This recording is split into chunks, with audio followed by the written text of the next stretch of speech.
in the middle of the top pack. Yeah, Red Rush on their screen now, 4-0 that we were watching before. A lot of these invisible type trios have just survived so far on the first day. For day 2, if they want to end up coming first, yeah, you got to hit these shots like Mappy is right now as well, but you have to start playing for the win. Take some risks and grab this game for your own trio. That's what I was about to ask you, Shayo. Is it just about being conservative and trying to sit all the placements, or is it about going for the win? And you answered it right there. You gotta go for the win because no one's gonna give you the crown. You're gonna have to take it from our defending FNCS champions and Hens trio. And sometimes, depending on the zone, you never know exactly. The game can give you that win. Yesterday, we saw the craziest things towards the south side. When I'm looking at the middle of the map, though, all these consistent type trios who end up playing low ground, they end up winning out the games a little bit more. It's very difficult for Height to do much. You get bounce back zones. They don't have that much room to end up getting eliminations. And eliminations are also a big wave and name of the game. Take these two trios, for example, as well. Trulex Squeezy on the bottom side, DKS Gray and Shakaz on top. Trulex, the guy on your screen right now, glorious and no pun intended at just playing these end games and having the position on Height. These guys controlled the game yesterday so much from the 5th zone onwards, but then basically choked after that. They could not hold on to that title spot, the big all the way up top high ground. When other teams rolled over them, maybe they can clap back today. You have to make changes. That's what Wolfies is going for on your screen right now. Actually bullying Exteriors and Mappy, but maybe just looking for damage. They'll move on. You don't want to throw your game over just one mid-game fight. You want to survive for the whole entire time. You're looking at what's happening, the adjustments already. Wolfies was 50-15 that yellow house, games 1-2. They kind of split retail row against Kiko's trio. Now they're rotating early. We're seeing the retail row teams rotate early. Scram's trio, the other retail row, is rotating toward Lazy Lake. This time Wolfies is kind of pushing that Cammy split, and that Cammy split right now is being held down by Red Rush's trio. We talked about early game as well in terms of how players want to, go about their game. It's about defending your drop spot. Now towards mid game, you'll see this cool little graphic above the mini map on the right side. It says damage threshold 121 above for Deuce. This entire mechanic is called Storm Surge. So 90 players will have to drop down to 70 for this entire player threshold, and that's decided by how much damage they do. So you basically have to deal damage or you get dealt damage by this purple lightning that comes down. You'll see it in a second. Deuce is ahead of it right now. Spots is playing for this Storm Surge threshold. They'll look for damage. For Deuce, it was long range beams. Over here, it's box fights between 5 different trios. Kiko last alive on his squad. The Mental's following closely behind them. This is a horror movie. He's trying to move forward. So many beams from all spots. There's an arrow in his elbow. This has to hurt. He's going down, and that's one trio taken out. Sometimes you take arrows to the shin, but there's nothing like an arrow to the elbow. That's going to knock you down. That's going to take you out. But now Photocyte one last MXR with back like very last place right now. They have been very inconsistent. They were going down to Stealthy Stronghold. In fact, game 5, they were kind of splitting some randomness, but now maybe they could come up and kind of shake up that bottom of the board, because right now they're affecting this rotation right here just by being here.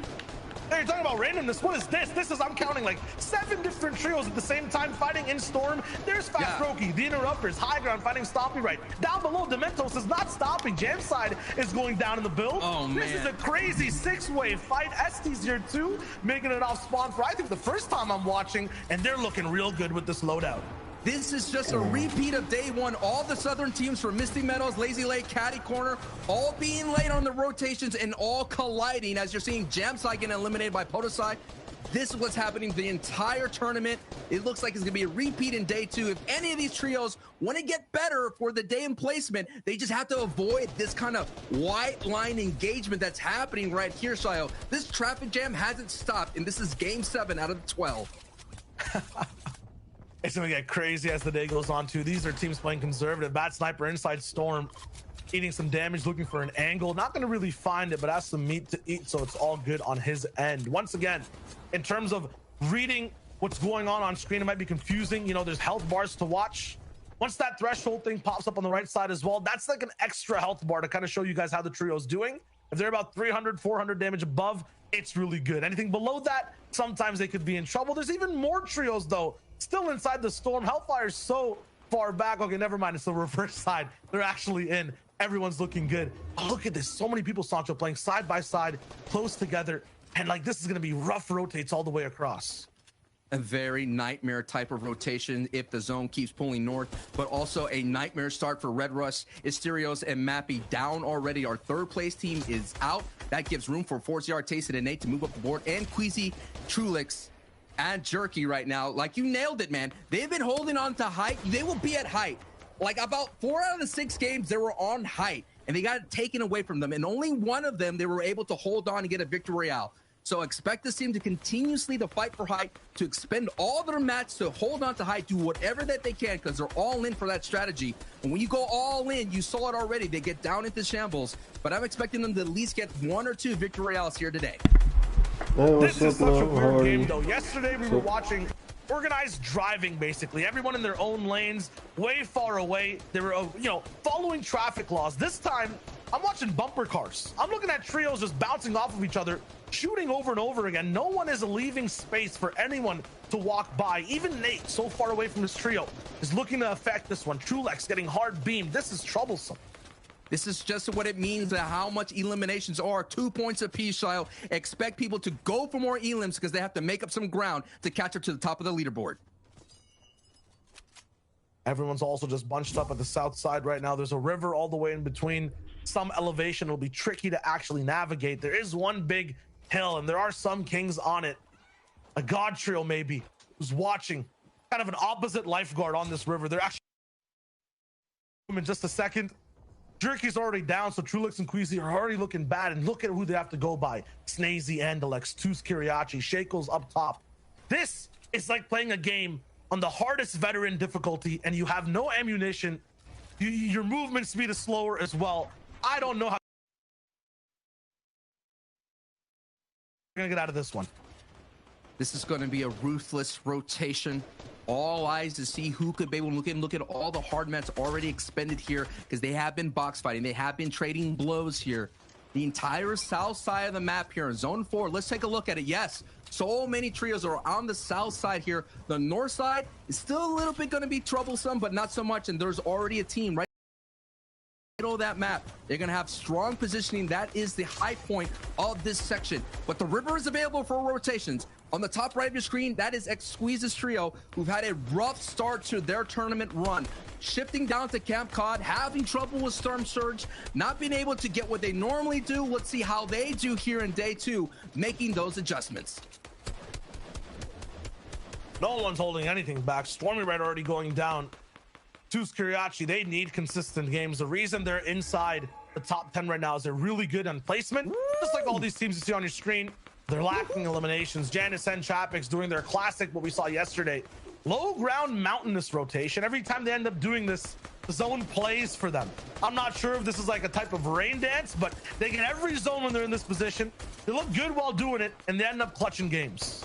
We already saw who's at height holding it. It is Vidil's trio who've made those game plan movements that they were talking about, those adjustments. They said on social media, we have a plan. We saw yesterday, they were kind of just pushing everything, getting in some scrums in mid-game, rotating late, but now they're early, and now they have prime position to get beams. So now they're changing up their box fighting mentality for Storm Surge, and they're just going to do it from a distance. Wow, I'm impressed. And they came through yesterday with a crazy win in the first game as well. 12 total eliminations.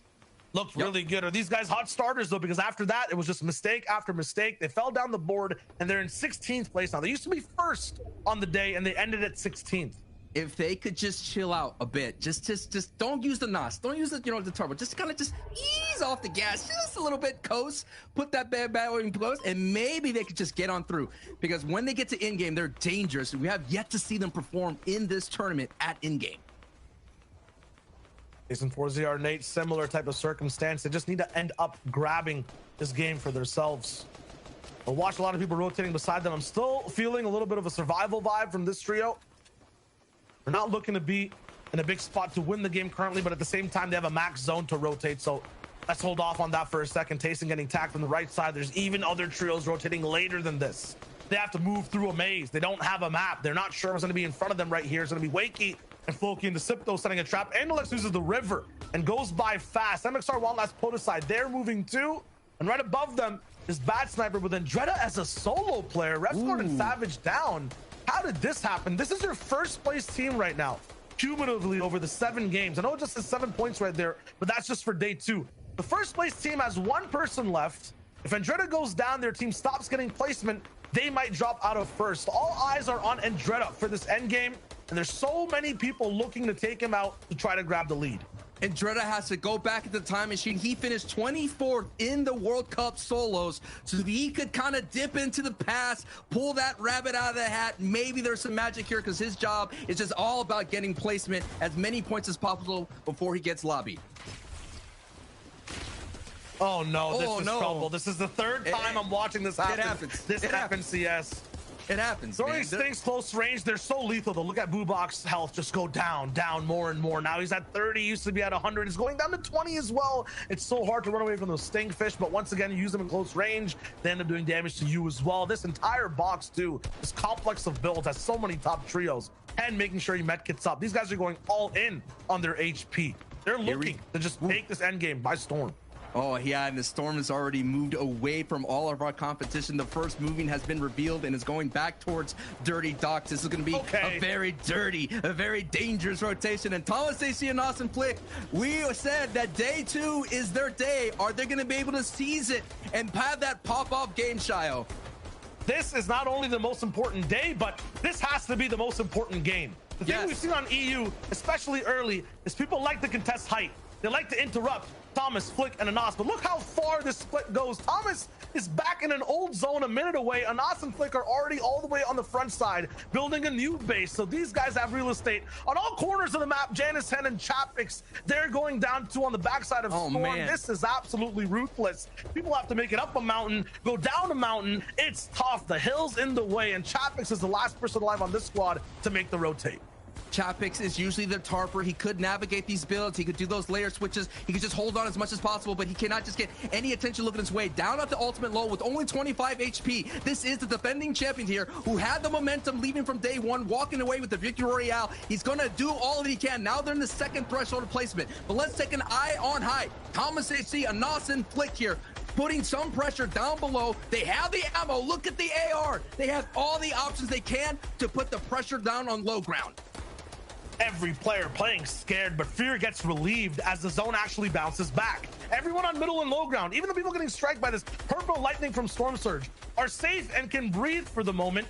Height will have to work overtime to try to break these builds and go for shots. Look how tough it is. Brick builds everywhere. Metal. Wow. Vidil, no rally. They're surviving on low. They get to have a little bit of a break. Yeah, even Andretta's alive. The first place team has 1 player. He takes out Sun in mid-ground. Meanwhile, Thomas, Flick, and Anas are looking for anything right now. They only have 2 eliminations, Sancho. I've never seen them this, unaffected on the lobby. This is troublesome for them. They need to try to wrap up this game.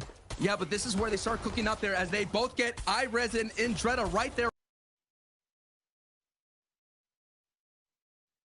The important thing is their builds are so low, so they're gonna have to get closer. Already they're setting up someone with the heals. Thomas AC is holding on to some medkits here, so he is going to be that heal up win condition. Anas and Flicker have to go down here, but look, Noah Riley and Badil and Reason are there on the low ground, and they're gonna clean up the Slayer here, and they get Etsy and they get Bad Sniper. Noah Riley and Badil and Reason are here in the end game, and they have the potential to pop off even more, baby. Ground free. There's so many different types of scenes we're seeing so far in this game. 1 trio in the middle. Flick falls down, big fall damage. Noah Riley in his box. He's in a pit of Vipers, and there's no chances to survive. It's too venomous. Thomas HD and Anas have to do this as a duo. They've done it before, but at the same time, there's so many different players of high calibers down below. With the zone going towards their backyard, this is going to be the game that could be the signature game that I was talking about in day 1. They already almost had it, but Hen took that away from them. They're not going to let it go away here. Marvin with a phenomenal performance, the best performance they had today. Now this is where zone tries to get so hard for the low ground trios. It's so tricky. Everything's kind of just getting claustrophobic. The walls are closing in. The zone's pushing people next to a big mountain. One last gets taken out. Crazy people, how are you? Yes, you're watching it. It's in the end. It's on us. It might be enough to last just 50 seconds. They have to connect to this build. They're beaming down. It's lasers from the sky, and not even a planet can survive this pressure. Right now, Marvin, he's working around the build. Somehow everyone's escaped. Thomas is going for the beams when Anas finds the first. Oh no, no internet. One, and he could still do it. He has all the My maps internet's so from the bad, I need eliminated to bodies change it. below. We're going Oh, over a God. bridge. It's going to be a Anas is stalemate gonna for win, about 30 probably. seconds. If Anas and Thomas don't drop down, Anas yeah, הולך they're not לאנוס going to. עכשיו. They're going to stay up, and Reason has some time to breathe. What does מתחת Reason have in לגשר. his inventory if he has enough Yeah, builds hey, just so to hold crazy. out here? Reason, Hey, man. they had the day one victory out, game one, popped off huge. Who you want to Reason could win? clutch and no! In Anas Europe. is not so bad! Oh. Big elbow jump, but Reason Anas, clutch back! no. Reason still can't even get the siphon! He Thomas does! won. If he can find Thomas HT, Reason could have the clutch! Oh my No. goodness!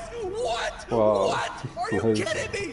Reason gets the victory out! He's How, bro? How? תראה, אני עם הגדולים, סיוון. Are you kidding me? הראש שלי עם הגדולים. My head is with the big guys. 1 second off of the med kit all the way on high gun is what I basically see and how it looks like. Yeah, it Reason was gets the insane. siphon at the last millisecond of time as well. Wins out the game. This man, not even a troll under a bridge, a goat under a bridge, clutches the unclutchable. Yeah, it was insane.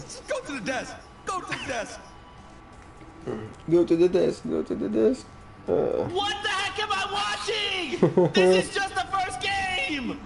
Wow, dude. Okay, listen. Reason got put in one of the most difficult situations you can be put in as a trio. You have one member left alive in those final few zones, and that member's thinking, okay, what do I have to do? Like, what? At this point, is it placement? Is it elims? He's like, you know what? Let me just channel my Sprite energy and just roll up in there and get the victory royale, Reese. That's what I like to see. We cannot have tier 1 teams messing up medkit timings in the end game. We saw Thomas hit the zone, and then as he started to pop the medkit, you saw him start to move a little bit afterwards. He'd already messed up to start with. This is like a clinical play that we have to have locked down. We've seen a lot of this actually on NA East, and then that, and that definitely was a bit of a choke, which allowed Reason just absolutely to pop off. And you notice he was live as a solo for a long time as well. Huge props to Reason for clutching that, but they did win game 1 yesterday. Will they manage to keep the steam going? This is the story of last season's, champions, because you look at the last 2 teams there. This is the 3rd place team from last season versus the 2nd place team from last season. And if you actually remember back to last season, Reason had some phenomenal clutches back then as well. And he's back this season with just the clutch genes in his veins. How has he won a 1v2 against one of the best teams in the world? Like, just frame it like that, and you start to really understand how crazy what he just did is. And, we could be coming back in about 5 games and looking at that as being a defining moment in what turned their tournament around. That victory pushes them up the standings. Oh my goodness. Yeah, man. Even just being able to say, like, even if you just ended in 2nd place, it's like, wow, you clutched up so hard to at least hit 2nd. Nope. Let me just 1v2 this other trio. No problem. That's how we start the competition here on day number 2 of the finals. Now let's talk about drop spots. Reese, at the very beginning of the show, I asked you if anything would be changed up. Did anything get changed up? Minorly. Look, minor things changed up. Okay. But some things don't change there, Zeke, because you know what? If you ever watched Kiriachi's gameplay before, this team's been dropping here for a long time. But what's very important and very critical is the absolute sharpshooter eye that Kiriachi has. Look at this. Look at this. Look at this. The storm me down instantly. That is insane. Look, we know what he can do with those kind of rifles in his hands. Similar things can be said in terms of Pizza Ardit for Strokey. These guys, day one, we talked about how aggressive they were in terms of eliminations, how successful they were out of Misty. And to start off with, they were obviously known to be contested at Misty, but they've still remained fine. And it looks like they have the potential to maybe replicate what's happened yesterday, since it doesn't seem like they'll have too many problems there. Similar things could be said for Flickiness and Thomas. However, we just saw there at the end, it's all going to well having your drop spot uncontested. You can't win the crucial 2v1. What does it all mean? Regardless of you take a look at the standings and things don't look too different yet, considering that Hen's trio and Refscott's trio did sort of go down before those sort of closing moments. But even with that being said, you can see Flickiness and Thomas up there in 3rd place now. So bad Mongrel is in there. Where's Benji? Crazy Trulex and Juriki singing in 5th. You know what's funny, Reese? When I look at this, this is literally almost my top 5 predictions is not with Hen, Janice, and Chapix. Why did Tyson split with Mongrel? Are performing right now. Absolutely, and this has just gone even closer. Apart from, let's be real, Head Janus Chapix pulling away a little bit with their eliminations off spawn that they got. That's obviously a good few points. And no, you know, Chapix clutched all the way up till 9th by himself there. So 2 moving zones he managed to make it through, which was really, really big for the team. That's why they've started to kind of take that lead a little bit. Again, Andrea managed to do a similar thing, clutching up all the way to 12th. So great performance from these guys. But again, Kiriachi's team, you know, some of these other teams down that we kind of just mentioned, they're still middling, right? In that 7th till 8th and 9th. We did see Bubak up in the end game again, so that's then moved them up 2 slots as well. And then from that big victory royale, now Reason, Vidil, Noah Riley up into the top 10. So 5 more games to go. Hopefully they're going to be able to keep. We have it. We have more games here waiting for us. A lot of these trios are looking to shut down this top 3 because remember, it's top 3 that will auto-qual going into Chapter 2 Season 7. But you know what time it is, Fortnite fam. We're getting right back aboard the battle bus. Make way, because they're your casters for the game once again. Let's kick it back their way. Game number 2 of day number 2, and I'm not even still over that first one, Sancho. If that's how things are going to go today, I am not ready. I think that's how it's going to go today. It's going to go down to the last moment. We saw last season, it went down to the final game, the final rotations, the final moments. Our top 3 was still up. And this is the defending champions once again, who are essentially getting 6 points out of this engagement. And Chapix getting that 9th place finish. They have an opportunity to just barely outpace Andretta's trio, who's been going really conservative. If you take a look at after Andretta's victory royale, that trio basically just kind of averaged out the rest of the way. Low elims, decent placement, and if that continues to happen here in day 2, I think we'll see a back-to-back championship. I'm liking how you mentioned the fact that they're getting, you know, these elims off spawn for free, basically. They're the only team to have multiple double-digit elims from yesterday, the 10+. So, you know, a big factor of that is these 3 elims off spawn that they're getting the chance to get every game and have, as you said, what, 6-1 so far right now? Like, they're looking real good off spawn. At the moment, it's a little bit more, you know, conservative approaching this fight. We see Knight, Vortex, and Hycris. I think they got the bunker chest. They have a lot of power off this POI, but Chapix and Janus have a wide split. They had so many, a lot of access to so many chests. Hycris on the backside now. He's trying to look to go and engage on this trio, but at the same time, they have so many shields to pop and extras to hold on to too. They will win this war, but it's about that first battle as well. If they go down early, if one person gets picked, I think that's the only way Hycris really has a chance here. Correct, and that has happened, and we've seen clutches between Janus and Chapix able to pick up the pace after Hints getting knocked. I'm calling it already, though. Just looking at the state of Vortex's shields, it's too late. If elims needed to happen, it needed to happen now. Is Chapix actually going for this? I mean, he's feeling himself. The bow and arrow close range, but not going to be able to hit that type of shot. Hycris and Vortex are just desperate right now over these builds. They're looking for anything. They need one big shot, but even then, look at the minis in Chapix's inventory. He has so many to delay this fight. Mats are the only thing. They have 5. They've made so much investment into making this big bridge, underground base, and goes back into another house. Chapix follows. Vortex has no idea where he is. They're refarming again. The big thing that Hycris' trio is holding on to is they did have a top 10 finish with about 7 or 8 elims. So they understand that if they're able to walk away, they'll be able to have a big game themselves. And look at the trick that Janus, Hen, and Chapix have done at this POI. They basically forced Vortex, Knight, and Hycris to go over to this left side. They used to have so much control. Janus staying back a little bit now has a chance for a big flank to actually corner these guys. They had complete control of the POI. Janus is going up, fighting 2 people by himself. It's Knight and Vortex. Chapix has to peek from down Somebody below. just pushed me. On Janus as Trying well. to He's gonna try to run away, farm what he can as he moves. Hold on, I inside see of the what building. you want. Yes, that's where you have the most protection. Yeah, hey, Jobert, He's what's gonna play up? sneaky, like, How while are he you? attracts all the attention. This makes room for Chapix and Hen. I'm on trying the to other watch side the go all way up. FNCS. This is a back and forth, and it looks like they have the reads on Hycris' trio. It really doesn't matter what weapons are in the inventory here in this engagement. We I see need to be a a great bit makeshift closer. shotgun get the Thank you job for the done. like. So you see that green makeshift normally I'm in good, anyone how else's are you? hands, you'd be like worried, but look at it. It's going to be fine. They're setting up shy. Break this down for us.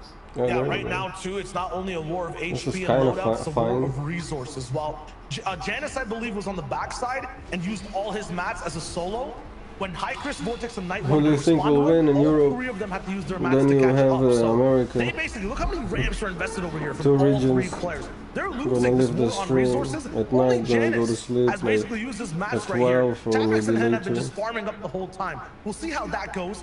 It looks like cerebrally it's going to be Janus's team that's winning right now. At Steamy Stacks and Dreda, Savage, Refsguard, they had their early game fight. Slender got taken out immediately from what I saw over there. It'll be free for those guys to keep moving on. Right now, it just looks like Knight is confused. I'm not sure if he knows exactly where these guys are. Janus was out of builds. Now he's almost up to back to 200-300. It's about these resources. Just keep watching them. They have so many to farm down here. And Knight up top, he can't drop down to farm. As soon as they drop the farm, Janus will hear that. They'll go back up. Their position is so strong right now. This is a great defensive stance. In the previous engagements, when I looked at the VOD, they have the potential to flank. Hen really went all the way towards Pristine Point, almost, it felt like. He went that way, looped back around, and got some big beams in the back. So this is not an engagement that's going to be over just yet. You already mentioned Retail Row already having issues. We saw as well Weeping Woods, Save going down in the feed. That's been a battle that's been going back and forth the entire time, with Save having the upper advantage, but momentum is going to be the big factor going forward. Yeah, and why is this happening? Why is it different from before? You know, the last game we saw Janus and Chapex go for an immediate fight, and it was scrappy. It's because of the psychology around it. Look at the zone on the left. They have zone at Craggy. They can really draw this out, and they've baited High Chris all day into this fight. They know they're not going anywhere. They know they've basically are living in their heads rent-free, Janus at least, and they're going to go for this fight no matter what to try to win it. They're down 6-1 as well. Because of this, this is free surge tags for Janus. This fight will happen no matter what. And man, Vortex is getting antsy. They're already shooting shots down below Sancho. It really, right now, it seems like Hen, Chapex, and Janus are inside their heads. The only time I've seen a disengagement here in the tournament is Hen's trio went to Flopper Island to disengage, to regain a little bit of resources, to regain a little bit HP, and then they came back and wiped out Knight. The thing that's going to be different here is that Trippers trio that usually rotates into that little clip area hasn't been here just yet. Now they're rolling in. They're rolling in right now, and they're going to send beams, and we saw Chapex get beamed from that area here, and that could be just enough for High Chris's trio to find that opening to get rid of Hen's trio. Now, what Sancho's calling for is basically a third party of a different team on this left hill that comes in, and Uguay 74, that's Chapex, by the way, was on high ground. He was in the position of this opposite team, Vortex, the night before. He got beamed hard. I think these guys have learned from that. They're now playing low. There's no chance that third party team can actually shoot them. So they're actually sitting pretty, waiting for Knight to make a move, and they can't. Meanwhile, on other sides of the map, Lazy Lake always active, especially with Bad Sniper Marvin and SC. They've actually moved towards the center of the map off the POI, chasing a fight. Bad Sniper with the big shots on the Dementos. They're still going forward. This one's getting real scrappy too. I mean, Sancho, no one's holding anything back on day two. Not at all. And Marvin's trio had their best finish in game 1 of this day here, which is 7 out of the 12. But this is just a messy rotation. This southern rotation, I call it the struggle rotation, man. The struggle of the south right here that's happened real. Every time, we've already seen it in game 7. Now in game 8, you're seeing all the kind of chaos that's happening. Jamside hasn't had a great tournament run because of this. And you already seen Pizza, who's just able to be a little bit better because he's able to rotate. But now Pizza is actually late rotating here. As you see, Fast Rookie Art and Pizza on the backside of this engagement down in Gorgeous Gorge. I've never seen people voluntarily go down to the gorge, let alone 3 teams to fight. So there's definitely something weird going on for their game strategies. Yes. Yeah. I mean, you know, what ends up happening in the EU is they stopped saying, you know what, I'm done doing long range storm surge tags. I want a box fight. It happened last season. They get up in people's faces. The more confidence is happening, it's like, we could beat these guys. I could hear Levin saying it in my voice. We could beat these guys and we could take it to them. And that's what I think what it is. More importantly, I said it in the previous game, Shayo, it comes down to elimination points being 2 points. You get that value out of that. We've already been seeing the 6 points that's been helping out Hen's trio kind of bolt them up a little bit. They took over first place against Revsguard's trio. Wow, this is a stalemate. It's that gorge is looking anything but gorgeous right now with all those teams in there and all the builds. While that happens, gorge. 4ZR, Nate, and Tayson, they've almost even taken height over Percival. Actually, a misstep. Percival goes down. Tayson misses a race. On Percival, shaking in his boots, getting absolutely beast controlled. This is about to drop into the box too. He's missing edits. What's going on here? All the way around, he has an infantry rifle. That's not good close range. Has to throw over to the pump and land a big shot, but it's only green. He's gonna escape all the way and make sure he finds his way back to his team. Bloom took big shots. Percival actually down. You're trying to go toe to toe with Tayson, Nate, and 4ZR. I get it. Bloom, Percival, Tomsy. They're also really good at these fights, but this is, outclassed matchup right now. These guys are just working this trio, and it's good to go for these mid-game fights, especially when you're just so risky. On the same box right now, on the walls, they're just shooting pumps at it, not even swinging their pickaxes, and they get in basically unscathed. Tayson will be able to medkit up. Everything will look fine. What a fight. Masterclass of a mid-game fight there from 4ZR, Tayson, and Nate. It looks like Bloomy's luck has run out of that trio. They've been avoiding that engagement down on the West Coast. They were always worried that they'd be taken out. That's what happens with the Sweaty Sands teams. But it looks like Tayson's trio is taking that engagement a little bit further. We've been seeing Bloomy and Tayson's trio all tournament long been competing for Central Zone and colliding. And right now, Tayson coming up top, who is trying to get his championship. Now let's focus in here on Noah Riley. Reasons Trio won game 1 of day 2 as well as last season. So we're seeing that they're creatures of habits. And now the changes, you're seeing the changes. They're actually boxed up looking for Storm Surge tags of distance. They're not moving. They're not in the car. They're not hunting. They decided to become more of a, I guess one of those like little spiders that chill in those underground traps, right? They're just waiting for people to walk on by to get some tags. They're trying to switch things up completely. Meanwhile, Shadow is basically seeing the light absolutely erased almost. Stompy right not going to get beamed out of the air this time. He's looking good with peppers, but not finding a way to really help out his team. There's fire low ground too. Not really landing any shots on anyone through builds either. The big Elam comes in, the siphon finish, and now he's looking for more. Going to pick up Shadow all the way up top. Get that clutch. Revive. Very nice. This is also just a very, very messy fight. Very messy. The fire actually knocked their teammate. That's what happens when everything gets set ablaze. Wakey's going to go ahead and bring back iDrop into the fight here. This is actually another big fight because look at the inventory that Joe, Stompy, and Shadow have. Joe has so much shield, but at the same time, Stompy's trio has 4 peppers. And you know that's going to be a great win condition for Joe, Stompy, and Shadow. That is part of their game plan. They got a victory out by playing for height when the zone went down towards Holly Hedges Meadows, and they're below Storm Surge, and that's why they're taking this fight. But they open up that door and get greeted by some shots. Dangerous for Joe. This man is a walking llama right now. If he gets taken out, golden tactical shotgun. You're talking about the bigs. He has so many. He has 3 still after using one. Like, you do not want to go down if you're Joe here.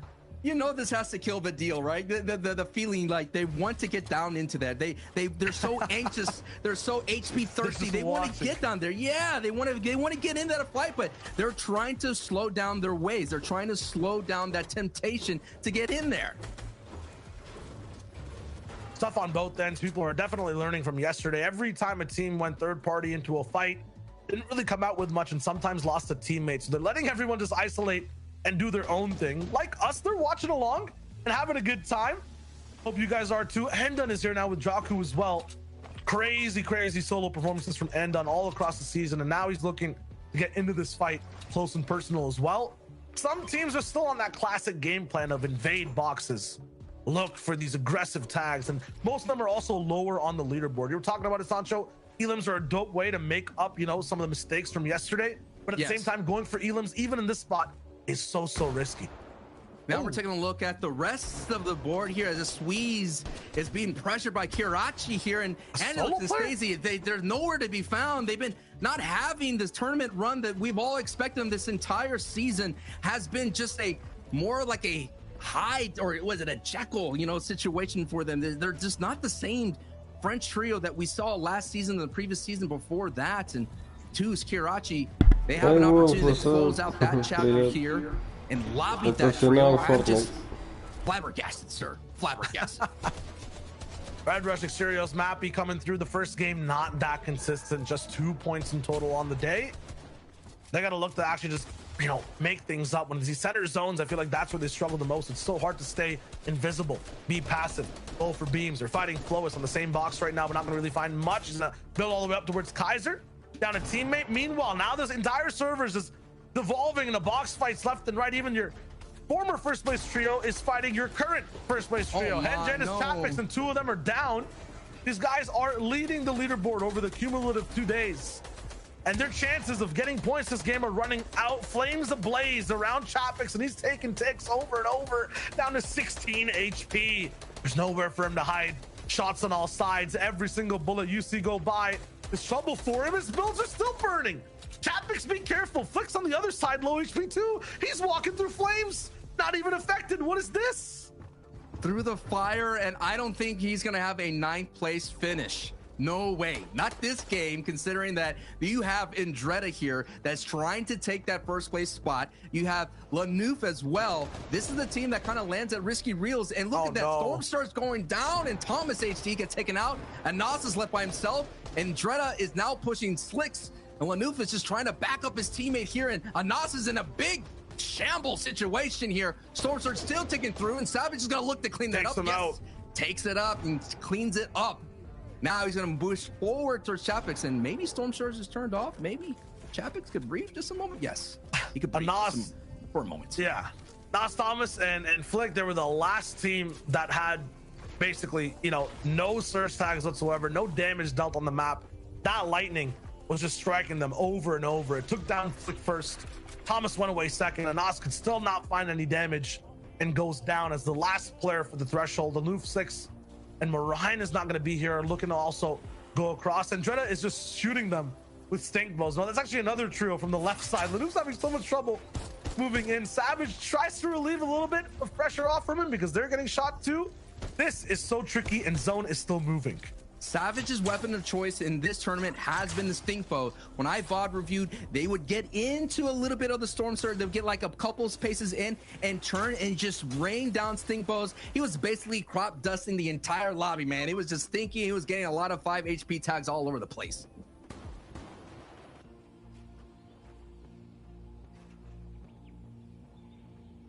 It's quiet now across the map too. Everyone's kind of stopped. That surge gets everyone really, really active, pushed into boxes. Now they're looking for position to play out the rest of the game. Savage basing up with Andretta and Refsguard low ground. I'm not sure what happened last game, but Refs and Savage were basically taken out. Andretta had to clutch. Tapix is still alive somewhere, it seems as. Hasn't gone down, might even have the reboot cards. It was gonna be tough to revive everyone right here. The zone pulls left again, so Savage, Refsguard, and Andretta, it's just a pit stop on this road trip. They're not done yet. What is done is Chapix taken out by the Storm.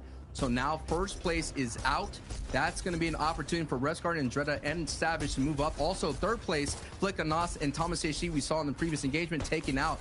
Let's take a peek at Zone 4. It's going to be a battle at Risky Reels. And we've already seen some fireworks. We've already seen blockbuster hits already in this tournament run. Have a good shower, welcome by. I just saw your comment. What's up? Game 2 on day 2. This is very similar to what happened yesterday. Game 2 actually went to the Orchard, and it was this trio that ended up winning the game from low ground. They popped off. Queasy was on height, so maybe Queasy, Trulex, and Jerky might have some experience being high ground this game. But Andretta, Refsguard, Savage, this might not be where they drop in terms of end game. This is their home. They know exactly how to navigate the zone. They're used to the roads, used to the rivers. They take everything to their advantage and make the space. There's a game to win. It has to be theirs. On height, though, it's not Trulix this time just yet. Nate, Tayson, and 4ZR are looking to have some control of the game. 4ZR, Nate, and Tayson, 3 eliminations right now. They're another team that they can move up their leaderboard as well. In 4th place, one of those teams we've talked about, conservative play. Just get into the end game, just trying to get positioning, not taking too aggressive box fights.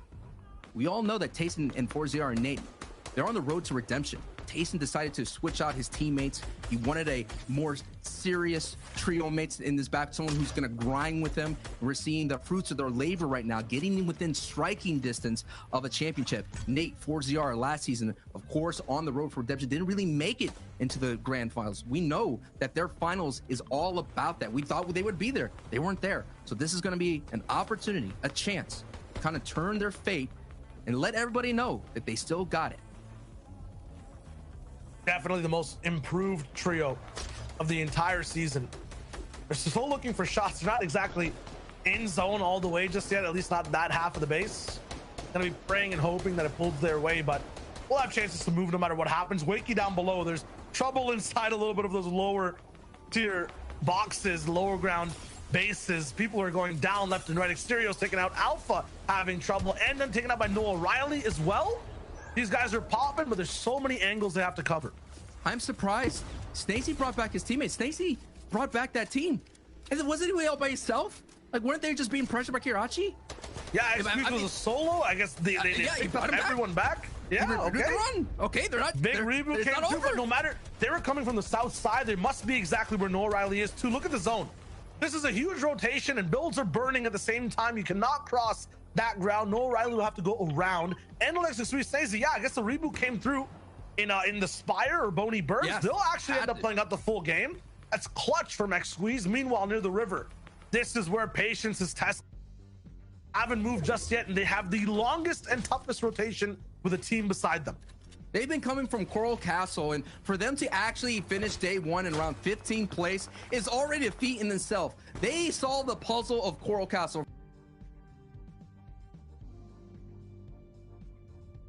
Has really found success. They found some success. Just to paint a picture, last season Kenzel alongside with Waking Deceptos finished in 30th place coming out of here. If Safik and Siberia could finish as a duo, that would be a great run, but look already what's happening. Noah, Riley, and Reason and the Deal have become a height team. They stopped buzzsawing the lobby, and now they're flying high in the sky. You're telling me Noah Riley, Vidil, and Reason I would never heard over 8 hours after sleeping learned patience? That's insane. That's a they really want to win. They want to come back. Remember, Sancho, first and then down to 16th after 6 games. They're trying to climb their way back up. They're 10th place right now on the cumulative leaderboard. They're looking to rise higher and higher. Here is who is in their way: Trulex, Squeezy, and Jerky. They're uncomfortable right now. They're itching. Second height, they like being the highest in the lobby, and it looks like they have a little bit of advantage on zone. Just like yesterday in game 2, this team took control of height. They tried to pop off, they could not clinch the game. This time they'll try to do it once again, but they have an entire Titan to take down. It's not free for them. They have to get through Noah Riley, Vidil, and Reason. How is Reason's trio gonna be able to handle this? Trulix does have a pepper here. Yeah, thank God my gun is so bad, man. We've seen Trulix's trio get chopped before in a phenomenal way by Vidil's trio themselves. In game 1, they chopped them out, and they were able to take height and the victory royale. So they're clashing again. Just look at this run, Child. Oh, Reason! I think he got hit by a bow from Trulex. They're screwing from the backside. There's so many teams moving over. This is huge for Trulex if he goes up. Yep, 173 damage above. It must have been a big shot, but they're still fighting. Queasy all the way up top. Meets over to Trulex. Look at how much this costs, Sancho. No shields in Trulex's inventory. Two of the teammates took 100 damage, and now they have height. A deja vu of day 1. Can they actually end up finishing the game, though?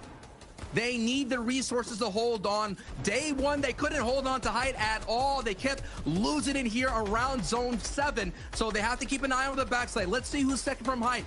They actually have Andalix and Snazy, but they already lost a trio mate. So I don't know if they're going to take it here. So that focus has to be down on the low ground. Savage and Dreda, Refscard, they have an opportunity to get the victory royale. The question is, they're down the soft match. So if they can find an impact refresher, get that frag, get back some builds and hard mats, they can walk away with their game 2 victory royale again. Whoa, what a risky rotate. They go all the way in, no builds whatsoever. Here's the refresh opportunity. Big shots from Savage, it's huge. They do get one body, fully eliminated. The mats are back in the inventory. Savage, though, has none. Can't build any ramps, can't do anything, can't defend himself. Twos with the shots. He actually dodges them left and right. Savage is rolling, and Refscard finds him. They're both going to be together. Refscard must have the builds. They're in old mats. It's looking good. Payson down in the feed. Savage, Refscard, and Dreda. They're at home right now. This is their zone. They can win this game, but they need materials. The materials are running low, but at height as well, the materials are running out. And Dreda's trio is in second place. 4ZR and Tayson in 4th place. They're making the way, but look, their materials is running low as well. Pressure coming from height pushes them down to the low ground. It's a very dangerous layer to be on. 4ZR with 3 eliminations, 12 HP, knocks Mr. Savage, stops that trio right in their tracks.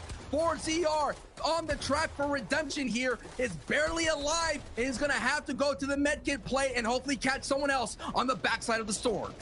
Does he have it? Down to 2 HP, and yes, he picks it up. A stop sign on the highway of low ground. 4ZR keeps his chances alive in this game. Trulex, Jerky, and Queasy, though, on height. They're still alive, and they're looking real good. They might not have too many materials, but they have a chance to do a lot of pressure down. It's somewhat of a bounce back zone, so they don't need to do too much over here. A chance for a breather. Their Elam's looking good, 2-5 so far. Floki, though, is still on low ground. A very dangerous trio to go head-to-head with in the end game. Hadi alive, sniped down by Lanoof.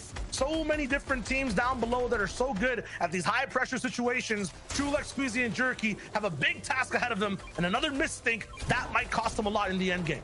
This is where it gets sketchy for them as they make their way down. Neb's going down. Floki, you already said it. A very nightmarish trio to deal with here. Trulix has 2 floppers, 2 med kits. He's going to be the man that's going to be sitting on the high ground and sending him much pressure. Clement Deceptos are still there. Waze is already going in for the med kit. He's coming in for the backside of Storm. Waze against Kiriachi, gets knocked, and that's what happens when you do the flopper pay. You get the angles to send the beams on through. Floki, Deceptos, and Clement, they don't see Waze. Clement gets tagged in from the backside. Clement has to play some defense. Clement, hold on, and Clement responds with the elimination. 3v3, and this time Queasy can't choke. Trulex looking up high, almost out of materials as well. They have to try to win this game to redeem themselves from mistakes yesterday. They want to make up the whole leaderboard as well from what we saw before and yesterday. 2 Trulex, Queasy, Jerky are looking for the drop down. 2 different teams, big shots below. Deceptos down. It's a huge drop. Trulex has the insurance. He has to go below. I think it might be the last one left here. One more flopper, and these guys are still in zone. It's too early, but he has the angles. Trulex gets it all the way in the end game. The same zone from yesterday. They win it out. They're looking glorious today, Sancho. They have to feel good. I know they probably look at the VODs to see like, yeah, man, we had hype this many times. If we just clean up a couple of things, we just hold on, we get a couple, be a little bit more aggressive, get some elims, stomp out the low ground, we could win more games. And they just got their first victory out here in day 2, Shayo. Yeah, but 4ZR, so many low ground teams going down to that zone. It's uncharacteristic. That was a very, very tough game. We have to toss it back to the desk to break it down and show us what we missed. Okay, all right, Queasy, Trulex, Jerky, High Ground Kings. You know, if you ever look high ground, if there's a team up there, it's them. That's it. It's going to be them forever. Boys, fantastic second game on the day. And I like how the casters kind of set this up. They're looking for that redemption arc, right? They're like, yesterday, I don't even care about yesterday. Today, we're going to show up big. Yeah, and I think like that storyline is so true for indeed Reason Vidil No Riley as well, right? You got to think winning that first game, and then it looked like it was going to be their game 2 again. Taking height so early in that 5th zone, they committed so much to it, but again, it ended up being a little bit too much because Queasy, their team is so good at focusing high ground. We've seen this all through yesterday. I'm trying to think if there was a game where they haven't been on height ever in their history of them playing tournaments at this point. Yeah, literally the whole day of yesterday, it was literally like, how's the weather down there, boys? You know, it was them up above time and time again, but they weren't able to convert it into victory royales a lot of the time, and that was the real issue. You know, we know this is how they play.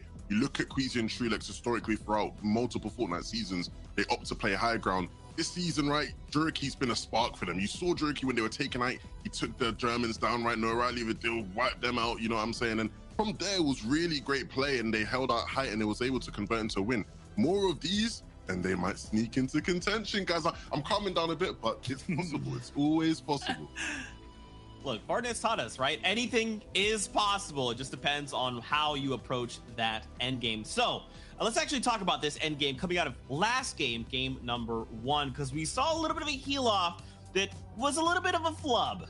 Yeah, there was a little bit going on here. If you remember game back to 1, Thomas and Nas on high ground, very similar to this last game we watched with Queasy on high ground, setting up the heal potential here with Reason down below on the low ground. Now, one of the things we want to keep an eye out is, look, Thomas HC's just taken a tick to zone right here. If you notice, his HP has gone down to 90 at this point, right? No longer at 100. He has the medkit's inventory. This means he is able to actually use the medkit to stay alive a little bit longer in the zone. So notice he keeps going forward, but this is where a fatal mistake comes out, right? Next thing, you notice, again, after harvesting that, 2 builds. 2 builds remaining only. So this is also why Anas has to drop down, because he has absolutely 0 here. So he uses those 2 builds right here, and notice the positioning. He's at the back rather than being at the front here. Will this allow Reason on low ground not to be able to see him? But the issue is he's too close to the edge of the zone down at the bottom here, which means when he starts popping his medkit, I mean, we all saw how unfortunately it ended up going for him. So now moving down to Reason's perspective on low ground, this is a thing of beauty. This is what we love to see from a fighter like this. He gets an ass dropped into his box and hits a huge shot. But this edit that he's made on the right-hand side here is beautiful, because he has a right-hand peek on Anas who is on the other side, and Anas can't see him at all. And this manages to pick up a beautiful shot for him.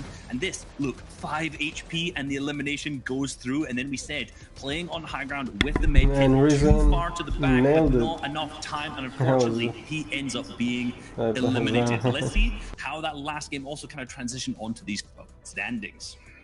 Gut-wrenching finish there, Reese. Looking at the standings, though, still on top of the board, Refsguard and Dretta and Mr. Savage, we got to watch them a bit, and they do look like, you know, they're having a decent day, but nothing yet that is comparable to what they did yesterday. The key thing to note here, though, is Queasy, Trulix, and Juriki shooting all the way up into second now, and they are closing that gap, Zeke. I hear the laugh, Zeke, but you know it. They are closing that gap. They are looking to try and become FNCS champions at the end of today. Yeah, and it's looking like it could be not only them in the running, though, because Refsguard and Dress Savage, huge game for them. Forzy, Artace, and Nate, too. Look at the difference between first all the way down till third, and we can't count out Hen, Janice, Chapix, too. Look at how close all of these players are in the top 4 with 4 games remaining. And I must say, this is going to be an exciting 4 games going forward. Any of these teams right now are completely in the running. This is only game 2. Look, you guys know that I stress. I feel the emotions. Don't do this to me. I mean, I'm down. Like, you know what? Let's keep making this a close competition to the very end. I'm super down. But once again, man, Queasy and his trio, I don't understand why people are just allowing them to be up there. Just stop them from getting high ground. They're going to close out games if you let this happen. But again, there's all these other trios, man. It's literally like there's a feeding frenzy on EU right now, and it's just like whoever finds that window to attack, they're gonna close it out.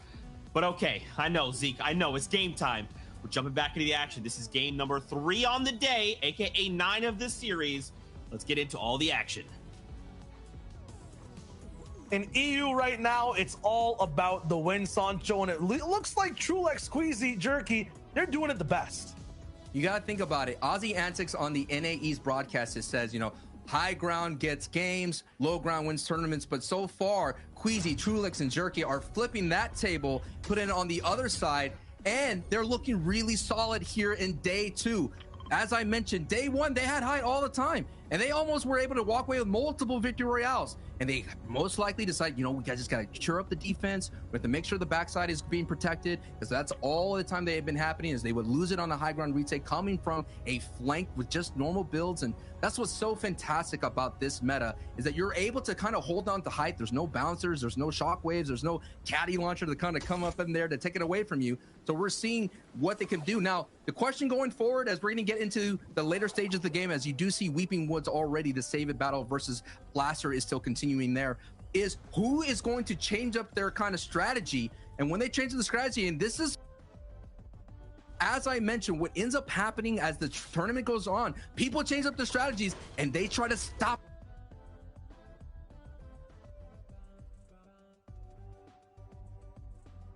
from winning. We saw it in season 4 when Mongrel's trio was being all of a sudden got pushed out of Stark Industries.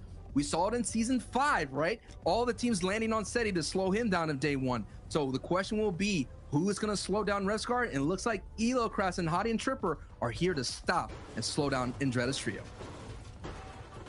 They're hunting for Refsguard too. I don't think Indretta's going to be able to go back and pick him up. He's hiding under a bridge though, so those free mats might be tough to find. For Hottie's trio, they're actually looking directly under it. They understand how far refs can actually crawl. Meanwhile, another trio goes down on the other side of the map. I'd have to imagine that's either Retail Row or Craggy Cliffs. There's so many big fights going down in Retail between 2 ex-teammates as well. It's so, I would say, sad to watch, because you want to make sure everyone here is having a good day overall. I believe that's Wolfie's fighting it out, or Slender actually fighting it out with Kiko on that side. But as we look at Craggy, it might be a 2-man operation for this trio, although they're working really well to get to end game. That's always just clutch. We saw Savage try to do it in one of the games yesterday. We had Andretta in that last game survive as this trio went down and get all the placement towards the very end and at least one more moving zone. They're gonna have to clutch again as a duo this time, starting off early. I think the theme of day 2, Shayo, is patience. Patience is showing what patience could work out to, being consistent, their way in, net a couple points here, 20-30 points right now. They're averaging 25.88 points here, so they're doing really solid, keeping up the pace. And we have to say, will Noah Riley, as you see on the bottom right of your screen, will that patience hold on? It's going to be tested. Every time they see a box fight, every time they see anyone rotating out in the open, that is going to be like, do we box dive in? Do we go back to our old ways? Because, you know, habits are hard to break. You know what they say? It says it takes 2 weeks to form a habit. Maybe here in the Fortnite world, it takes about 3 games. Maybe that's your new habit for the rest of the way. It might be. I feel like the habits formed in this game are also centered around emotions. Like when it comes to this trio, they're looking real good so far. Meanwhile, though, Craggy Cliffs, it looks like Hen, Janice, Chapix actually end up going down starting off this game. It might be an off-spawn scenario. It might have been a third party completely. But, you know, we're talking about emotions. They have to be emotional after that one. They're slowly falling behind these three teams, Jerky, Tayson, and Savage, game after game. They've now gone all the way down to 4th place. Used to be up top near 1st. Yeah, absolutely. Vortex, Knight, I don't see Hikers just yet. That might have been the cost of the fight. Are going to be here, surviving for this game, and inhibiting Chapix and Janice for getting any points. The mental of our defending FNCS champions will be tested. They've lost only one engagement yesterday, and every time they walked out of it, they got 2 victory royales with double-digit eliminations. The other times, they ran into Vidil. Vidil had a vendetta. Last season, Vidil's trio got taken out by Hen's trio in that $100,000 box fight. I will never forget that call. That was an intense situation.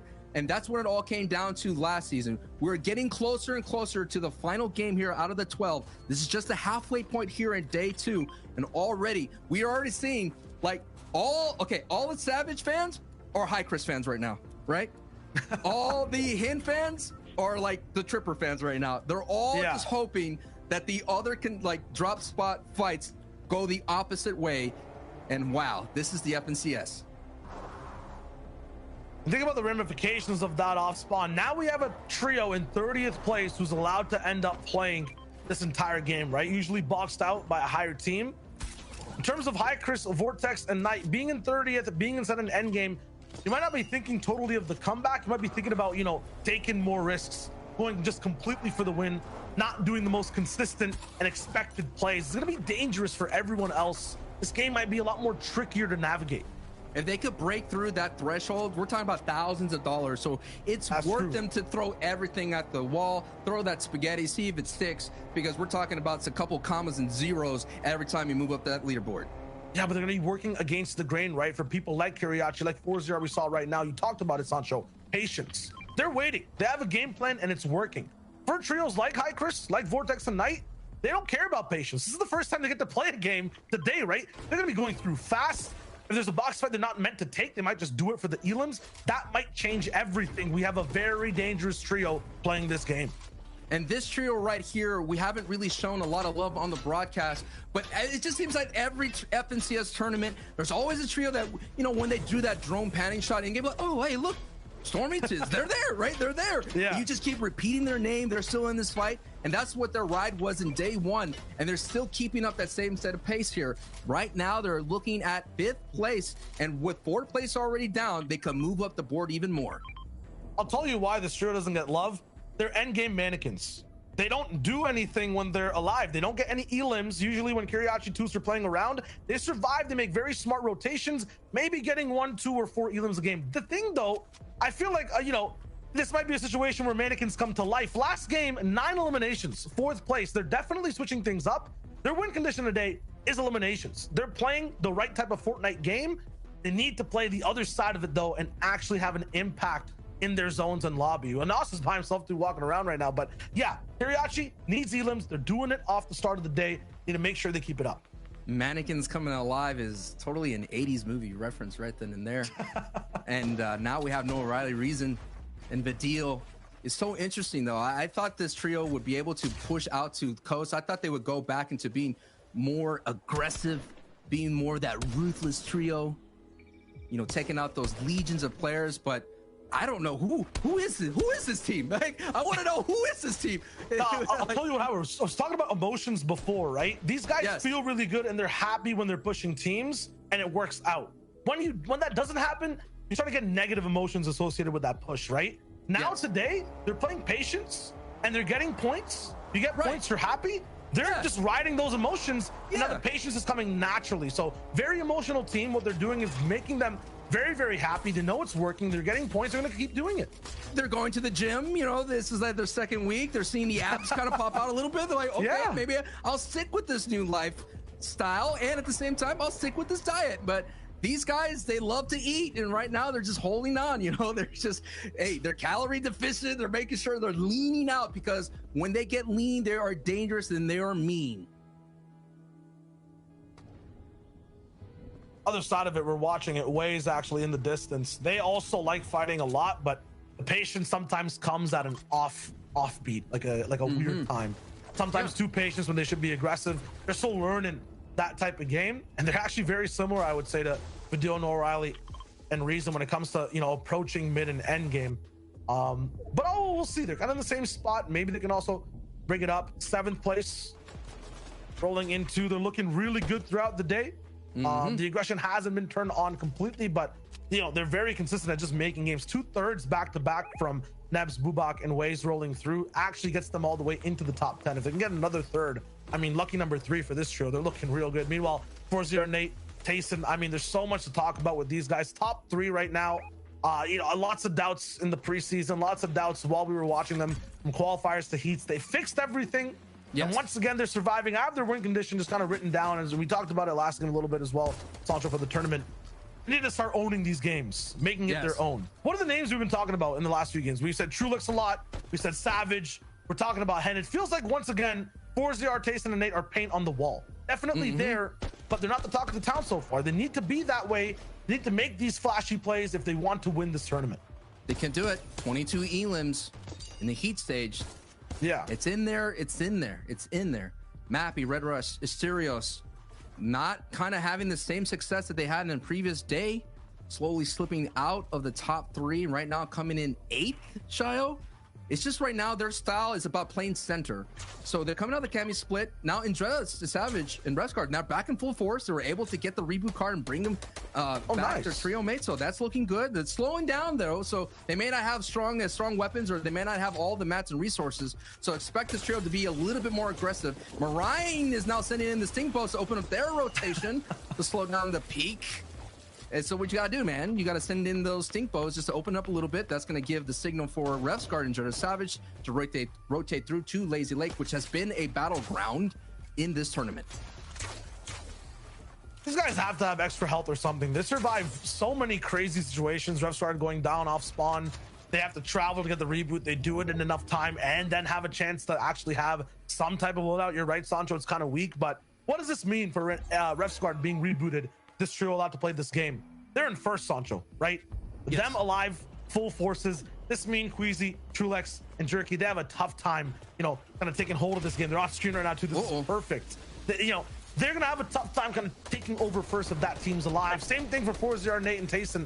They'll have a tough time if Savage is alive. It might even look like Trulex, Queasy, and Jerky might not stay this way the entire game. Snazy's here.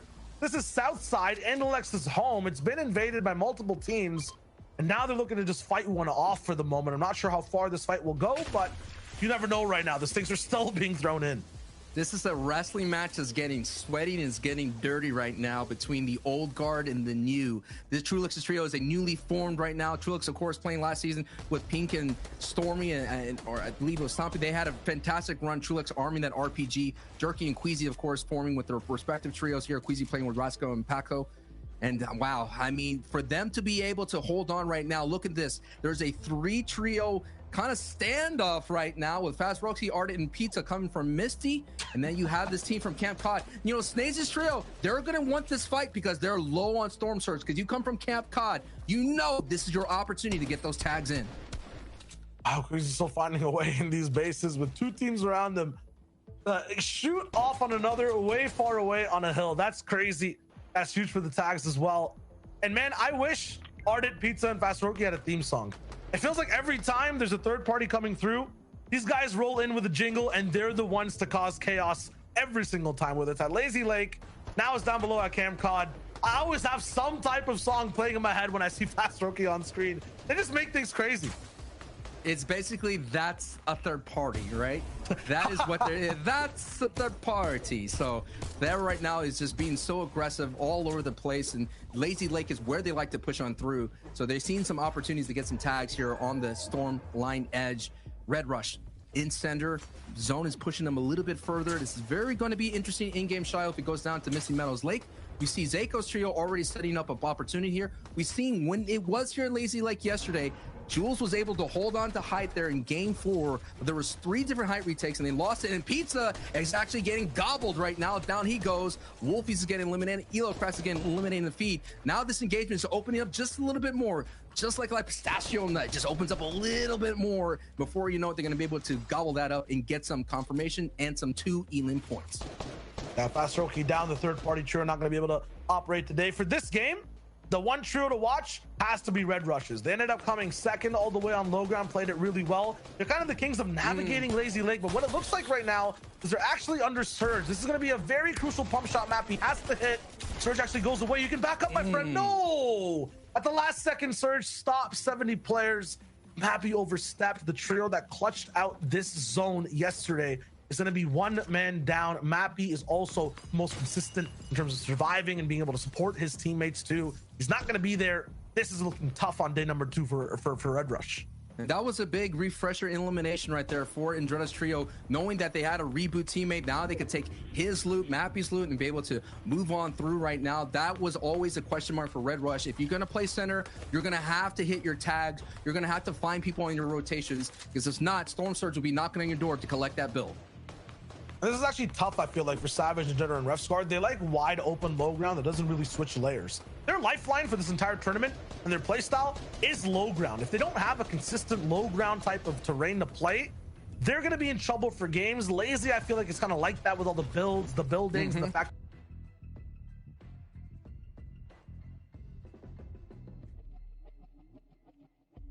from Red Rush, it looks like right now. And they know they're, at a man advantage, 3 versus 2, but no. Just gonna sit up. For this zone, they're gonna have to switch up their play style. They're gonna be aliens in terms of how they're playing. Very used though, to being height. They're gonna be in situations, not bad players in other spots. And there it is, the Red Rush elimination comes in. Gonna have so many more materials as well to work with. Once again though, it will be a very different game plan we see this game. The game plan will all determine where Zone 4 is really close to them. They could work through these kind of natural buildings, the ones that are set here, and find their way in. Now we're looking at Tayson, Nate, and 4ZR, who's made their way in from Sweaty Sands here on a very dead side rotation, considering that Misty Meadows trios have already rotated through. We already saw Pizza way down in there, and it pushes south. So Andretta's trio has some work to do. There's a couple of trios along their way, but Tayson's, 4ZR, and Nate don't have to do any work. But Shio, look at how much of the aquatic lake is eating up Zone 4, and we already seen when it comes to the FNCS wow. I cannot wait where this in-game goes. I mean, I'm trying to think what happened last season. There was Staten Island's reference that I remember. There was so much zaniness going down. It was too crazy last season. And for 4ZR's true, it already looks like they have water in their lungs before they dive into the lake. They're down on HP. They're looking bad, pretty much like Waze right now on HP too. Has to dive into some minis and not a flop or a med kit, it's fine. But yeah, for a lot of trios, they have to be very careful at how much damage they're taking getting to the zone. Sancho is absolutely correct. Once you're here, it's gonna take you double the builds to be able to survive. You have to build on the floor. And then every single opening there's gonna be even more eyes looking at you. There's no buildings, no terrain in the way. So that will say, Queasy's trio, known to take height. If they could take it here in this in-game, that is a really strong probability for them to walk away with the Victory Royale and catch up to Refsguard, Andretta, and Savage. That's all it is right now. People trying to catch up to Savage, but Savage has to go down alongside Andretta and Refsguard for that to happen. No O'Reilly, Vidil, and Reason. Mid-ground this time, I don't think Reason wants to get headshot, bow sniped again. They're looking to play defense and make sure all 3 are alive. They're so good when they're a trio. Looking at the waterfalls on the right, they're on a higher layer. It's tough for them to do their classic box-to-box beam, but they'll find a way. Bat Sniper on the receiving end. They're going to be really cornered down here. Esti, this is their home turf. Sancho, they were born in Lazy Lake, and right now they're getting molded by Noah Riley, Vidil, and Reason. Yeah, it looks like all the tourists from Lazy Lake are coming in and kind of changing the neighborhood that they're known to. You know, I feel like the neighborhood was never the same. Everything's different now. I wish it was back in the old days, but those old days, everything's been upgraded and everything's been infiltrated by all the people that are moving on through. And Waze right now, 22 below, has some work to do to be able to survive right now. Nebs, Booback, and Waze have been doing a fantastic time of being in the middle of the pack at in-game, just getting there, but barely one above. And so many people have to go down. 14, 13 people now, and now they're dipping into the rest of the hard mats. They're on the rope, Shio, and they have Gray on their layer. Still have a chance to punch back and fight. Wade's looking for any shots left and right. Neb's actually going down on the backside. Bubak will have to try to make amends for it, but Zone's coming in, so they actually can't even get to the loot or the body. Wade's looking on the right side. Wolfie's looking down bad on the bill. Switches to wood, back to metal. Wolfie's trying to go for it, and Dreda might have been knocked. Queasy also down to the Zaiku. Everything is turning on its head, and it's not even rotating yet. It's not even closing in half and half. Hey, did these guys even reload? What is the mag size for Waze and Bubak? The shots are not stopping. Thunder down. Wolfie's low HP. They picked up another jam sites here now. The edge of the zone is just catastrophic for any team down below. Waze and Bubak are not holding anything back. All the teams that were on that struggle southern rotation are now breathing a sigh of relief. And Reason O'Reilly, thank you. Get up there and show that Bloomy's now being taken over. That is a huge play. And Noah O'Reilly and Reason are back up into the sky, and they are soaring. They may be soaring to the top of the leaderboard here after this match. That was a big, just an alpha ramp right out to and Bloomy's trio. I've been there before. I know what it feels like to be ramped up to. It's a scary sight, especially when you have Noah, Reason, and the deal going up to your door. Man, I was about to talk about it in a second when we went back to Bloomy, but I was going to say they have had height in other games. Their weakness is literally God ramps. There's been multiple games. I think it was Trulex who God read them yesterday. They're on height. They're going to get bow sniped or something. This time, Reason, Noah O'Reilly, and Vidil, I think they understood height wasn't being that active. Bloomy, you know, a little bit new to looking at how to actually play it. And boom, they're up there. It looks good. 4-0 Nate and Taysom, though, once again, lost at sea. This is just so bad. They're the only trio all the way on the backside, too. What a horrible situation for them to be in so far. So close to the top of the leaderboard, too. Can't go down here. Nate trying to clutch it up. 6 HP. It looks like it's the 9th zone for him right now, but the moving zones haven't even started. Every team is shooting at him. I count at least 15 ARs. Somehow, he still finds a little bit of levity in the situation, a little bit of peace. He'll survive for a bit, but he's on borrowed time. Nate, he's gonna have to turn into a Houdini to survive that max pull, because he's gonna have to go through the entire lobby. We'll keep an eye on the feed, but now all eyes are going back to our first place team of Refsguard, Dreda, and Savage. Zone thankfully pulls their way. Nate gets taken out by Jerky there, so that run is over. The Magician could not get out of that trap. Now, Refsguard, Dreda, and Savage, just focus in here. Let's tell you the gravity of the situation here. Throughout the entire time, they've been getting as many placements here, getting just enough elims just to be able to stay ahead of the push from Queasy, to stay ahead from Hen and Tayson. Now Tayson's gone. Now Hen is gone. They just have to avoid Queasy here. And look at how much damage Noah Riley and the Deal and Reason are. Over 1,000. Now this is where they traditionally are in the early game, but now they're doing it at the end game. And this is one of the easiest zones to maintain height. So many top buildings, so many old builds to connect to. Noah Riley, Vidil, and Reason have a huge chart they can operate off of. No one should be able to really take it down. They could get stuck on from the back in these earlier zones. If they make it to zone 8, I feel like they can't be stopped. Meanwhile, though, on low, Stormy right above Savage. Snazy also moving in. Floki rolling through. Forziar gone and Hen is gone. That's 3rd and 4th place down. There's a lot of room for people to move up. Second place. Jerky can't. Second place is on a lifeline right now. One last teammate left alive. Height is just punishing everyone. Trulex, you have to stay alive for this placement, my friend. Your tournament run might be at stake over here on the 3rd game of the 2nd day. He's looking to see what he does next. Zone actually does pull away. It's all of the Trulex to hold on to spot number 2 right now. He's not gonna be able to get the revive. Meanwhile, Vidil's still popping all the way up top on height. Joe Shadow moving down below. Refsguard and Savage is still ahead of zone. Ahead of zone and looking healthy. That's exactly where the position that there would be. Every time they find success at in-game, they're right then and there. And look at it. All the pressure's going down right now from Noah Riley and Vidil and Reason here. Trulex is on the backside. Trulex has to hold on. Trulex is in 2nd place without any kind of HP to med back up to full health here. But now all eyes are on this new form trio. It feels like they're just changed their ways, being patient. Let's go back into the great. The Deal and Reason now on height. Savage and Dreda Refsguard working through those buildings like you pointed out here, just giving them a little bit more time, a little bit more placement points, and now we're in the top 10. And this is where low ground kind of gets tricky. Cars in the way, buildings you can't really break through in time either. No builds. Savage, no builds, nothing to really reform in terms of trees. They split up a little bit of mats. Minis also dropped down. It's looking like a 3v3 between Refsguard and Dreda Savage. Reason, Noah Riley, Vidil at the very end, but they still have to survive. Thomas HD alive as a solo all the way on the backside. Andalex actually going down from up top. The server's getting squeezed right now. And Dreda, Refsguard, Savage are waiting, and boom! This is big. Big shots coming through. Shadow, Joe, and Stompy kind of stuck on the left corner. Savage, though, is caught out. He was too far, and he goes down. It's up to Andretta and Refscar to carry that torch to first place all the way. Meanwhile, Zyku taking out Stormer right from the backside. Low ground is a maze, a labyrinth, and you can't just hug the right wall. There's no solution to this. You have to react to everything going on in front of you. Noah Riley is getting close and personal, dropping for height, looking for box-to-box fights. Shakeoffs going down. They still have mass to survive.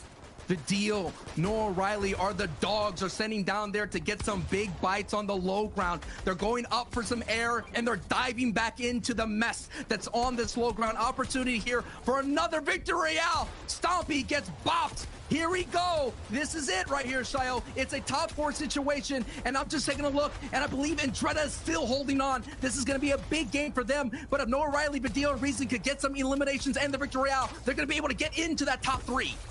A slow burning game going to max brightness. Noah Riley, Badil, and Reason are all still alive. 3 different teams left, 8 players, and they have 3. A majority of the pie so far. They're looking to drop down in just a bit, but there's a big retake coming through. Is that Fury randomly going for height? You can't do this against the best aggro team. They're looking to take him down, but no. Badil gets clapped. Reason gets also completely brapped, but there it is. Fury gets taken down. Now Noah Riley is dropping to the floor. It looks like, yes, there is one team down below. Andretta still surviving as a duo. 2v2. We got another matchup to watch in just a sec. The zone's actually pulling up towards the hill. Noah Riley in advantage, but he's getting prepped to dive below. Taking a big breath of big shields before he hits that water. He goes straight down. No, not yet. Stink balls from Andretta. They have the Elam. Siphon comes through. Yes. Reason's up top with a med kit. Refsguard has the last tick of the zone. Reason eating the meat right now too. He's going straight for that drop down. It's not going to be enough for the heals to survive. Reason, Badil, Noah Riley. Textbook game. That was absolutely crazy to watch. Was that 10 elims, 17 total for that trio? Was that and the victory royale? Yeah. I thought that was going to be a top 3. They're going to the moon. They're going to the moon. No, they're going to a different galaxy. They're going to a different. We don't know where they're going, man. Yo, see, Levin Reese, give us an astronomical chart. Where's this trio going, real man? Show me the desk. Show me the desk. Bro, we're full warp, dude. We're going to a different galaxy, a different time zone, a different timeline. It is just not even in the same realm any longer. And by the way, boys, Badil's trio, that's a new elimination record. That's right. We're seeing action like you would not believe. Reese and Levin, I just cannot understand how these games just don't stop. It is just constant action, constant blows going back and forth. I don't know if my little baby heart can take it. I don't think my big boy heart can take it. Like, this was an incredible game from these guys. Record breaking actually for FNCS finals overall. 17 eliminations, the most amount of points in history so far. This is something that we do not see often. And we've called this yesterday and today, saying that these guys are going to pop off for the 10, 15, 20 elimination game. Insane. Look, last season, they looked like they were going to take the FNCS championship going into that final game, and things didn't go their way. But now they are back with vengeance. They had the highest point game of yesterday. They have the highest point game of not just today, but ever in an FNCS finals. Like, this is ridiculous stuff. These guys are going to shoot all the way up the standings. They came into this game in 10th. We'll see where they are when we get to it, but a phenomenal game from these guys. And it's a very different game, right? When you can dethrone that #1 team going into the game, I mean, without Hen, Genis, and Chapix, I feel like everyone else just had breathing room, right? They were just allowed to operate without this, like, pressure, Levin. Yeah, 100% right. Hen, Genis, and Chapix went down early, and we'll get to show it to you, right? Because the key thing for this team was the fact that coming into today, right, or coming into yesterday, people were scared about this team here, High Chris Vortex, who are landing on them. And people said, if these guys can't sort of get rid of them off spawn, there's going to be big problems. But you'll see here, off spawn, moments before disaster. Screenshot this, right? We all know this feeling. You're gliding in, you see your enemy has picked up a weapon, and you're still gliding in. There's no hope for you there. It's almost too late because you can see High Chris there is able to go and do significant damage to his teammates. Similar thing here for Genis. Genis here, he lands his building, he thinks to the chest, oh, I'm fine and dandy. No, you have Vortex here, he has a primal shotgun and he gets...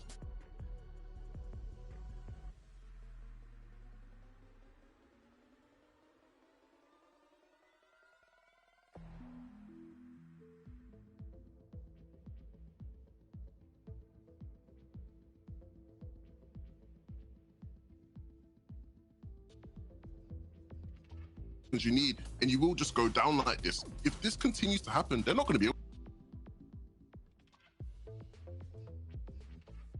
That's fine, but they can't keep doing this at all. They can't keep losing the games off spawn like this. And that is, like you said, the issue of a 50-50 play early on. You can see Hen eventually being picked up, and that is the end of it for them. So you can see that they have actually ended up moving down the leaderboard down until 7th. That's where they are right now. So they're going to have to play a little bit of a catch-up game coming up forward. But some of these teams that have been popping off, Rescard and Andrea Savage, still holding on so strong. I know. It's so silly. Like, every single game, we see some ridiculous stuff happen, and yet they remain first place every single time. Phenomenal stuff from them. But look, Noah Riley, Reason, Vidil sitting in 4th place. They were 10th last time. That game, 3 victory hours so far. The most of any other team. Like, this is insane from these guys. That they had so many not so great games yesterday. Like, after their big victory royale, they really had the other 5 games that just weren't really anything. So today they are playing serious catch-up, but already with 3 games left, being 4th, if they keep playing the way that they're playing today, this is going to be an incredible finish. I just feel like Sancho West, like, his prediction is just kind of echoing my mind. I just remember back before the final started, Sancho was like, guys, you know what? Calling in now, Savage's trio, game 12, they're going to clutch it up for the whole champion.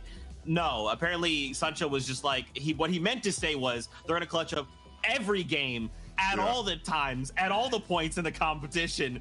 My goodness, this is insane. This is absolutely insane. Fortnite fam, we hope you're enjoying all of the action. That's 3 games down. We only have 3 games to go. Now I know what you're thinking, Zeke. Let's get back aboard the battle bus. You're right. In just a little bit. I know, but listen, you're not going to miss a single thing. We're going to start game number 4, aka game number 10 across the whole competition during the break. So you're not going to miss a single thing. When that timer hits 0, Shaw Wager, Sancho West, they'll be there. They'll pick it up and we'll keep the ball rolling. So go quickly, find water, come back, and we'll keep this going here from the FNCS in Europe. See you guys in just a second.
Welcome back to the European FNCS Finals. It's day number 2. We're on game number 10 of 12, and our previous FNCS champions on your screen right now, Hen, Janice, Chapix, finally allowed to play this game. They've been contesting off spawn 24/7, all 10 games. They've lost 2 so far. The last one we just watched, but this time, if you're watching during the break, that fight ended in what, 3 seconds, Sancho? And more importantly, they've been chilling in their lobbies respectively for about 25 minutes or so. So we all know that gave them time to kind of chill out for a little bit, reset. We've been saying countless times, when they get out of Craigie Cliffs, they have the potential to win it all with a victory royale and double-digit eliminations. So now we're getting into it. We have 3 games left here of the FNCS EU before we crown either a defending champion or we crown a 3-time champion in Tayson, Nate, and Tayson's going to be that one right there. But the whole thing about this right now is, what kind of games going forward do these trios need? And Jonah Resgard and Savage, they don't need anything special. They just got to hold on, keep getting to end game, trust the process. That's all they have to do. Now, for people like Badil, Noah Riley, and Reason, who have been on a terror, making their way up, they just have to now slow it down just a little bit more. I don't know. I can't get a pulse on that team. It's like a team I've never seen before, you know? They have 3 VRs, and today we're watching them, and I feel like we're kind of getting tricked. Their entire game plan has been good, but they've gone down at 27th place. They've gone down at 16th place as well. They're a very flip-floppy team. Every time they win, Sancho, their next game, they don't get that many points. So we just saw them win another game, right? Game number 9 rolling in. And now for game 10, if the pattern continues, they're going to be looking at a game with no points again. They have to break this curse if they want to make it all the way up top on the scene. Chulak, Squeezy, and Jerky 2 have been attempting to be curse breakers today. On day number 1, in the first 6 games, they had so many good positions on height. They ended up getting taken over. It was tough. It was rough for them overall. Today now, they're in 2nd place. They're right behind this trio on your screen, Savage, Andretta, and Refsgard. They've had a great day of games so far, but they've also been a little bit flip-floppy. They have a win, 17th place. It's looking kind of weird. Everyone right now, this game matters so much. They have to be very consistent. What's on the line is life-changing money. Hundreds and thousands of dollars for every single trio that we saw here are playing with that on their top of their minds. Every moment matters for them. Every build, every call out, every engagement is going to matter for them in these next 3 games. I can't imagine feeling the pressure. The only thing I've had that's close was playing in a local video game store. That's it. And my prize was a $20 gift card. So hey, that was the top of my prime, and I can't imagine playing for hundreds and hundreds of thousands of dollars. That 1.3 million total dollar prize pool when it comes to Europe. $300,000 for the trio who's rolling in first place. Squeezy, Chulex, and Jerky could be that trio, but once again, they cannot afford to make any mistakes from here on out. Those last 3 games, they kind of shape exactly how your entire tournament run looks. If you're behind, you have a big chance to get ahead. If you're ahead, you have to play defense. And these guys are caught in between, Sancho. They're ahead of the rest of the lobby, but behind Titans, they can't seem to shake down completely in these games. These rotations have to be perfect, and the end game has to be crisp. And they absolutely earned their spot. They're going against the Andalexes of the world. They're going up against an up-and-comer in Jules right now, getting tagged on their rotation. So they're clawing their way, trying to hold on and avoid anybody that's trying to pull them down and slip them. Now we're talking about movement. Badil, Noah Riley, and Reason, 6 places they moved up. They've had 2 back-to-back games that have moved them up their leaderboard. And look at their strategy. They've just totally changed. And, you know, this kind of reminds me of, you know, at Rose where we're watching like Unknown, and where all the question was what would Unknown look like in in-game? If Unknown down there in the NA, what will he do if he just slow down, be patient, that chaotic energy, that be able to box fight anybody? He was doing some things in the past that were just phenomenal. The same thing like as well, like Face Sway, right? What would Sway look like if you kind of got to in-game? Well, we're seeing right here a game that they just flip-flop everything, the script. They were getting like these 10 elim games, right? When in the early game. Now they're getting those 10 elim games at in-game, and they're getting those bonus placement points. That's why they're moving up the board so fast and ferociously. For Vadil, Noah Riley, it only really is wins that are keeping them in this game. If they're not winning, they're having very, very, I would just say, middling performances throughout. It's like 11th or 17th rolling in throughout the day. It's not looking too good when you look at their team if they don't win games. And to talk about it and put it in EU respect, like it's like, what will Wolfies look like in in-game? What would CRR look like in-game? You know, what are those aggressive known players? What will they look like in in-game? And we're getting a taste of it. And we're just seeing that if you go do your homework, VOD review, they kind of tweeted out, we figured out a plan, and they're executing that plan so beautifully right here. We are joining in slightly late also onto this game number 10, the fourth one of the day. So a lot of people have already moved off of their spots. They're rotating and the zone's coming in fast. I was thinking to myself, wait a minute, Forza are in Lazy Lake and we just started casting? No, this is all the way in a mid-game rotation, and their tags are looking a little bit low, but this is where they actually end up doing the damage. This is going to be a very good spot, but it's going to be shared alongside Fusion and Nexus down below. They love knocking on your walls, and then up top you have Scram, Putrick. We're desperate right now, looking for more points, looking for a way to get back into the competition. We're talking about what does a trio need to come back. Thomas HC flicking an off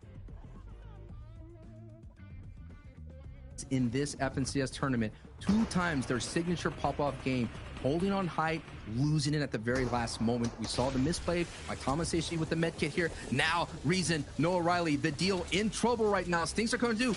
This trio that they're facing is no slouch. They've been taking out big names throughout the past 2 days. And if they add Noah Riley, Reason, and Badil, which they have done in day 1, that's going to be the big blockade, slowing them down from making their movement. This is the 4th place team right now battling. I'm taking a look at the board. They're facing the 9th place team. This is just so scary from all angles. Multiple knights on the low ground. They're so tough. No chance on any walls to kind of escape. There's a trio on all sides. Siptos on one. Anas firing away from the backside all the way up top on a hill. Sancho not stopping the pressure. No Riley, Reason, and Vidil. They might just drop down to patterns. They won the last game. They might be going out early in this one. This happened in game 2. Last time they got pinched, they were attacking Hen, and then all of a sudden, Floki's trio pinched them and wounded them, and they went down to a duo. So if they could solve what they did, the mistakes that they did last time, they could be able to keep pushing up their leaderboard. They did that by switching up a layer to staying away from that crazy low ground that's happening right there. But it's still, we have to keep an eye on them. That's what happened yesterday. All of a sudden, they just getting knocked down to a duo on that transition between early to mid game. And now we see a Nos, Flick, Thomas, Hen, Janice, and Chapix on the same hill. Noel Riley, Vidil right beside them as well. The top 3 from your last FNCS making a similar type rotation. It looks very similar to game 6 of last season as well. So slightly, you know, the zone that's kind of central going towards the south. It could pull up the Steamy, who knows? But Nos, Flick, Thomas, we were talking about them a little bit before as well, Sancho, when we were looking at, you know, how are things looking for them overall in these 12 games. Last season, after 9 games, they were looking a little bit worrisome as well. 4th place overall. While the big pressure from Blueback is too much to handle for Noah Riley, Reason, and Vidil. They go down once again, and it feels like the pattern will be true for this team. It's always a win followed by an early knockout. Noah Riley is still once again hanging on the ropes.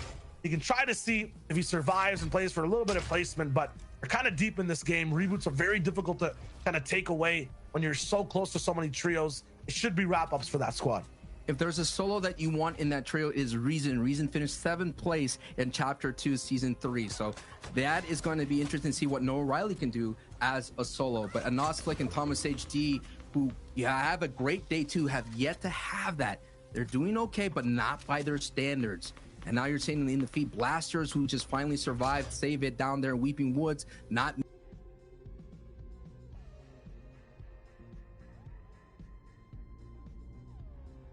Blasters, who just finally survived, save it down there in Weeping Woods, not make it into the middle game right there. But Ryan, Lanouf now have to deal with 2 of the Titans of the region ramping right over them, and they're not moving. They don't want any piece of this pie, but oh no! Chapix and Flick are colliding.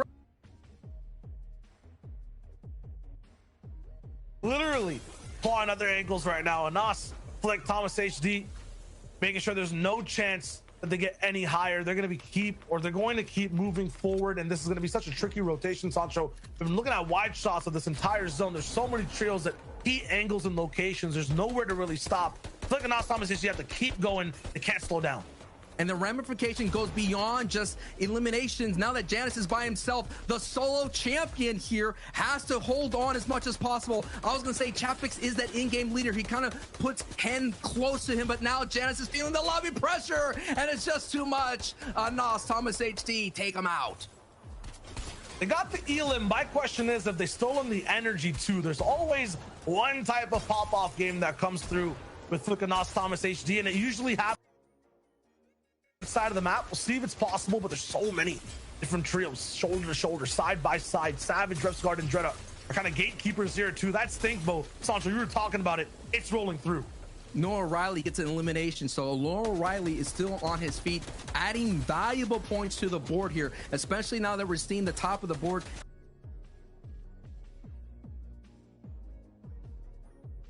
Now that we're seeing the top of the board a little bit in shambles right now at the moment. So Flick, Thomas AC, and Nas, you're right. They're in their home turf here. We all know when there's a game on the line and you are the home team, there's just a little bit more pressure considering that the zone sometimes won't favor you. And I think for the longest time, this is the first time we've seen an East Coast zone in this FNCS EU tournament.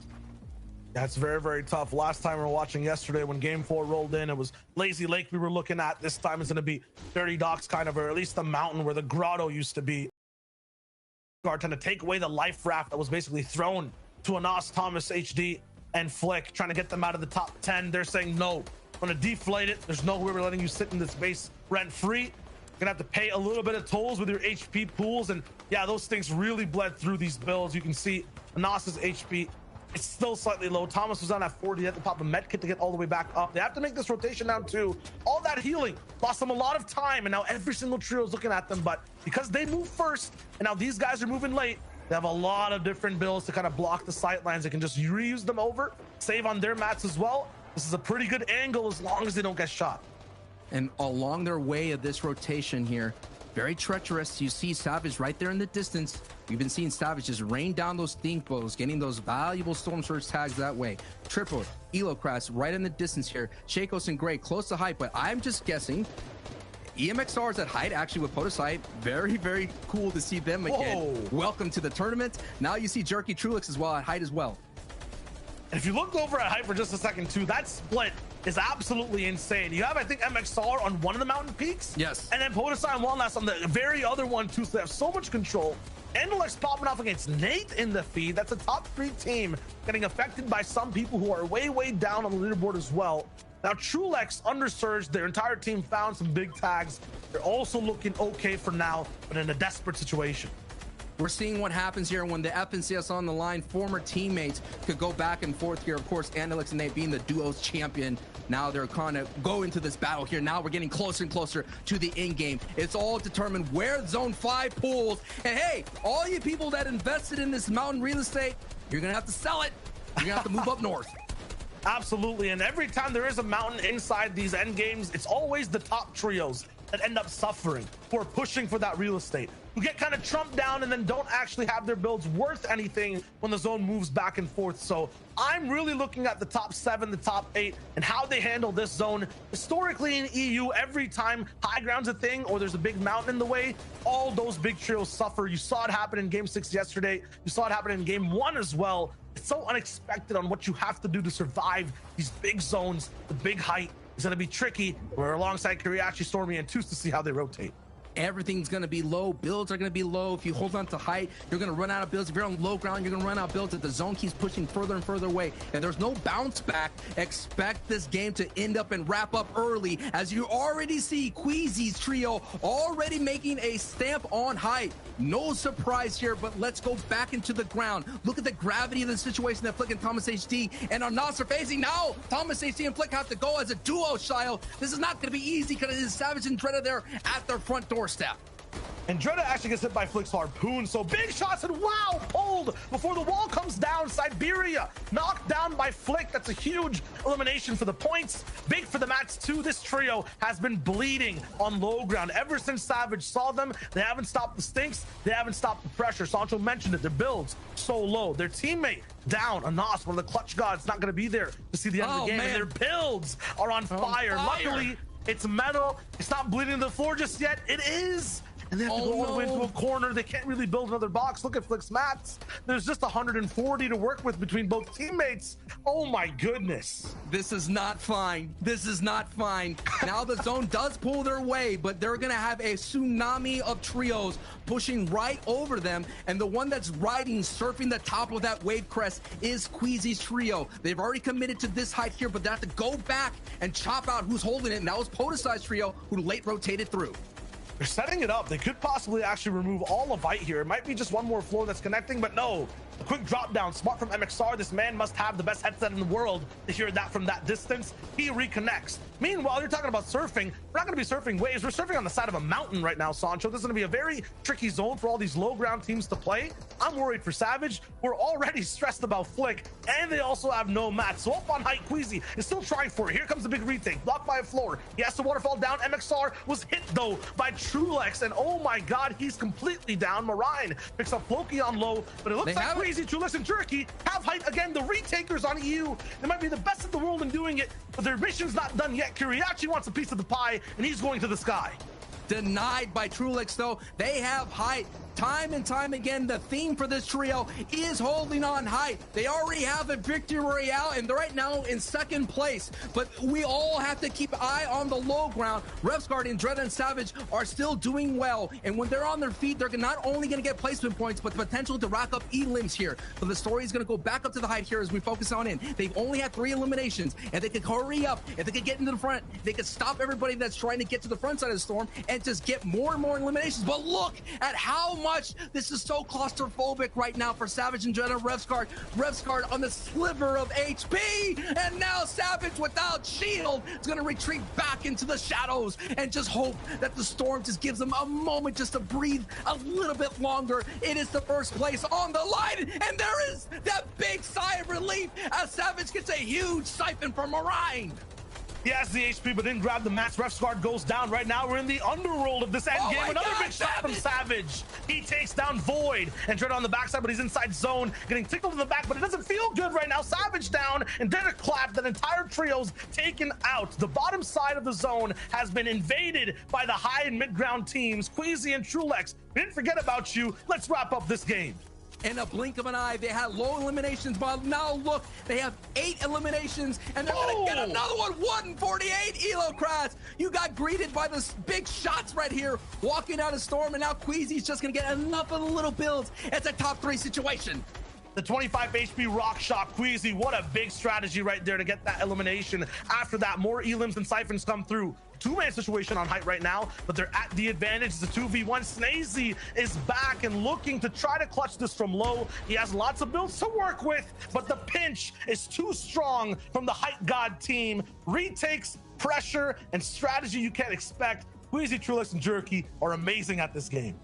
13 eliminations and the victory royale. The adjustments are ringing true, and we're seeing what height is doing in this meta. Last season, it was the low ground teams just getting these high number of eliminations and the victory royale, but we're seeing that the air is a little bit cleaner on height. They're able to have that endurance. They're able to outlast the low ground, and that was a phenomenal performance from Queasy's trio, Shio. Yeah, and that was just such a strange game for all the low teams. It was so tough to play. Zeke, Levin, and Reese need to break that one down. There's definitely things to talk about in that game. Guys, I said it a couple games ago. These guys are the high ground kings, okay? I don't understand. They're not even in high ground, okay? It's like, all right, this is it, the tail of the competition. They're like, oh yeah, look, there's a trail above us, no problem, yeah. The moment they start to move, that's it. Queasy, he's up there. Kiriachi was like, oh yeah, I'd like high ground. That seems like a good idea. No, Queasy was like, no, here's one floor. Stop, don't move. And they were like, all right, sounds good, man. You got it, whatever. I don't understand, Reese. I don't get it. I don't know how. It was the chop play that really did it for them. Obviously, they saw they weren't on yet that 5th zone. They chopped it out. They managed to just get it from there. And like you said, you know, we did see Kiriachi's team going for that. But you noticed that I'm pretty sure Trulex had peppers at that time because he flew ahead. If not, he was just ahead of the game, flew up, took high from there. But one of the big notes to know about that game is we've been talking about this team repeatedly having low eliminations over and over. Every single time on the first day, these guys had 3-4 elims, pretty much none coming to moving. I think there was an 11 or 12 elimination game there, which is significantly higher than normal. They were 25 points behind first coming into this, so that could be a huge clutch. They may have actually overtaken first place there. Yeah, that is a genuine possibility as we sort of get into the final stages of the tournament. It's crazy to think that's possible, especially with how long it feels like Savage's trio has been above. But looking at these guys, man, all season long, when we've seen them get an opportunity to shine in, you know, these sort of final formats, there's literally been nothing that they've like done that suggested they wouldn't be able to perform like this. Like before that sort of run they started to have, it was always Queasy's the most unlucky player, always having hardware issues, never able to play out a tournament fully due to some issues. And now that they don't have these issues, they are solidifying themselves as one of the best teams in the EU. Their style is so recognizable, and it has just been so fun to watch. And you know what? To win the FNCS potentially, maybe all it took was Queasy to buy a new PC. Ooh, that's all it took. That's all it took. There we go. That's all it took. That's all it took. The second VR on the day, but third of the competition. Absolutely insane. Now, boys, we only have 2 games left to go, so I want to kind of turn our attention to teams 4, 5, and 6 coming into this last game that we watched. I mean, we kind of have to set the stage here, Levin. What do they need to do to look and strike that #1 spot? Well, I think the big thing for all of these teams is that they have been incredibly consistent to remain at this point, right? All of these teams seem to have been in this position for quite a while. You know, you look at Stormy Right Reaction 2. It's weird, I don't have much critique of them. I think they just really need to have that game where they do just get a victory royale, right? They are still lacking that victory royale to sort of solidify themselves. And so maybe that's what they need to push themselves into contention. Yeah, and you know, you said no critiques, and I totally agree with you on their team. They're really, really consistent, but just not managing to have those big games that they need. But again, Flick, Anas, and Thomas kind of in a similar boat, but they've had maybe one good big pop-off game, which obviously we saw was the game where they didn't quite manage to pick up the victory round, game 1 today. So you know they were down kind of in that 5th to 6th range, and you know for these guys, they obviously want first, but I think top 3 is really where they're looking at right now. Yeah, and Reason O'Reilly Vidal went down in 21st that game. Right, so they need to get back to what they were doing just before, where they're getting these massive victory out games, because they have dropped down to 5th. But look at who's taken over first place. Just 5 points in it, guys. 5 points in it. Queasy, Trulix, and Juruki are now at the top of the standings. 3 victory royales, joining Norayni, Reason, and Vidal in that 3 group. Like, this is some crazy stuff. This is actually really insane, because I think this is the first time today that we've seen Resguard, Intra, and Savage lose the first place slot. So right, this is the first time they've gone down, but again, only 5 points between it. And man, if you look at this, you see Queasy, Trulex, and Juruki all the way with 3 victory royales. Every time we look at a match, 5th zone, we talk about them, they're relevant. It's hard to say that they do not belong at the top of the leaderboard based off their performances these last 2 days. 100%. Now let's take a look at 11 to 20, because some of these teams will still need to have big games if they want to push themselves into that top 10. Look, if first place becomes out of grabs, you still want top 3, right? You want an auto-call spot for the next finals. Some of these teams may be able to do that. I feel like we have the same conversation about Joe Stompy. Second place or something? They were third, yeah. You know, 3rd place, and now they're sitting in 12th, right? Things have really fallen off for them. They need to sort of pick things up. And Floki, Clement, and the Sipsos, to me, right, they're what, the 2nd best team today. If you were just getting the standings from today, they've been like a top 3 team today. Standings from yesterday is still an uphill battle for them. Yeah, yesterday is a day that they probably won't want to talk about too much, to be honest. But, you know, we have to when you look into the cumulative scores. And, you know, them in 14th right now, definitely, that's still a huge achievement. But these guys were looking for a top 3 finish, let's be real. Same with some of these other teams on here. You know, Flois, Kaiser, and Hellfire. If we're going to talk about a team that has potential to pop off, thinking back to their qualifier where they managed to drop 17 eliminations, had 2 other games in double digits, you've got to think that Flois, Kaiser, Hellfire, if they get going, if they get situated on a low ground situation where Savage is not already there, these guys must be able to pull off a huge amount. And yes, they're currently in 20th, right? They're not in there. But again, every time you climb placements higher from here, more and more earnings over and over again. So it's definitely worth, and obviously the bragging rights. Came 15th sounds much cooler than 20th. Bragging rights. Yeah, 100%. You always want the bragging rights. And the extra dosh does help a bit, doesn't it? So, a little bit. Not bad. Yeah. Oh, man, boys. We only have 2 games left to go. It is a battle between 1st and 2nd place. How is this all gonna go? How is this going to unfold? Hang on to your seats, Fortnite fam. We're going into the next game on the day. Sancho with Shy Wager. Back over to you, friends.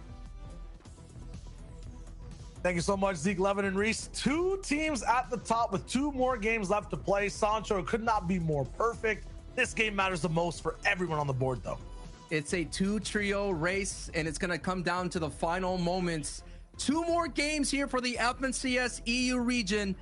Thousands, hundreds of thousands of dollars, over $1 million prize pool is at stake. And now, Trulix, Queasy, and Jerky, the only thing that concerns me is this split that they have. We saw in the qualifier stage numerous times somebody random just hiding and waiting out, where they go to that character down there in Flush Factory. And look, bad sniper Marvin trying to be the kind of spoilers here for a moment, looking to all that they can to kind of return their fate and maybe net themselves a little bit more scratch. Trulix is hyper aware. They've been interrupted so many times in unique ways. They're done playing it, risky whatsoever. They always leave one person behind. This time it'll be Trulix. And make sure no one's flying in. He always ends up landing early because this kind of generator building is on the upside, a higher point of landing. So everyone else on their team, Queasy and Jerky, they end up going a lot lower. They're still gliding. Meanwhile, Trulix can be active and defend the team. Save it already down in the feed to Nikov. That Weeping Woods fight is just going over and over and over again. Past that, Noah Riley, Vidil, Reason. I mean, this has to be the game to watch for them. Every time they have a good game, it's followed by a bad one. Every time they have a bad game, it's followed by a first place, at least today. So patterns are correct. They could win this game and have a big showing. Meanwhile, at Craggy Cliffs, 11th game, Sancho, the fights don't stop. This is going to be monumental for Chapix and Hidden Janice. They have to walk away from Craggy Cliffs for them to have a chance to catch up. Right now, they slipped down 1 spot. Now they're in 8th place. This is what happens here when you're being contested. Chris, Vortex, Knight, the thorn on our champion's side here. This is one of those teams that just haven't been able to, discourage them from dropping. It was that one loss that they had in the previous day. Take a look here. The winner of the last 2 EU finals had 3 victory royales, and we had 2 trios in this tournament here from Vidil and Jerky's trio, having already accomplished that. But there's still 2 more games left. We'll all have eyes on these engagements and, of course, our elimination feed. Man, the slow burn type of game just kind of ruins the game plan for Chapix, Janice, and Hen. They like having control of the map as well as fighting this kind of big battle off spawn. It's going to be tough, Sancho. We're talking about they need this game is because they're in 8th place rolling in. About 90 points away from first place. They definitely need a double-digit elim win to catch up for the win. In terms of catching up, to top 3, they're about 30-ish points away. So once again, a game of a difference. They're going to disengage. Haven't seen this happen today yet. It did happen yesterday. They go for the fish. They're going to be looking good so far. Going to have less loot, though, overall, and be bad on time. The last time they disengaged, I believe they had a little bit of a closer zone. This time, we're going towards what looks like Holly or Slurpee. It's going to be rough for them on rotate. They have to do this fast. And already, I feel like Podesai or MXR from Stealthy Stronghold is already on this island. Or my apologies, Bubak actually, who's landing over at Stealthy. And he's on this island. He's already fished up a little bit. I think Janice and Chapix know on the top right POV. They might hunt him down, but he's already leaving the island. And look at Chris in the water. The yellow arrows on the map. We're at Slurpee right now, but they're chasing down our previous FNCS champions. They're not letting them get away for free. We're here at Slurpee to keep tabs on the 4th place team of Kiriachi, Stormy, and Toos. The team that have just been having a really solid run, free rotations. Usually when you have Slurp Factory contested here and now going up against, that is Shadow's trio there who are doing that Shantytown split. Now we have eyes here on the 2nd place team who have been holding on to 1st place throughout the entire tournament. And they've just been kind of just putting in kind of like a points, like really solid, you know what I mean? But when you have the teams that have been putting in some astronomical numbers, some huge performances like Vidil and Queasy, who has just been just as consistent, but you're just seeing the 2 clashes of meta, Shiloh, right? The high ground and the low ground. And right now the high ground is just winning it out and they have the advantage, but it's only by 5 points. So look at the gold number right now. That is just in this session, 118. On the other side, Queasy is at 136. So If Refsguard's trio could get those 5 points, they automatically close the gap in the cumulative leaderboard. Absolute 5-point difference. At the same time, here is the catch up. We're fighting this fight on a brand new map. It looks like usually craggy cliffs. Now we're on that Flopper Island. Chapix, Janice, and Hen have all the high points, but High Chris has actually made a little bit of a base on the right side. Gonna be looking for a shot, but he's playing it sneaky. They're not letting these guys extend these builds whatsoever because they might be able to find High Chris on his spot. Very smart from Vortex. As he does that though, gets bopped, low on shields. Janice down below too, and he's almost down with no HP. What a great adjustment from High Chris trio. Last time they let this trio disengage to Flopper Island. This time they decided to take the fight to them right on the island. Yeah, exactly. This is going to be the wrap up of the tournament as well. There's no point really for this trio to roll in and disengage. They're going to keep chasing down, but Chapix stops their chase at least a little bit. Knight's 1 HP too. If he drops down and sees him with a quick flick, he can end his big run too. He's going to stay sneaky. Meanwhile, because of this, there'll be enough relief of pressure for Janice to get revived back up. A medkit in play too. They're going to be looking fine for now. Once again though, Sancho, zone is not here. And these guys are already running through their meds and loot. Look at Chapix's inventory. This is not a Chapix loadout. Makeshift AR, blue pump. Finally find the sneaky man. Good night. Good night, literally. And that's gone. So these guys get to play their game out for the rest of game number 11. The thing is, though, they had to invest so much here. Look at all the hard mats. They barely got the fish. And zone's coming in. It is vital for them to find a vehicle like you see a Gnosis trio, put some chunker tires on that, which is a new introduction here in the season that just allows you to move like right over the terrain a lot faster. So they're going to sit there on Flopper Island, no doubt, hit up all the fishing holes. I've seen Thomas AC Flick and Gnosis here are going to visit this character to be able to buy a rift, and they're going to be able to move on through. It's so exciting to always see a rift. It just makes me so nostalgic. Oh, Rift to Ghost, I love you.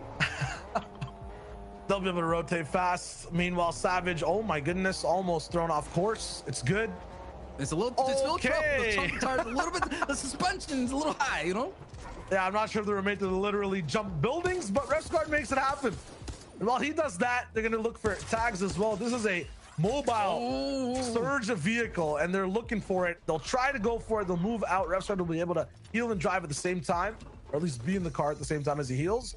Tulek, Sweezy, and Jerky, though. This is kind of the perspective. Second place and first, back to back. They got twos. I think they'll look to just hit that bow shot with the pump shot. Yes, they combine it for the big surge tags too. And that's going to be looking good for them overall. Stinkfish, 6 of them in play. You saw before, Sancho, Stinkfish kind of ruined one of their games. Now they're going to look to actually use them to get ahead of the competition. Sometimes the Slurp Factory team used to go out into these fishing spots. They become fishermen for a bit. That's a big part of Kirachi's game plan. They have about 3 slots that's all dedicated to heals with floppers and mobility. If they had a spicy fish, that's what they use to overtake height. So that's why you found, you know, twos way out there by themselves. So that's a great adjustment by Queasy's trio deciding to push, which has been so far a chill ride for that team coming out of Slurp Factory. And if you're in the top 10 right now, you're also looking to grab mountains or grab guardian posts. You saw a Nas at one of them. Refsguard's going to be up towards the middle of the spire as well. 5 points, bro. 5 points. This is going, you know what I mean? That's what separates them from first place. And we already saw Queasy got another one, so it's actually 7 points, right? The elimination, 7. We have yet to get to that placement threshold in the top 25, so 7 points right now separating first and second. Meanwhile, everyone's trying to catch up. They're kind of in a little bubble of their own, about 50 points ahead of everyone else. Nas, Flick, and Thomas, even the team all the way up top with Enelex and AZ, they need wins. They need wins right now to get all the way up top, but only one team can walk away with that victory royale. Only one team can really afford to push for double-digit elims and be safe at the same time. So Nas, Flick, and Thomas will try to. Gonna keep rotating away. And I have to say, you know, Endelix, they're coming back slowly. They're in top 10. In the previous game, they moved up from 13th to 10th place. They have 190 points. They're slowly turning their fate. It's one of those teams, just like in the playoffs of any kind of sports. They're a veteran team. You don't want to see them. You know they're going to be a tough out if they're along their rotation. So no doubt, seeing an Endelix trio sitting in front of you, that's not good news for Anas, because that trio is going to continue on the rotations. As you see, Reason actually knocking Pizza in the feet. Pizza going down. Reason feels like these guys are already hot off their step, looking to have another great game. Zyku-san and Jules, I would say one of the most surprising performances of this FNCS. Rolling in They look so good on height. They look so good in their heat as well. They just lack that experience of control. But so far today, 7th place. They're right behind Plikonos Thomas and ahead of Janice Chapix and Hen. They're next to legendary names rolling in on one of their first FSCSs, you know, looking really good too. They're just having a very stellar performance. Excited to see how they look in future seasons. The games aren't even done today. If they figure out how to make up for their lack of experience, take more risks, they can get even higher on the boards today. They didn't even make it into round 4 of any of the qualifiers, so they are progressing, right? And you're right, if the career trajectory, if they decide to stay together as a trio, they could definitely keep having a better performance in the next finals. Astroki looks like he's back up with Pizza and Ardit, so the full elimination didn't really come through. Savage, although, has kind of invested a lot into this game. Must be medkits or something that are already down, maybe 14. Okay. We learned the lessons. Yep. Yes. Yes. They're looking real good. 214 above, and they still have chances to do more damage. Who's right next to him? Yeah, but it's Fast Strokey. They don't like letting a trio getting away for free. Fast Strokey, a lot of the times, if they're down on Surge, they like having these box fights, but I don't feel like in the last 2 games they're going to be playing that super risky. They take a lot of moments here to fight this engagement. You have Wakey's trio out there. You have Vidil's trio just a little bit further. So this wedge is already being filled with big names of the EU region. And 7 points is all they need right now. So when that number gets to 222, they catch up to Queasy. Placement points haven't been doled out. 5 points we're going to be doled out in about 4 places. And the lobby focus is coming in. This is 2nd place here on the ropes. They might get KO'd. And that's Noah Riley applying pressure on the other side. That's Asterios applying pressure on the other side. Here comes the stink. The gas may be a little too dense for them. And Dreda now down without any shield on the sliver of life. Savage is on the same way, is able to get back to 100 HP, but Roughscar goes down. Too much pressure from all angles, as my boy Shio will say. Left, right, up, down, doesn't matter where they look, they were just getting too much, and now it all falls on Indreda's shoulders. This will be by far one of the lowest finishes they had throughout the entire tournament, and this is 2nd place once again. 6 HP and a dream, and that dream is being turned into a scary nightmare. Can they get it? Whoa, hold on just for a brief moment. And that's what FNCS comes all about, the brief moments. To be able to res your teammate Revsguard and Dreda, the classic duo, now have to hold on tight. It's not a Savage clutch that they need, and now it's a duo clutch of Indreda and Revsguard. They'll try it. Red Rush Mappy Exterior still looking from the outside in. Indreda, their 2nd place ship, caught in a Bermuda Triangle of pressure and stinks all around. Might be a shipwreck here in just a second. It's going to be so tough to get out of here, and they're not sure what's outside these walls. You can hear the footsteps too. The shield for Revsguard. He went down to stink, so that was it still insane. stays up for him. They get to save a lot on resources. In terms of the meds they have, they can see, I feel like, Revsguard through these walls. No, they're metal walls, and it'll be tough. There comes all the pressure. They have to move. Edit out right, but there's trios waiting outside too. 65 damage above, and they're still getting tagged. This is rough for Indreda and Revsguard for the moment. They're caught right back on Storm Line 2. 3rd zone moving in 45 seconds. This survival story has a timer. They not only have to escape this pressure, but then move in a time limit too. So this is going to be really strugglesome. 10 bills on Indreda too. This is just too rough. My oh my, the shoes on the other foot. We saw this engagement down in Lazy Lake, and we saw Indreda, Revsguard, and Savage get a big key refresher off of Mappy's trio, and Mappy is just disengaging right now, leaving this trio on the island all by themselves with no life raft to be able to survive, and Storm Surge is raining down terror. 55 below, not enough minis to hold on, but Red Rush, he sees that, he's trying to capitalize, but some tags on Red Rush here. Revsguard and Dreda here. It's all but a matter of time for them to be eliminated here in one of the 2 of the 2nd games, and the Raptor says hello, but Asterios is the ultimate king. He takes them down, and now Red Rush, Asterios, and Mappy get revenge, and what an almost bad timing for Indreda, Revsguard, and Savage to go down, because Queasy, Trulix, and Jerky are still on their feet, looking good, feeling good, breathing in that fresh air. Fresh air, 1st place right now, watching in the feed, 2nd go down. Revsguard and Dreda Savage are going to be one of the only top trios in the game right now not to be playing out this specific end game. This is a chance for a lot of people to catch up, but at the same time, a chance at the 2nd last game of the EU finals for Queasy, Trulex, and Jerky to really solidify that first place spot. The only trio I think they have to be have to keep wary of is Vidil trio. Throughout the entire day, they've been playing height. They've already defended them once. They already got a huge bow shot to stop their push. So we have to keep an eye on what kind of position does Vidil trios have. But let's keep an eye on here on a third place team, Tayson. Third place looking to take over second, but it's a 50-point gap they have to make up.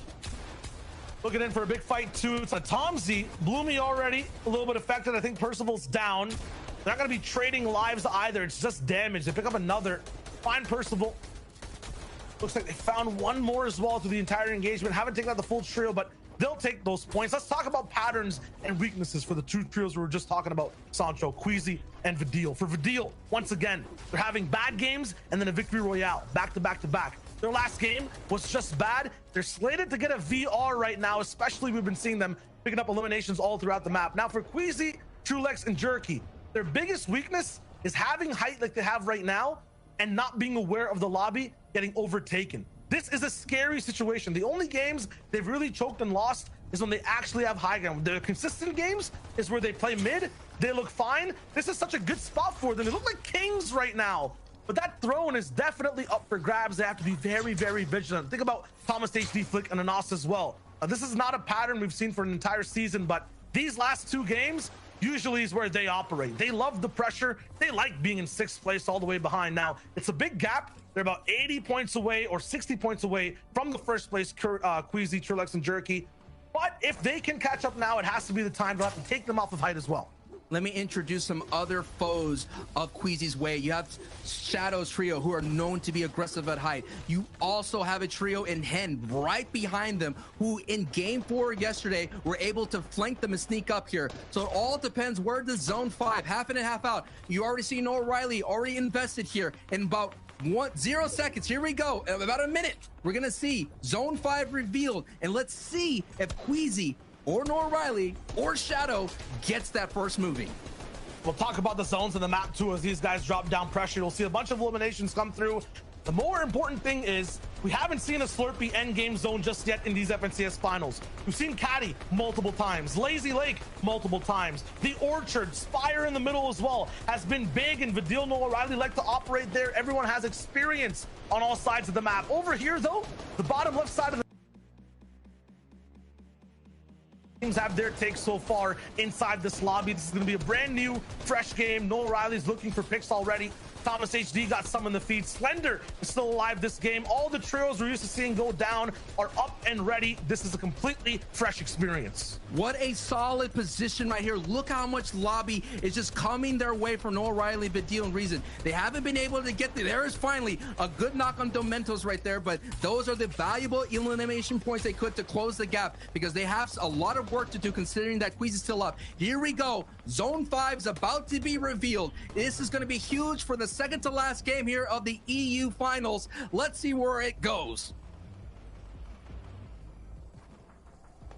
Checking out all sides of the map. Looks like people are starting to rotate in. It's towards this top right of Slurpee Swamp. Noah Riley basically have the gatekeep position, at least from their trio. I see one on absolute height. It might be Trulex. No, it's Exterios, who's all the way on high ground. With Mappy and Red Rush, somehow they found a way to get all the way up top. The consistent trio coming in throughout the day have kind of, had a leg backwards. They're in 4th place right now. They have the best chance to catch up completely, but they have to fight Queasy. They have to fight Vidil. 3 different teams looking to have high and take this game. My oh my, we're used to seeing the low ground and just seeing Trulex. Yes, the defense they saw in the VOD how they got flanked on. They're trying to discourage that high ground retake, because we all know it's basically so much free. That's to be an economy type of way to take that high ground from them, because they don't have to use all that. That's what Chapix is keeping an eye on for. But look, actually Flick is pushing on Noah Riley. They're trying to take this height away from them, and Noah Riley's doing all that he can to stop it. Every team from 3rd to 10th is trying to find a way to get back into this tournament, get back to the first place slot. Right now for Anas, it'll be going straight to Noah Riley's box. A big pump comes in to trade. Thomas HD is keeping this team's dreams alive, but he's the only one left up with 19 HP. Landed a big pump, didn't get a full finish on the Elam either. This height take did not work out, and their chances for first place are definitely on the line. Thomas HD could definitely clutch that situation. He's done it in previous season. He's going to have one of the biggest clutches, but look, Height's in trouble. Trulix Jerky goes down, and Queasy has been put down to low ground. He is in shambles. Queasy doesn't want to be down here. The air is not just too dense for them. His lungs are used to clean air. Queasy now, he has to do all that he can to hold on. This is the first place team going down, and placement points are well out getting doled. This might be the most important clutch of Queasy's career in general. The longer he stays alive, the more of a gap he makes between him and Savage, who went down so much earlier. It's all about placement points for that team right now, but for Exterios, Mappy, and Red Rush, it's all about the catch-up. If Queasy goes down as well, it basically becomes a foot race for every top 10 team to close that gap, but it's all down to him. 15 different teams alive right now. That placement will come in every single time one goes down. Queasy moving forward, only soft mats, 400 builds. He's looking to harpoon any type of materials, but every edit he opens is an invitation for more beams to come from any direction that he's looking at. A big shot right in front. He dodges it, goes towards low ground. He's still moving in. He is getting more placement. Thomas HD's down. He has a little bit, but he's taken out now. For every other team up right now, it's a chance for contention, a chance to catch up to the first and second place team. This is that gap game, and every team's looking to fill it. Reason, Noah Riley, and Badil are second from height. You're taking a look at Kinzel, 16th place going into this match here. They have some chance to move up their leaderboard, but Tayson, 4ZR, Nate, who have been passive at in-game, are now looking at height to see if they could take it. If Tayson, 4ZR, Nate could take height, they could move from third place and close the gap that the first and second place team are. You talked about it, Shio, 50 points, but Badil gets a knock on Joe. So Badil and Noah Riley are making their move right now as Tayson's going to the front side of the storm here just to make sure that they get as much placement as possible. We're getting closer and closer to the top 10 situation. Kinzel, Waking, iDrop have the advantage here, but now we're taking a look at who has the advantage on the low ground. It's Andalex. We talk about the veteran trio you do not want to see controlling the low ground, but now we focus here back to third place. Shio, Ken Tayson right here, the ultimate solo star, find the impact frags. I think he got that one, maybe, we'll see. But Tayson, yes, he does, and that was on the deal. Wraps up the deal. One of the other top teams in fifth place rolling in. Tayson is trying to big that gap all the way from third to fifth place and catch up to first. He's looking possibly for a height retake 2. Surveying the area. Meanwhile, Marine down in the feed. Wolfie's going away too. That entire squad is getting taken away. He's done the analysis. I feel like the team might be going for it in just a second. They have a little bit of those materials, but no. Kinzel, Wakey, and iDrop are way too high. We're going straight to the ocean as well. Low ground's going to be a little bit of trouble. They have to build a little bit more on the floors. Tayson is getting close and personal to that low ground as well. Building all the way left and right. Shaco's going down in the feed. Snazy on low ground also gets taken out by Nate. This squad is active. They're looking for box-to-box fights, and they're winning them all. They need all these points right here. A 50-point gap going into it like he's gonna have to move on out, but I think Tayson was able to survive that pressure here. Tayson 4ZR now getting pressure from height, Tayson down to a sliver of health here. 6 eliminations from Nate, the former FNCS champion, goes down in a flash so quickly. Now it's 4ZR here, who's in the back of the storm. 4ZR holding on, 19 HP, and he goes down as well. This is going to be a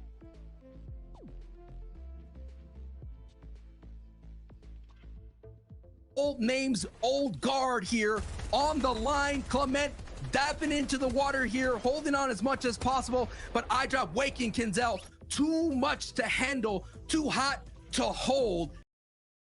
And the Victor Rail, that's big for them. They were 16th place. They could get up closer. We talked about all it takes, 2 games, 2 pop-off games. You get a lot of movement on that board, Shio. That was definitely a catch-up game, though, for the majority of the server, right? A lot of those top teams going down early, even 4ZR not being able to go all the way to the end for the victory royale. I'm wondering how that shakeup looks. What does the catch-up look like? We have to toss it over to the desk to see exactly how that game's results throw down. Boys, we're in the back just screaming our heads off. All right, we're just yelling as all of this is happening. Trios falling left and right. This is absolutely insane. Now, we'll take a look at the standings in just a little bit, but this was game number 5 on the day, 11 of the overall tournament finals here in Europe.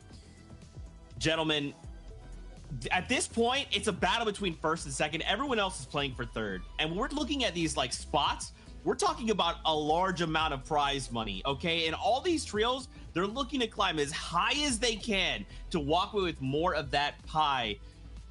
Reese, Levin, this game is way too tight right now.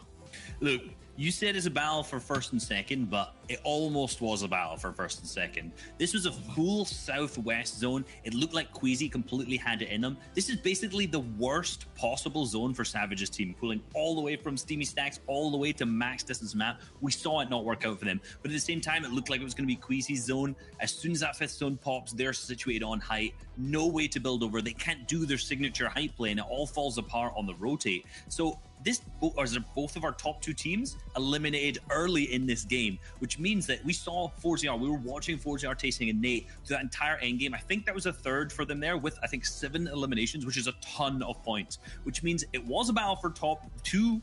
But I think with that game, those guys are going to move all the way up. And now it seems to be a 3-way battle for first coming into the final match. Yeah, I wanted That's to how Fortnite make it like any zone they want, so make it fair Fortnite. But it's really unlucky, right? In the case of Savage's share, where you have the max distance zone. It's not even a max distance zone, the max distance zone for that team. And even in Queasy and Trilex's case, they don't pull 50-50. That height difference, it just wasn't going to happen, right? They just weren't going to get height there. And so you saw they were posturing for it, right? You know what they want to do, but they just couldn't execute it. And so going into this last game now, it's a 3-horse race. And what a race is it? What a race. Like, this is going to be crazy. Ultimately, one of these 3 teams is going to be in the sort of closing moments of that game. And that's probably going to be the team that takes it. And so what happens now if there's all 3 of those teams in that situation? Like, then things just get... We have a good game. We're getting all different levels of crazy right now in the final game. This is absolutely insane. We'll take a look at these standings in just a second. First, we got to talk about our top 3 going into that last game. This battle at the top. We got to highlight the 3 trios that are closest to the Axe of Champions. We literally just talked about these teams as already. We set this up saying let's go the top 3 teams coming in. I think they're still the top 3 teams in contention right now. 4ZR, Tayson, and Nate had a good first day, but not anything amazing. They were 4th coming out of that first day. Now they're in 3rd, so moved up a single point, maybe even pushed their way up the leaderboards a little bit more. But Rescard, Savage, and Drea, after the first day, they were in 1st. It was all looking really, really good up until that, what was that, game number 10, where they started to get overtaken then. And then here we go, 11 games deep. They've kind of moved down a little bit. The gap seems to be changing a little bit more. This is one of the best 3-way races coming into the finals that we've seen in a long time. This is so tense. Yeah, and you look at Queasy and Trulex, both incredibly experienced players. Juriki, this is only his 2nd time playing in an FNCS finals. Is the pressure going to get to him coming into that final game? He tweeted out just before the last game, we need to focus now. And so is this going to be the opportunity for them to close things out and win their first ever FNCS championships collectively? First team to break 300 points, 308 points, sitting on top of that standings. Queasy, Trulex, and Juriki, they need to hold on going into this last game. Refs got and Mr. Savage, even though they didn't get the game they wanted, they're still sitting there in 2nd. And, the gap is reachable between them and Queasy. And so now, even with Tayson, 4ZR, and Nate coming into this race, it is still a very difficult one to win.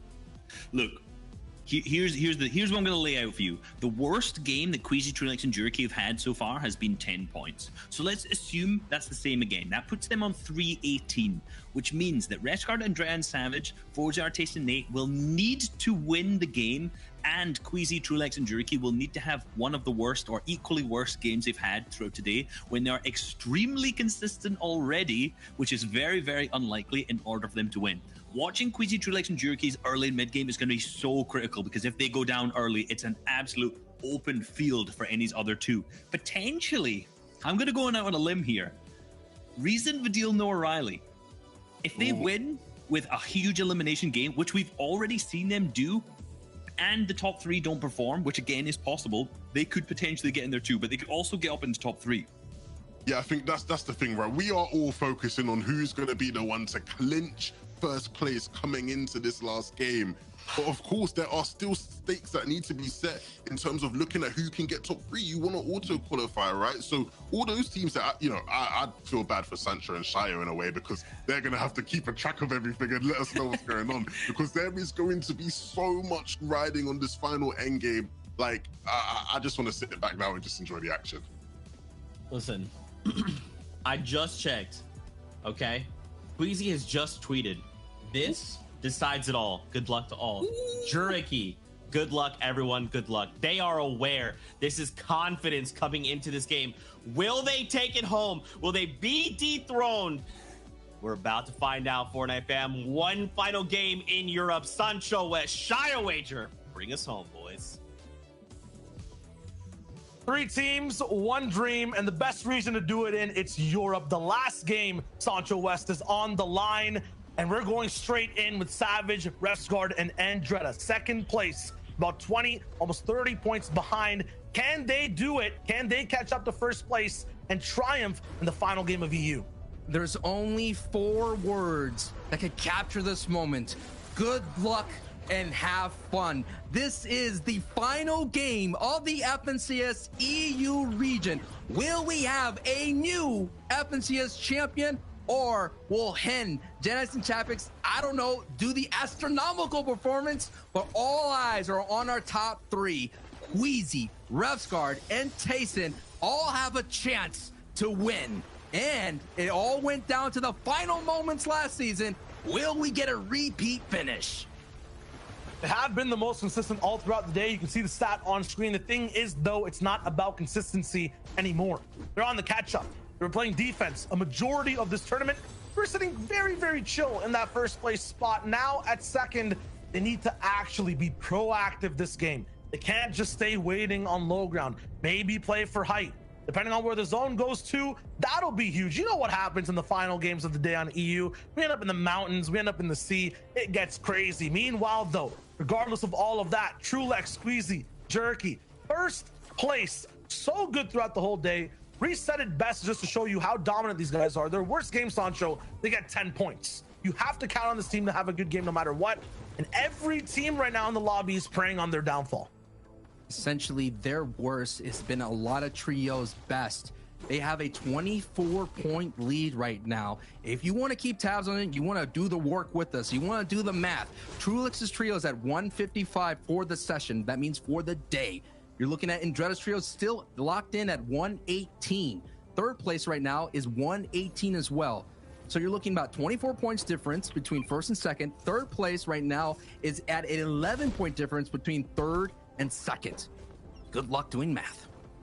And in this final game, he pulled up an extra chair at the table. There are 3 teams neck and neck, close by, looking for that top tier first place spot. The champions of Europe, the before ZR, Tayson, and Nate rolling in 273 points throughout both days. They're also very, very close, but have to do so much and hope that Queasy, Jerky, and Trulex trip over themselves trying to clinch this last game. Let's take a look at the Zone 1 that's been revealed. If you're sitting out there and you're a Queasy fan, they're on the bottom left of your screen, and they have to go through all of those South rotator players that are all out there that have been just clawing. They've been bruising a lot of people, so that's going to be something to keep an eye on as they make that treacherous rotation. And Shio, Savage, Resguard, and Dretta, this is really close. This is a very winnable situation considering Zone 1 pulled their way. Last zone went all the way across the map. Yeah, I mean, it's close to them, but neither team really pull the zone into their domain. Everyone's gonna have to move a little bit, especially for ZR all the way at what he stands. Even Steamy Stacks, you see that white line? They have to eventually end up leaving this POI. They're on a timer, and they have to make sure their game is efficient. We cannot forget fourth place, the Deal, Noah, Riley, and Reason, making a return back into the top 3. That's the only new team that are within the striking distance, within being that auto qualification as well. That this, what a phenomenal performance from them, no matter what. It let them know that they could change their playstyle if for some reason the placement points or elimination points changes. They know they could be aggressive, they could be that buzzsaw. But this is what's been so impressive throughout the day is Trulex, Queasy, and Jerky. We've been playing height aggressively, and who knows, imagine if day 1 they were able to get those victory royales when they had height, how much of a runaway performance this would be for season 6. Yeah, I have it down in my notes. This team was literally supposed to win on day 1. The positions they were in, you're absolutely correct. Like, they literally were dominant and no team could, in theory, really catch them. In reality, though, they definitely did get caught. Going back, though, watching the VODs, making sure everything, all the mistakes were fine. They came into day 2 the fresh mindset, and now they have a huge lead on many teams. All they have to do this game is survive. We already talked about a lot of numbers, but let me throw you the big numbers that's happening here. But let me put a pause on that as our defending FNCS champions are in trouble. Lanouf's trio here has put so much pressure on them. Now that Janice is in a defensive stance here, Lanouf does get hit. It is cracked right now, and that might be just enough to kind of slow down this push that's happening from Slicks, Marine, and Lunef. Gonna be trying to go all the way in. At the same time, every team right now, they might not be holding anything back. In the last game, you might need a lot of eliminations to go a little bit higher. And the prize thresholds there are for the entire tournament we're watching so far, for the whole finals, for Janice and Chapix, it might not be possible for them to level up the whole way and get top 3. They're about, I would say, 40 points behind. So they definitely would need the win. High Chris is here, still chasing them. They disengaged over and over again yesterday. And, you know, both teams have to play their games out. If this is the first time you're tuning in for the day watching Hen's team or watching on screen,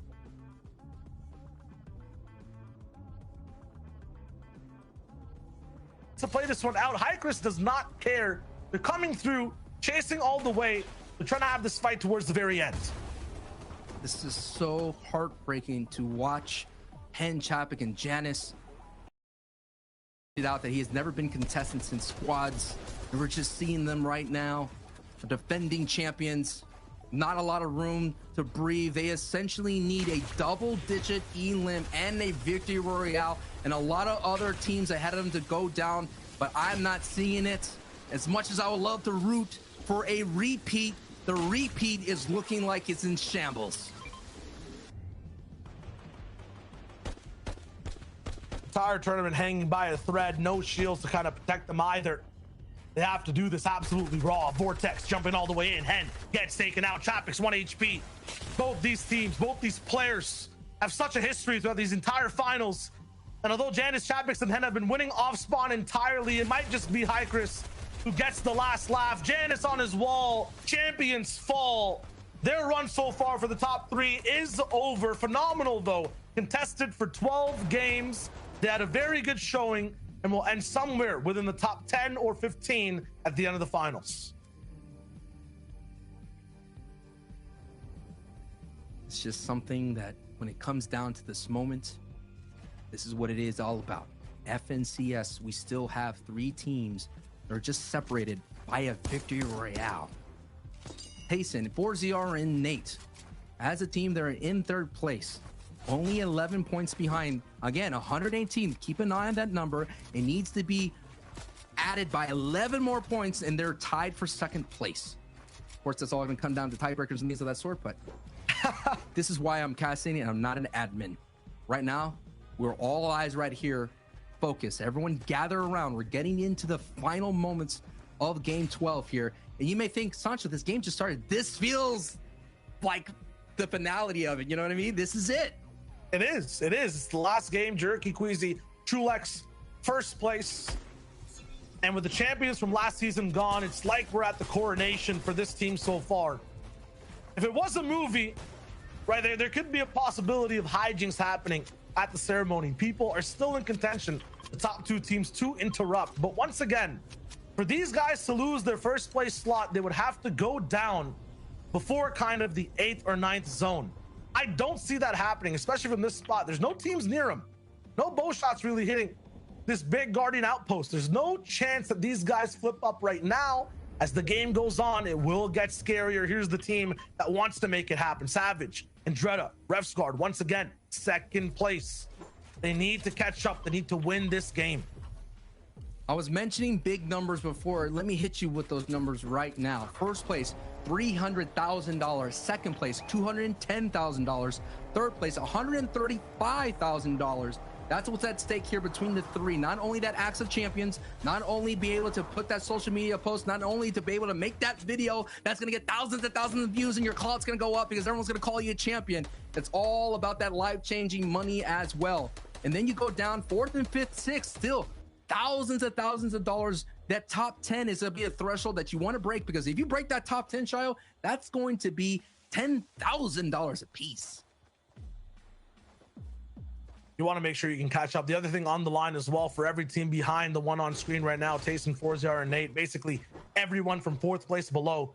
You hit top 3 this FNCS, you're automatically invited to the next one to be inside the finals as well. So Tayson, ForZR, and Nate have their own gate to keep while they try to get further and further up inside the top 3. They have to make sure they don't go down and they get an auto qual all the way. You saw how rough it was for their season. All the qual weeks, issues, errors, in heats as well. They kind of fixed it up, but they had trouble getting all the way here. They look amazing today. Amazing right now, but they don't want to repeat the process. Still, other teams that are in this match have a lot to play for themselves. We cannot forget about that all-star game that will happen later on. The top 15 will be able to get into that match. They're looking for big qualifications on all sides. Queasy, Jerky, Trulex in a little bit of trouble right now. These are the spots that you can't make mistakes at. And these are also the places where every other team who was playing normally might be slightly hungrier, understanding that, hey, we might need to get the top 10. I want to get to the upper portions of prizing. I might have to push the team in front of me that I usually would in Sun and Jules, a passive team. Might make that choice, but no, with this defensive base, Queasy, Jerky, and Trulex will be fine. They're used to being free, though. They like walking around. That's not going to be the case right now. And on Surge as well, they're just 18 damage above. Yeah, yes, exactly what I was going to point out. Look at it. Both people that are in the top 3, just above Surge, and 10 players have to go down here very soon in the next zone. So every shot's mattering. They're going to have to get this important tags. Revsguard in the bottom right of your screen, armed with an infantry rifle. Doesn't get any connections, but look at the zone, Shio. Zone 2, it's going to be another mountain finish. Can't get nervous here on the Surge. I know it's just 18. It's half a tag. It looks drastic, but patience is key. Everyone else should be a lot more nervous and more desperate to push for shots. Queasy always hits these, but no, doesn't get a single bullet on the head. People all the way up top, Stompy, Shadow, and 32. Joe, and Lazy Lakes. 19 above now. Oh, it's looking fine. Everyone should be edging more towards looking for box fights, looking to really just push their game to the absolute limit. Trulex, Queasy, Jerky, different circumstances. They're feeling fine. Pizza Ardent, kind of desperate. Reason is right here with Vidil and Noah Riley. They're looking right beside Tayson to actually overtake them and get into the top 3. They're in 4th place currently. Tayson has to defend this right now inside the same POI. They're 192 damage below. They need to go for a fight. They're pushing for it. Ardent inside this building, but no, Tayson is moving with no protection all the way up the side of this ramp, and he gets beamed down, has to heal all the way up, and 21 damage above. The outreach was worth it, but they're still not off scot-free. The monster that's underneath the bed of Tayson's dreams of a 3-time FNCS championship is now haunting them and giving them some nightmares, because look, they're only 9 above, and throughout the entire tournament we've seen Storm Surge being the bullseye, the target, and so many trios right now are looking for those easy eliminations to get them those thousands of dollars as they creep up more and more on the leaderboard. A lot to play for everybody else on the field. They can't screw up the Surge now. The entire run they've had this season, it's been Surge issues every single time. There's no way in this game, the finale, will they just trip up for now? Yeah, they go all the way up, build the bases, 86 damage above. It's looking good. And now with 69 players alive, Surge will stop still. They're not kings of their spot right now. Joe, Stompy, and Shadow can have better peaks right below them. Fast Roki and Ardent will look to cause trouble. Meanwhile, Trulex, Jerky, trapped beside a river in a shed. They finally broke free and are moving on their way to an empty zone where no one's really claimed that much ground. This could be huge. Get them into a spot to survive and not really have a team interrupt them. Wow, Jerky, a big bow shot to get Surge. Remember, they were barely up on it. Another one. This is so huge for Jerky. They don't have to make as many edits now. They're going to be relaxing for the moment, too. The issue is they've bullied 2 teams on mountains and caught their attention. One of them being a team that might be looking at them to stop their run. Savage and Dread are Revsguard. This is like one of those things right there is you're seeing that they're used to being really chill on Surge. They can make those kind of aggressive plays for height, but when you have that Surge parasite weighing you down, that anchor, you're not going to be as free to crank up to height. Those 90s just become a little bit heavier. In fact, Shio, everything is heavier right now. Every edit, I bet you their mouse or controller, whatever input they're playing on, just feels a little bit more heavier. It's like a 5-pound weight sitting on it. Definitely a lot of pressure. 840 Tayson, though, no strangers to it. We know how decorated Tayson is. We know the prowess of Nate and ForZR2 popping off, whether it's duos for Nate, whether it's the trio prowess of ForZR as well. Tayson's so good in every mode too. These guys can definitely do it, but once again, they're the team that the majority of players in this lobby are looking to take out. I know first and second are having their own battle, but for third, they are on the line. Fast Roki beats the Ardent above them, want to break in. Andalex in 8th place wants to roll through. Kiriachi right below them in 5th. They're trying to get through too. They had a chance to meet up with Vidil, Noah Riley, and Reason. They're right below them in 4th place. Meanwhile, in 2nd, Savage, Rustguard, and Dreda looking at the server, trying to pinpoint where that first place team is, or just trying to get tags. They're looking good though. Center zone and everybody that's in the top 3, everybody in the lobby that's still alive has been doled out 5 points. So that's why they went from 118 to 123. So far, no movement yet in the top 3. No one's gaining ground. No one's lost ground right now between Andretta's trio, ForZR, and Queasy. All looking good. The only thing that I'm really concerned is this right here. What does the Storm Surge look at? We saw 2 big bow shots, putting them at 85, putting 160 into that HP bankroll. But is that going to be enough for them to last? Are they going to have enough financial Storm Surge to be able to withstand all this pressure that's happening right here, right now? Talk about pressure. This is a very similar position we saw, I believe, Anas, Thomas, HD, and Flick at last game. A team focuses you while you can't really move between the 3rd, 4th, and 5th zones. You start running out of your materials completely. Fast Roki's not letting this one go. They're dropping down all their ammo into this position. They ran out of shields above them. They ran out of gas, they ran out of mats completely, and it looks like they're looking to all in Nate, ForZR, and Tayson below before this storm starts to move. We're seeing that a knock went through for Reason. Now they're at 169 for this session here. They closed the gap just a little bit. They're still 17 points behind 3rd place. Anas, Thomas, HD are also used to winning at least one game, I feel like, inside these finals, having a big pop off, and they haven't done it yet. They could steal away the VR. They're still alive and looking really healthy. Meanwhile, Savage, wide open edit. Good job closing it after all that pressure. I was expecting a bow shot to come in. That would not be good for just the inventory management and loadout. Joe, Stompy are still all the way up on their high ground position from Lazy Lake. They're looking to dominate this game. They did one yesterday, but once again, they're looking for repeat performances, trying to get up in the prizing thresholds. Oh no, ForZR down. That's what I was talking about. Fast Roki did not want them to get away for free. Nate now stuck behind the wall. It's not his. He can't edit it. Pizza looking for the big shots, but he goes down. The Storm and a lot of shots inside the circle as well. Nate, as a result, getting the Elam or not, will fall privy to them too. Tayson will have to leave him behind. And look who they're going to be running into. Reason, Vidil, Noah Riley. He's caught their attention. The 4th place team right below them might be the ones to take him out, but he might be actually affecting them in moving by. I think, yes. Oh my! He picked up Vidil, got the Elam too. 4th place now in shambles. 3rd place just has one teammate left over. Tayson is not going to go out without a big bang. He's looking for the big shots. Reason is going to be taken down on shields. Zone, 17 seconds. Still moving in. They're really desperate. They pushed up on these builds to move forward. But this, they're still not in zone. This is trouble.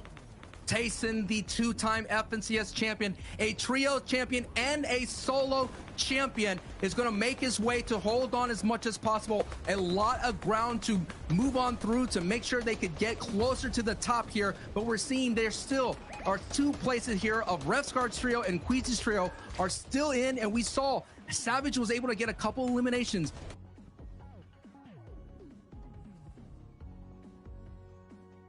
And Tayson is out, locked in 3rd place, but we already know there's going to be a lot of movement because there's a lot more game here in the final 12th game, Shio.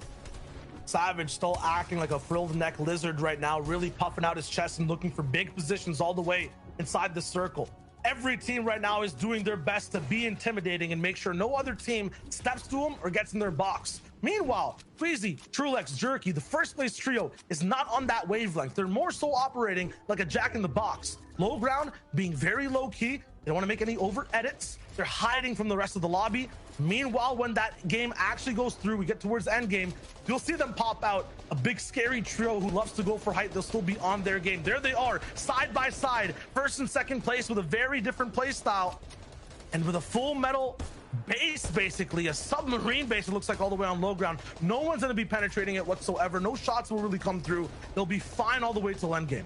let me just make things simpler right now. I know all of us are trying to do math, but Queasy, if they could just outplay Andretta, then they're going to be able to have a great, basically a victory royale for Andretta. That is the win condition for the FNCS championship.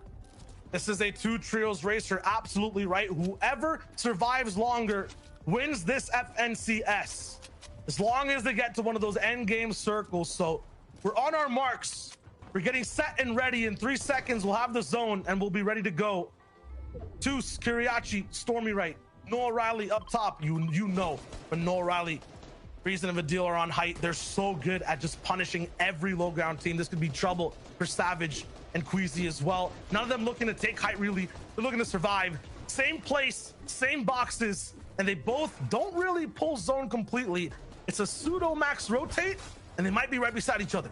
Savage, the in-game leader for this situations right here. His prowess, his clutch factor is all on the line. He has to lead Refsguard and Andretta. Savage joining this duo to form this newly trio that's performing out of their minds right now. Only 13 above Storm Surge, so that's going to be dangerous for them.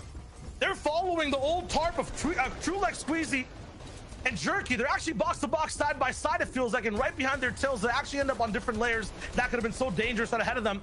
Breaking into another person's box, so they might go toe-to-toe with Andalex on low ground, focusing on the bottom right now for Savage. Queasy is way ahead of zone. They're looking really good right now. Savage, meanwhile, is walking by, burning trees, a forest set ablaze, and working through builds that aren't even his own. This is not normal. He likes having his own lair. They found ultimate low ground, though. They're free, green pastures, and they're moving forward. Meanwhile, Queasy is slightly elevated up top. It's a battle of who can survive. They put out some fire, but the rest of the builds catch. Savage's feet are hot. He goes all the way back, and it's time for a med kit. Meanwhile, Queasy going all the way a little bit for height, gets interrupted and dropped down below. Both teams trying to survive, both in so many different layers of pressure. Queasy trying to go back to his playbook to go for height, but was denied by Flick Anas and Thomas HT. All eyes are on the right side of the screen. Let's see what happens right here. Savage is in trouble. Savage is down to 7 HP without any shield here. This is going to be a moment right now for the tournament. Run is on their lives right now. Can Queasy, Jerky, and Trulix just hold on? But look at the push that's happening on the bottom right. Savage, the trio, picks up elimination, and they have so much space control right now. They're pushing through the builds. They're getting the E-limbs right now. But can Queasy, Trulix, and Jerky just hold on? That's all they have to do. Queasy, Trulix, Jerky moving slower and lower in boxes. Find a big edit onto the Symptos. They get a huge knock. This will be dangerous to try to finish, though. Every edit they look for could be on the front of a pump shotgun going straight to the face. Queasy backs up. The full trio still alive, still healthy, and have a reasonable amount of materials. Savage, though, hot the med kit. He's looking good all the way on the bottom right side of your screen. Anas, Thomas, Flick are still doing their thing on high ground. They're not over and ready to give things up completely this FN. On down on the bottom right side of the feed. Second place might be getting left behind in the dust and fire as Queasy, Trulex, and Jerky are looking to control low. They're right on the same layer at the low ground, just a small layer separating. Savage and Refsguard as a duo have to work together against Jerky and Trulix. A knock goes through on Queasy, getting Clement. That's going to be more points on the board right here. It's unbelievable. First and second here on the low ground, and Savage takes out Trulix. This may be the opening that they need to be able to catch up right now. Queasy and Jerky are still on their feet, and Queasy's in trouble. Queasy's going to be taken out, and now Savage and Refsguard with 6 eliminations and the victory out in their sights could win it all right here, right now. I don't see Trulex fully out just yet, so that first team might still be in the way. Jerky going down towards the storm. It looks like I don't see Savage alive either. It could be a matter of just moments and mere points right there, but it seems as though Queasy, Trulex, and Jerky have done enough to wrap up the FNCS. It might be a matter of moments, but they should be your champions. Meanwhile, Thomas, Anas, and Flick, they'll roll into the end game. You can never count them out when you talk about EU. Slated to win everything. They'll be on defense with Hottie, but Anas goes down, almost close to Thomas HD. Both teammates down. It's up to Thomas to clutch things out in the final game. 2 final teams left, but it's looking like almost, yes, a 1v3. The impossible task is in front of Thomas HD. This is going to require everything he's done so far, all the experience. 130 drop down, block the shot, another flick on the right, but it's not going to be enough. Thomas gets taken down, and Dunn and Joku are the ones to win the final game. But that two-legged race, the two-man 3v3 that happened in the end game, Sancho, looks like Trulex came out on top. Wow, what a great finish for our 12th game. Congratulations to Andon for getting that victory royale with that trio there. You can definitely build on that performance. But hey, the soda's going to be popping right here, right now for Queasy, Trulex, and Jerky. Congratulations, you are this season's FNCS champion. Absolutely. What a phenomenal run on both days. The first day looking like they should have won the way they were playing. They couldn't confirm anything. They had their card in the register, just couldn't pay the cash. This time, though, they're getting paid in hundreds and thousands of dollars, winning out the day, 3 VRs, the second game surviving all the way through, 333 points. I guess lucky number 3 is the way for this trio season for this squad, Sancho. That was really cool. This is a newly formed trio. You know, they kind of had middle of the pack performances in previous seasons, and for them to put it all together when it matters the most in day 2, making those adjustments. You said it right there. $300,000 being rewarded, $100,000 life-changing money and respect from the FNCS community. Absolutely. That's it, though, from Shio Wager and Sancho West on the casting desk. 2 days of games, Sancho, the craziest zones we've seen in the EU. I wouldn't want to cast it with anyone else. Not at all. It's been a pleasure. Thank you so much for having me. And thank you to production. Let's go ahead and kick it to the boys out in the analyst desk. Shia Wager, Sancho West, thank you guys. Absolutely incredible job. Boys, all of the threes are right. I was actually trying to run it. There was 5 threes. They had 53 eliminations. They're a trio, which is 3. There's 3 open qualifier rounds. There's 3 reboot rounds. There's 3 active champions. Wait a minute, it's all lining up. Queasy, Trulex, Jerky, they won. They won it all. And all I could think about the whole time was, what if Savage clutches it up? What if Sancho West's prediction came true? But it didn't matter. Because Queasy, Trulex, Jerky, they said, no, Zeke. I'm sorry. I love you and Sancho West so much, but we would like the Axe of Champions this season, and they walk away with it. Oh my gosh, boys, what an incredible day. There has been absolutely no doubt in my mind that this team has been one of the best, and the best, on the day. Anytime you watch an endgame, Queasy, Jerky, Trulex have been there. You see them on height, you see them not on height, nearing height, whatever their strategy has been, these guys have always been in the play. When we're looking at the matches, I am in no way surprised to see these guys up in first. 3 victory royales total, and this is just about time for Queasy's team. I'm so incredibly proud of them. You know, you look at the journey all 3 of these players has been on. Queasy and Trulex as a duo, you know, they've lasted a test of time in EU. We've known them to be a top team within the region consistently season after season, but they just couldn't push it over the line. They couldn't join that list of the elite within the region, and they finally have done that today. Juriki as well, the pride of Croatia, has come through, and he's really been the spark for this trio. He's been the Kickstarter that's helped them push them over the line, and the FNCS Championship to round things up. Look at how consistent they've been over the course of the season. Across all qualifiers they've played, across the semi-finals and these finals, an average placement of 7.5. No one even comes close to that in EU. These guys have just been so consistent to a different level.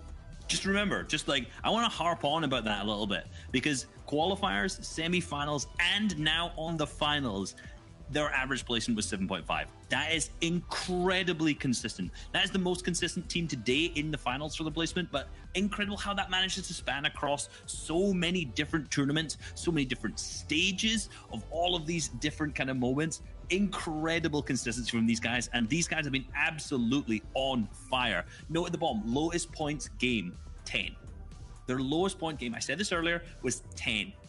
But that wasn't only just today in the finals. The lowest point they got was 10, but that was included to the semi-finals and to the qualifiers as well. So just absolutely nuts. These guys are clutching every single game that they managed to. And it's so, you know, you love to see the stories that you get out of it. And Fortnite is a game we all enjoy to play. It provides for such levels of hype and entertainment. But, you know, when you see Juriki talking about, you know, family matters and wanting to win everything to provide for his family, to help get his family out of hard times, it touches the heart, really. And I'm so happy for these guys. I'm so proud of them, because this is a great achievement that will never be forgotten. Look, we're happy, we're proud, but I guarantee He's proud, his teammates are proud, his family is proud, and that can go on for every single one of the members of these teams. This is a huge, huge accomplishment.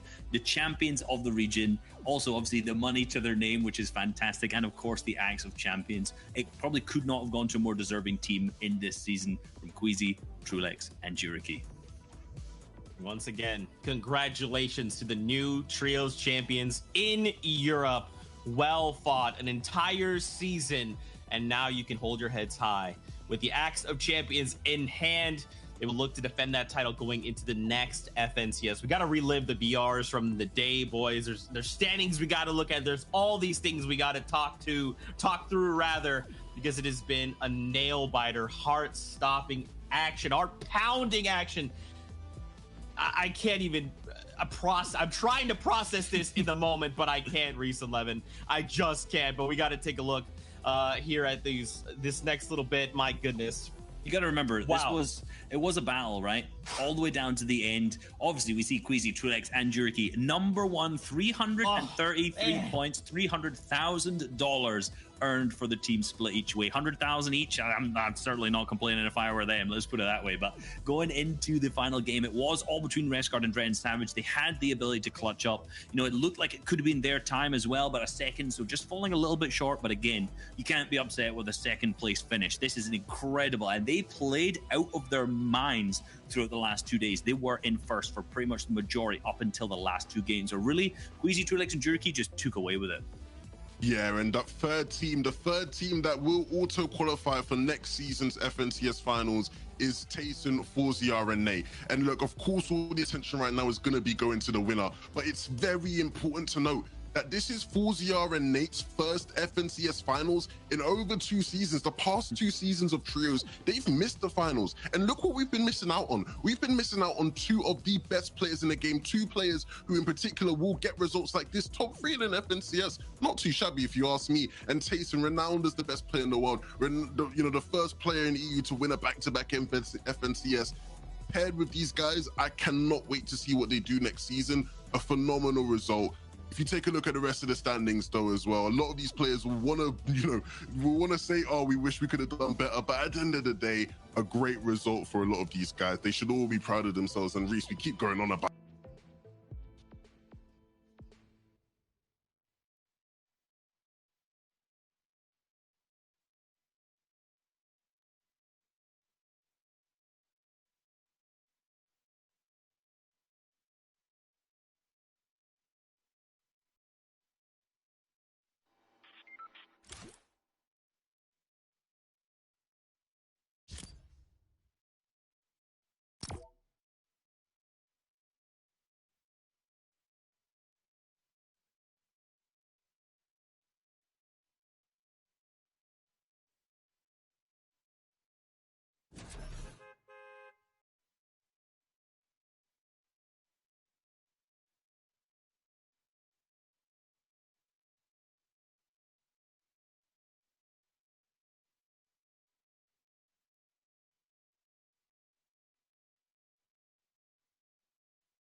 Hey man, good, thank you for the like.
So yeah, Europe is over.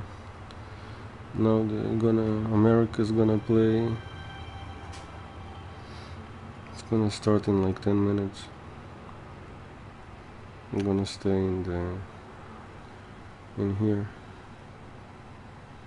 Why not? It's gonna start in like 10 minutes. I'm gonna stay.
have like half hour at least until the American FNCS starts, so I'm gonna play a bit, do the XP stuff.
So they started, I'm gonna go in. I didn't want to go too early, so they wouldn't be on. And I tried to go to sleep.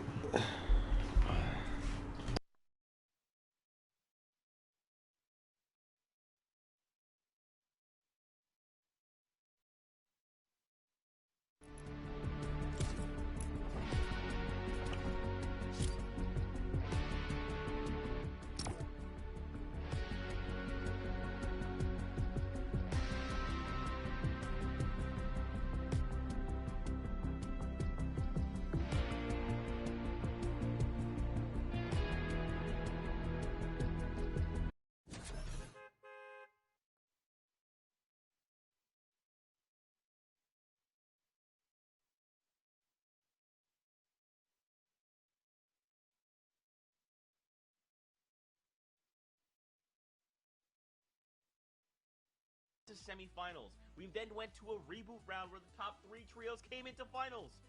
And now, after the 6 matches yesterday, Vivid, this is 33 of the best trios in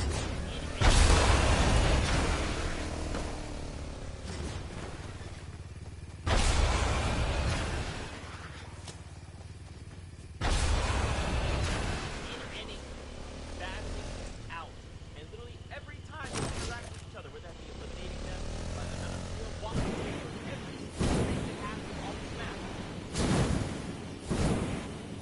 Yeah, 30.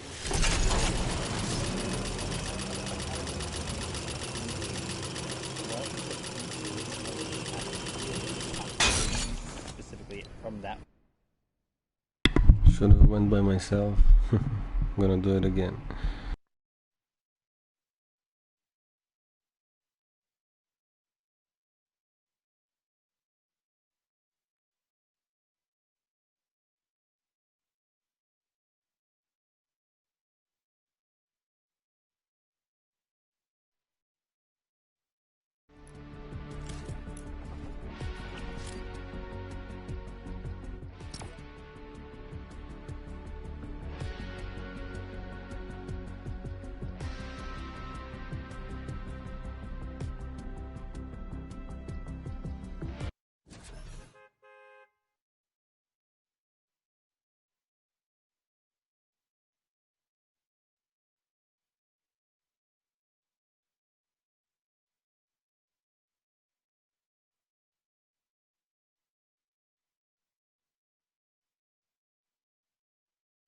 You look all the way to the left-hand side of the board, you'll see 6th position, 20 points, work your way up to 1st place. Every victory royale gets you 30 points, which is humongous. We saw our top team Commandments trio yesterday get a 1st twice and a 2nd place twice as well.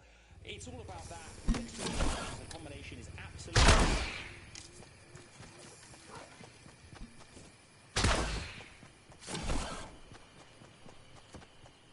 It is everything. What does this all amount to? What's the end game here? Well, of course, the Axis of Champions do not forget there is prize money on the line. Here is a breakdown of all 7 regions. And here specifically, you can see the breakdown of every single placement here in the FNCS NA East. $150,000 to ensure that walks away in that #1 spot. A lot of these trios, they may not be able to make that #1 spot, but the higher up they can place, the more people have pie they'll be able to take home. And of course, apple pie is the best pie. Just kidding, it's actually pumpkin. Anyway, back to the topic of the FNCS. Guys, we got to talk about some of the trios that we've kind of had eyes on. In case you're new to the broadcast, you've never before. This is Adam. This is Vivid. Okay, they like to have a little bit of a rivalry. Okay, and the 2 trios that they're focused on are actually going head to head in 1st and 2nd spot. So, gentlemen, I'm going to hand this over to you. You guys talk to us about these trios and explain why they're so incredible coming into today #2.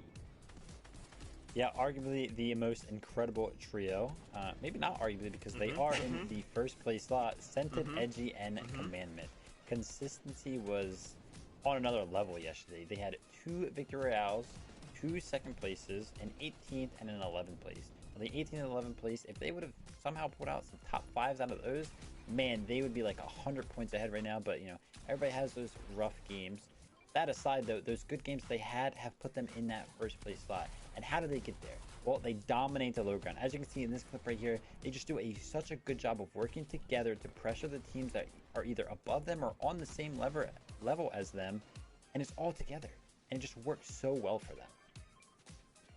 Look, I mean, he's so confident for once, because he knows this is the first time he's on top between the two of us. So I'll let him have it for now. But if things are going to change, they're going to change. I know they are. You can see Day, Mirror, and Reverse here, the trio that I've chosen. These guys qualified on week 2. We know that they're previous FNCS champions. They are incredible when it comes to head-to-head elimination game. I mean, their standings aren't necessarily great, but eliminations is what it's all about for them. These guys, 42 eliminations on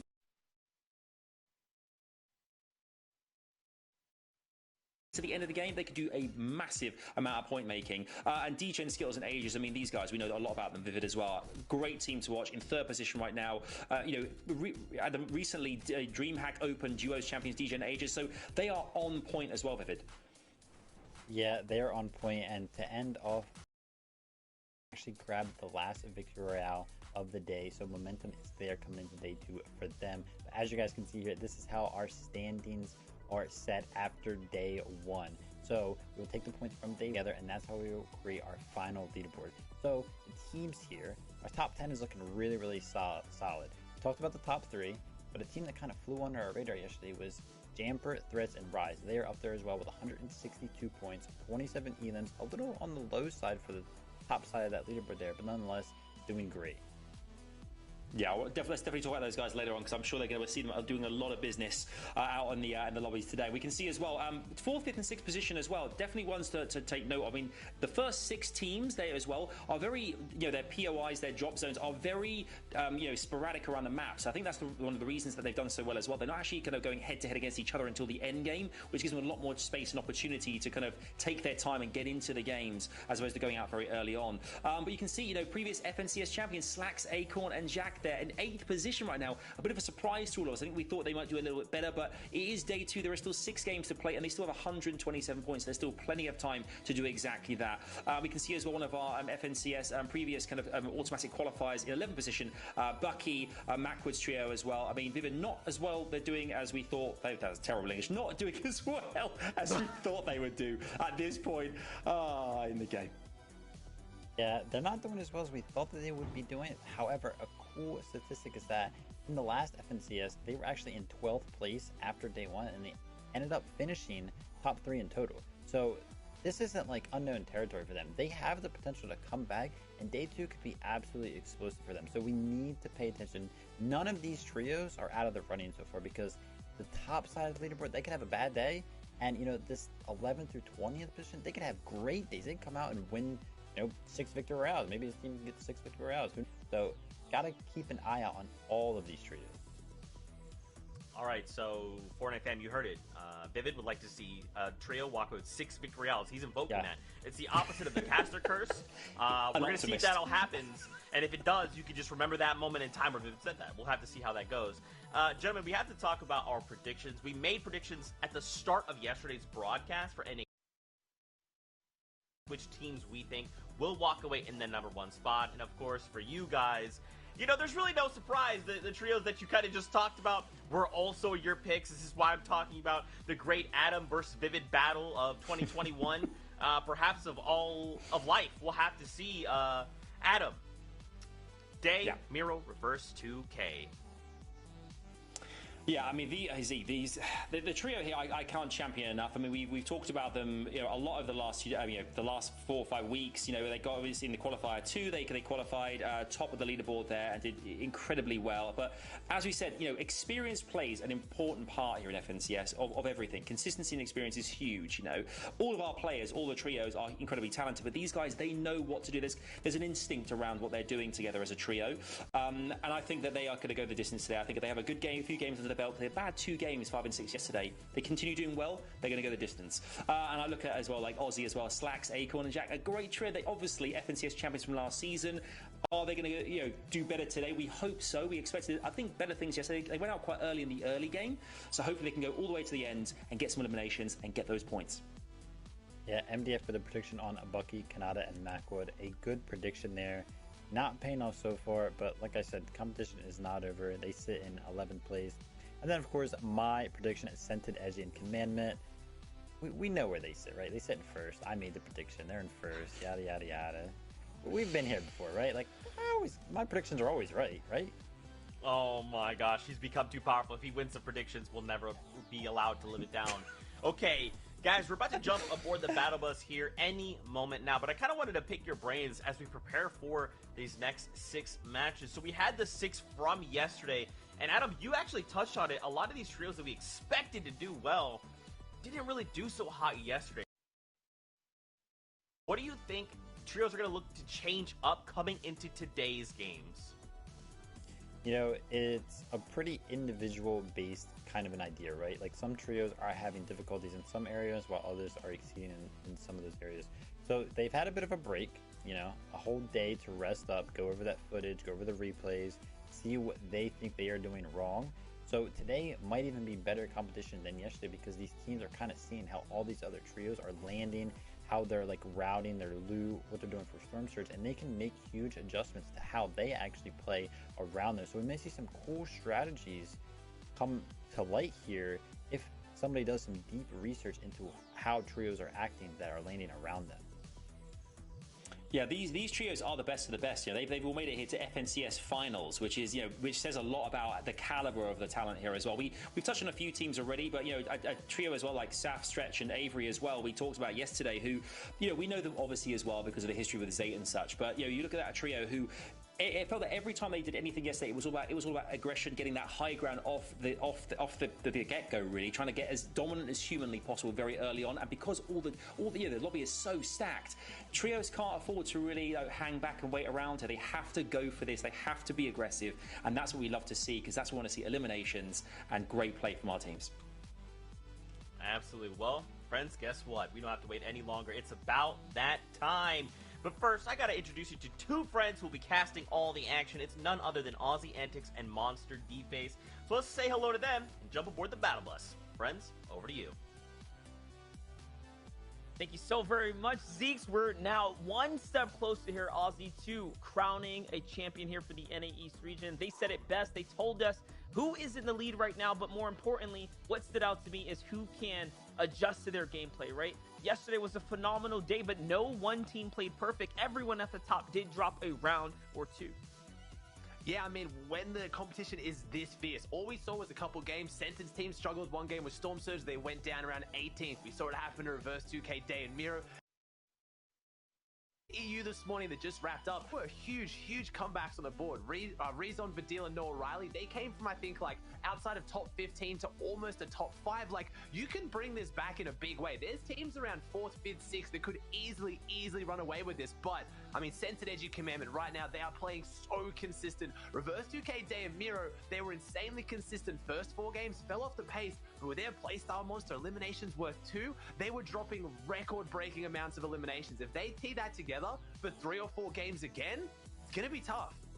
And that's the thing. Right now, we're watching all that success, all that effort, all that hard work that they put in the preparation. Now, literally folding itself over into the gameplay. It's coming out, and it's just leaking its way into the scoreboard right now. They're finding so much success at being consistent with their strategies.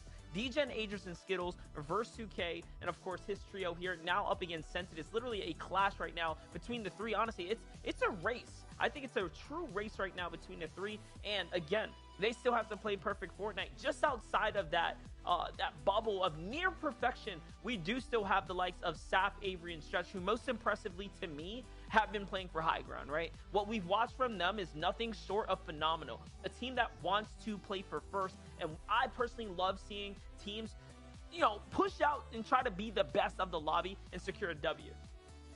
Yeah, I mean, at the same time as well, we've got so many teams. We saw other teams like Nosh's team show up and take a victory out. With so many teams in this lobby that could very easily take out a win, even if they're down on the leaderboard, that keeps the top even closer. But Scented, Edgy, Command, we got to talk about it. They haven't just been consistent this weekend, Monster. They came second in the last 2 FNCSs. You and I were talking in the pre-show. A top 3 today, I feel like, would have to cement them as the best team in NA East with that level of consistency. We want to celebrate the win. I'm sure they won. They have their eyes set on that pickaxe. We just saw in EU all the pros talking about it. The pickaxe means a lot lot to these guys. Second place, it's a lot of money. First place is even more, but it's also the pride. They've been runners-up twice, but their consistency across, that's so far, that's 24 games of finals. They've now played 30 games of finals, and they've been inside the top 2 the entire time. Hold on. Yeah, they have some of the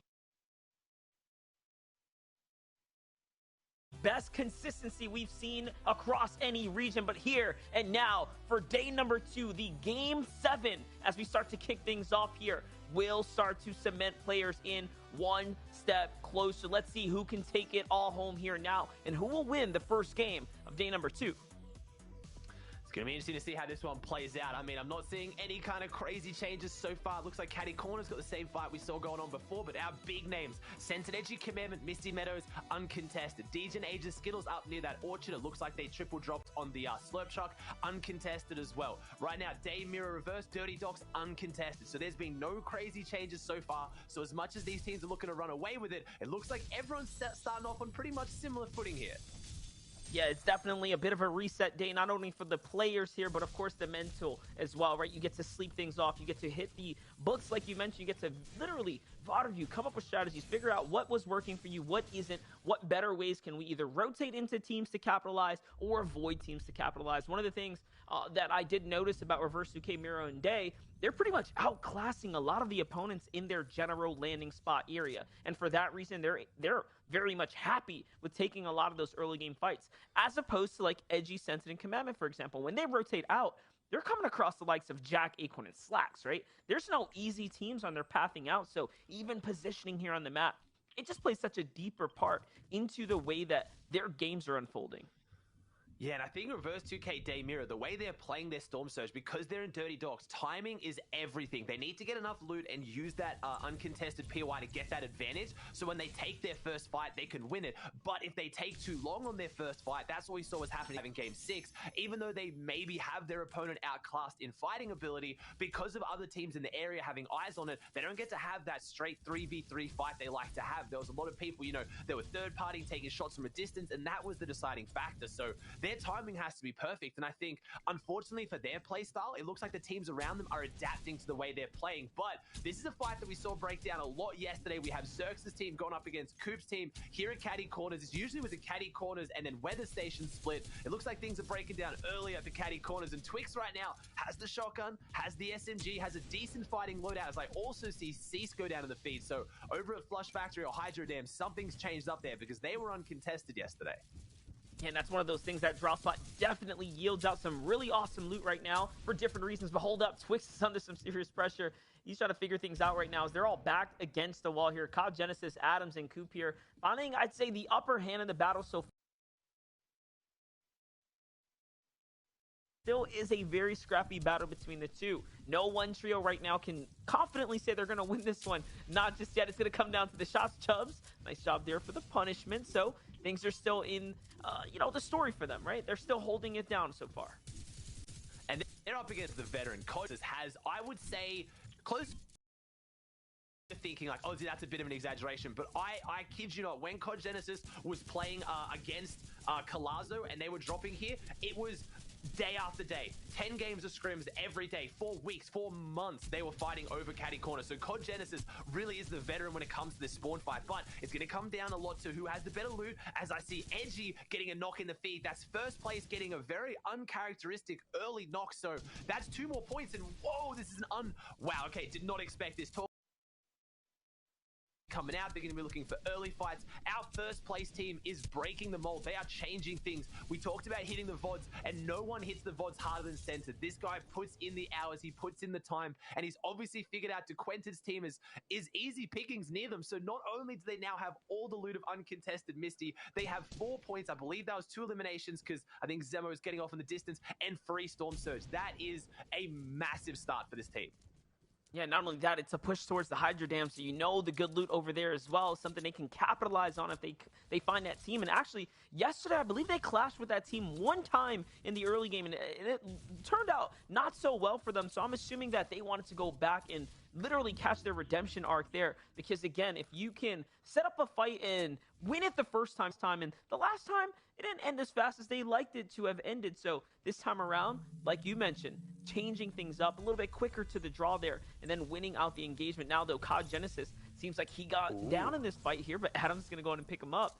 And now, again, a little bit of a reset here, but surely the enemies know that now it's a full reboot. So, oh, look at this, proper disengage here. Oh, it's not only that. I'm seeing they're disengaging straight into a third party. I'm seeing 3 arrows up on the mountain looking down. They would have 100% heard that reboot, so they know that this fight has gone to one of these teams, which will make them that much more inclined to engage. I mean, they don't have zone though, so whatever this team up on the hill does, they need to either get some early tags and maybe run away, or fully engage very quickly, because they have to rotate. And even 2 teams ahead of you rotating, no matter what their loadout looks like, because Adam's not looking too hot right now. It's not the way to play it if you can avoid it though. So it looks like they are going to rotate around the edges, maybe just get a few tags and try to get something out of this. But as we saw yesterday, it's unfortunate to see this contest doesn't really matter who, because both of them are losing the war at the end of the day. They are just not getting to end game with the loot they need to make a major difference. Yeah, that's the thing. It can be really infuriating for a player to want to stick out a drop spot, but ultimately you do have to sometimes just take one on the chin here and decide as the bigger team, or be the bigger person in the instances, and maybe just switch it up, try something different. But ultimately, there's no free drops on the map, so it is what it is. Even if they do move out, they're going to end up clashing against some other team or another. But hold up, Hornet and company now looking inside. This is Skylix, Adonis, and Hornet fully healthy HP-wise, all the way capped off here. Adonis playing the lurker on the side here. Twix seems like he had an idea that someone might be nearby, but maybe not. This could be the free pinch. Yeah, right now they're coming in with a lot of a loot advantage here. From all the mountains they got to loot for free, and now they're rotating in. Once they saw Coop's team disengage, that was their green light to go. It's now 3v3. We know we have the better loot. Twix goes down. Zerx is not looking too hot either. Chubbs has the biggest advantage on his team, but only has about a effective 100 full HP with shield as well on top. So it's not looking like a good fight. It's a bit of a storm fight. It might look like an interesting one for you guys at home, but this is a decent strategy from Adonis' team to get some good surge. There's usually a vehicle in this area, so if they have a vehicle to disengage from this quickly and then start rotating, it could work well for them. But I know Adonis' team needs to get some points on the board. They've been struggling a little bit for surge, which is the story for a lot of teams that drop on these mountains and this far southeast section, similar to the far northwest section with Coral Castle and the Shark area. That's a really tough area to rotate from in these set lobbies. So sometimes taking these more aggressive engagements does actually yield good rewards in the end. And there they are. They get one of the vehicles. Adonis jumps in. Skylux is going to be the last to follow, and I think they're happy with their 1 elimination and their storm surge.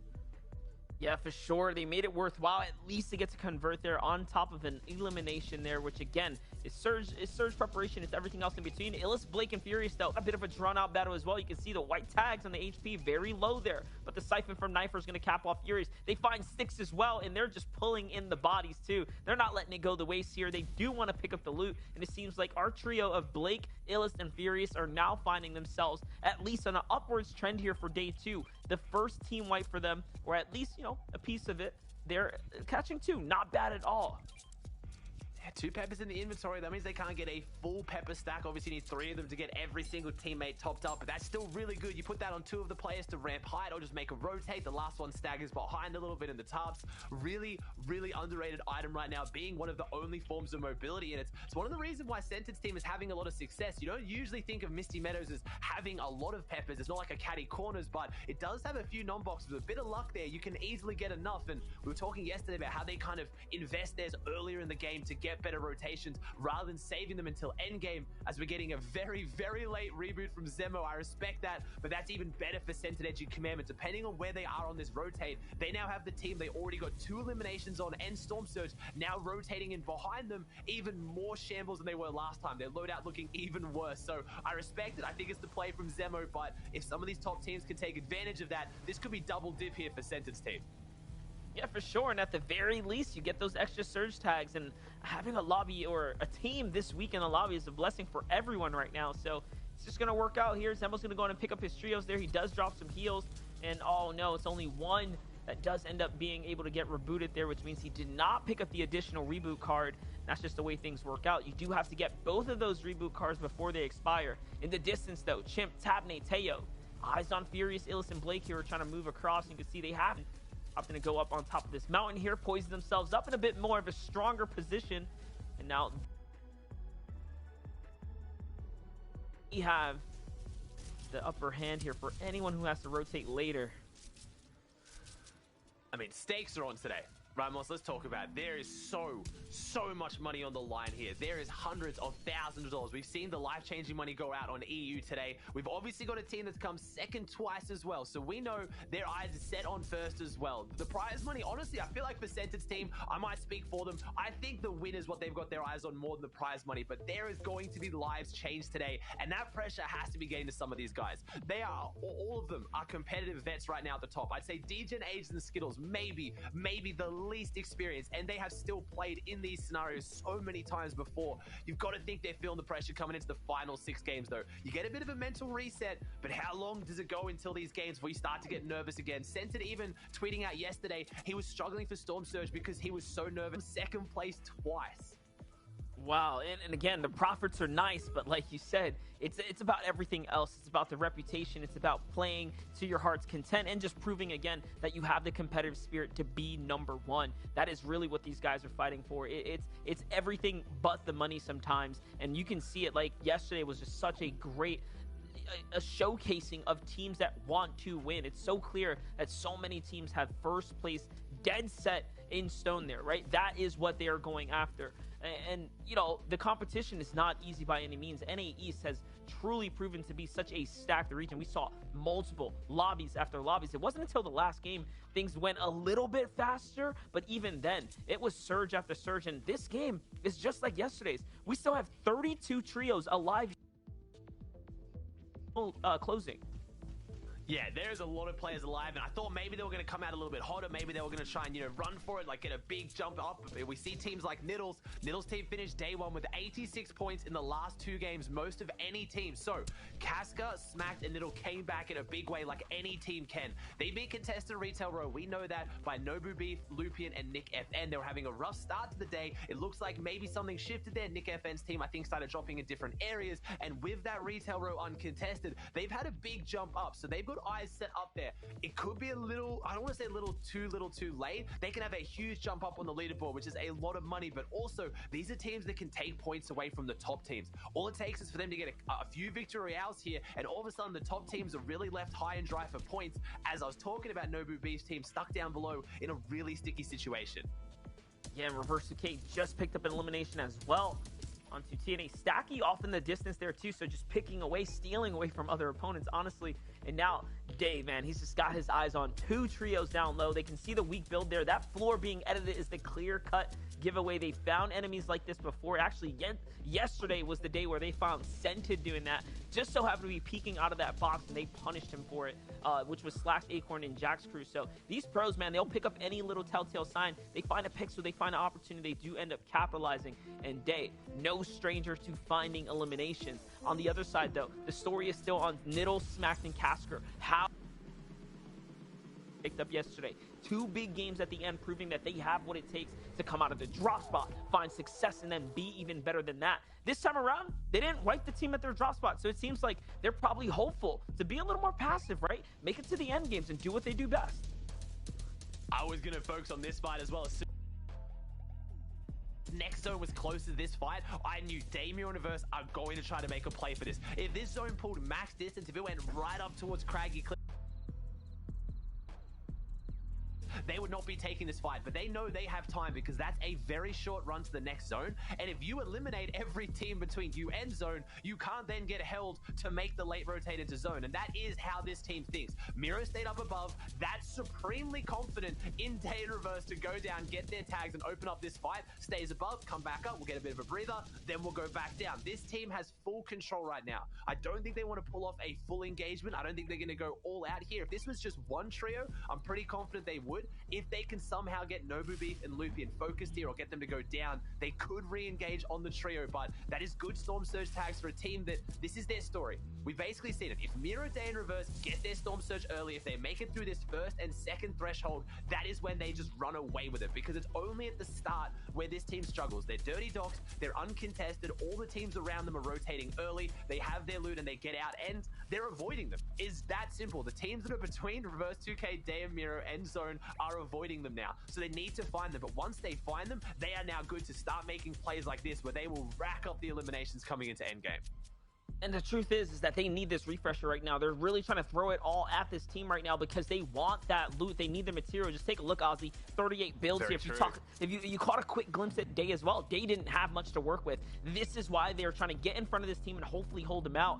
And I'm willing to put it out there. I think they're going to go all the way. I think they're willing to toss this game out the window, or not necessarily toss out the window, but put it all on the line in order to play for the victory here, right, and secure the points. Yeah, I mean, the same thing as well, that we've kind of always had that phrase, and it's always coined to, you know, the godfather of competitive Fortnite, Zayd, always saying it. Do you have the loadout to win? No? Then you need a refresh.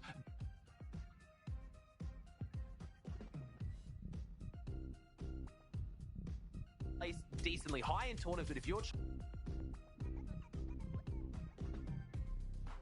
rotate until you get top 40, you need to get that refresh that gives you the chance to win the game. So I set on a monster, and we saw it yesterday. They have the confidence. Reverse 2K had the confidence to step up in front of the whole scene and say, we are the best team on this region, and I'm willing to back it up. So with that kind of confidence, with Day and Miro at your back, who have the most amount of confidence when it comes to fighting, I think they're willing to take a fight here soon. But this zone hasn't really favored them for a monster. It's pulled a little bit further across. There's at least 5 or 6 teams that have eyes on them just here, and I think that bridge team is going to be their target, or they're just going to save some mats by rotating behind them. But it's Niddle Casca smacked. That's an equally scary fighting team here.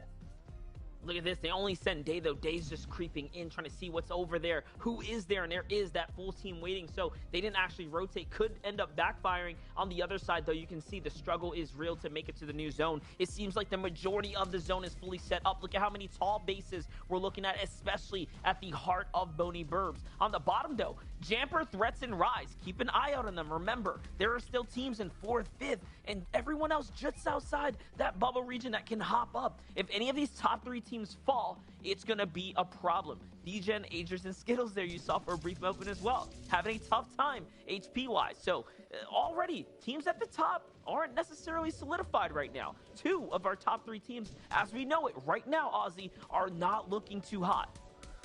Yeah, you've really got to play consistent Fortnite in this format right now. And this is a great zone to start off. There is no complaints here. This is pretty much an almost dead center zone. It's on Boney Burbs. Everyone has equal chances to make this rotate and make a big game 1. There's no far north team or far south team that is going to be discriminated against by the zone gods here. They have a chance to have their big game and start off with, Casca takes down Reverse. So it looks like they did try to rotate behind them. They did potentially try to take a fight, and Edgy takes down Chubbs. So not only has is still getting eliminations, but it was only a knock. Day and Mira was still up, and let's be honest, they could easily win a 2v3 fight given the chance. Sap just got a knock, which means High Ground is under some potential pressure. Okay, it's just Chimp knocked right now. Never mind. I thought they somehow built up Ozzy. I thought they somehow snuck their way up. I thought Dubs was looking up there. I thought Mega was looking up. I was thinking maybe if they made that decision a second earlier, they could have gone up for it, but it looks like we have lost Reverse. I think Reverse has been capitalized on. I'm only seeing Day and Miro. They're getting Stunkfish now. They're backed up against the corner. Day doesn't have any shield. Miro only has 1 mini, and this Stinkfish is between the Stinkfish and Zone. I actually think Miro's going to potentially go down. There's no, it just expires, but whoever threw that knows they are so weak. They saw those damage tags. What can Miro do around the corners? Day and Miro with the big pumps. Can they utilize them? Miro's trying to look for that loot. He wants to jump in and get it, but he needs to make sure it's secure, and Day has the harpoon, so they get a bit of a refresh, and that med kit is going to be pivotal. But how many points can they hold on to here, Monster? This isn't going to be a game they can run away with and get a victory out, I don't think. So we've censored Edgy Commandment up and healthy. This is very, very scary for Reverse 2K's team. But wait, this actually works out. They're getting lobby focused. The team right above them is literally lobby focused out, and they can see all the builds breaking. They might just get all the refresh that they need. And it's actually a half in, half out pull to the south side. So with the harpoon here, Miro and Day might get enough loot to actually extend their game. Sometimes, just sometimes, things just work in your favor, and this might be one of those very unique circumstances where, once again, this trio gets granted exactly what they need. This is equivalent to finding that llama at the bottom of the sea the time that they won that FNCS championship just 2 seasons ago. Like, they just got all the loot in the world. Look at this, Miro fully capped off. Now he can make this rotate. This wouldn't have been possible otherwise. 130 material. This is enough to just play it out. I mean, when you've got Day at the back, if he can try and get another refresh, they could keep pushing this. They've rotated back into Niddle Cascon. They got pretty unlucky on the rotate, but got very, very lucky with Pam Stow's team getting focused, and they were just that little bit behind the elevation with the hard mat, so no one focused them. They get all the material, and really, really well played by Day and Miro. They kept their composure. They didn't panic, showing why they have won an FNCS in this situation before, but now it's the fire. First it was the stinks, and now it's the fire. They have to push up, and that could be enough for a team to maybe focus them, but luckily Miro does have that big mat refresh, and they get first rotating zone again. So we still have a competition at the top. Where is Commandment, Sense, and Edgy? I haven't seen them in the feed. I'm sure they've made this rotate, but are they in a position of power? Do they have their low ground? Do they have the peppers still in the back pocket to get ahead of this? Because Day and Miro, despite being a duo, are looking all right, but they've gone through what little meds they had, Monster. They need a refresh. They're going to have to find it soon. Yeah, and you know what? They're just on the next threshold as well. There's a very important elimination coming soon. They're trying to take a fight there, so be careful. On the other side, though, Stretching Company already positioning themselves up and now making the rotate nice and earlier. They're below the Surge, though. Surge is going to be active right now. 17 players have to go down, and Stretch and crew are now trying to get inside the box. They actually need these tags desperately there, but so do Miro and Day. Miro and Day working through enemy builds. Is this Casker and Company trying to get a little bit of revenge here? Ozzy, every one of our top teams are lighting things up right now. Stretch finds a couple in the feed, so does Jack. DGen's still there too. We have ourselves a competition amongst the best of the best, the top of the top. But hold up, talking about who's on top, it is Chucky, Nosh, and Nut here trying to play for a victory royale. Is this going to be their second one now? When we see them on top, they come out on top. In their qualifying week, they won 5 of 6 games. And a lot of people in the community try to take that away from them and said, hey, that was during qualifiers. A lot of the big teams weren't there. You guys won't get hired as easily in the finals lobbies. Well, looks like they are. They've already got 1 victory royale on the board day 1 in the first 6 games. Looking poised to do it again here on day 2. If they get 2 wins back-to-back, they are very much in that conversation to jump up as Miro goes around the outside. But no, Storm Surge, 112 love. He's knocked down Sully. If he can jump down and get this one, 15 HP, he needs the finish.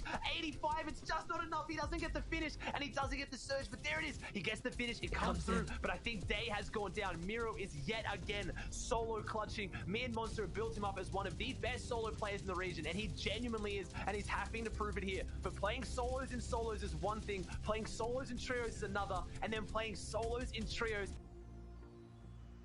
best of the best. If anyone can do it's Miro, but things aren't looking too fantastic here. 10 teams, 26 players. Every single team that goes down is a point, though. He's holding on. That's another refresh. He's found 3 floppers, though, Monster. He is actually getting what he needs to potentially get something out of this, but Zone is pulling, and he needs to get in soon.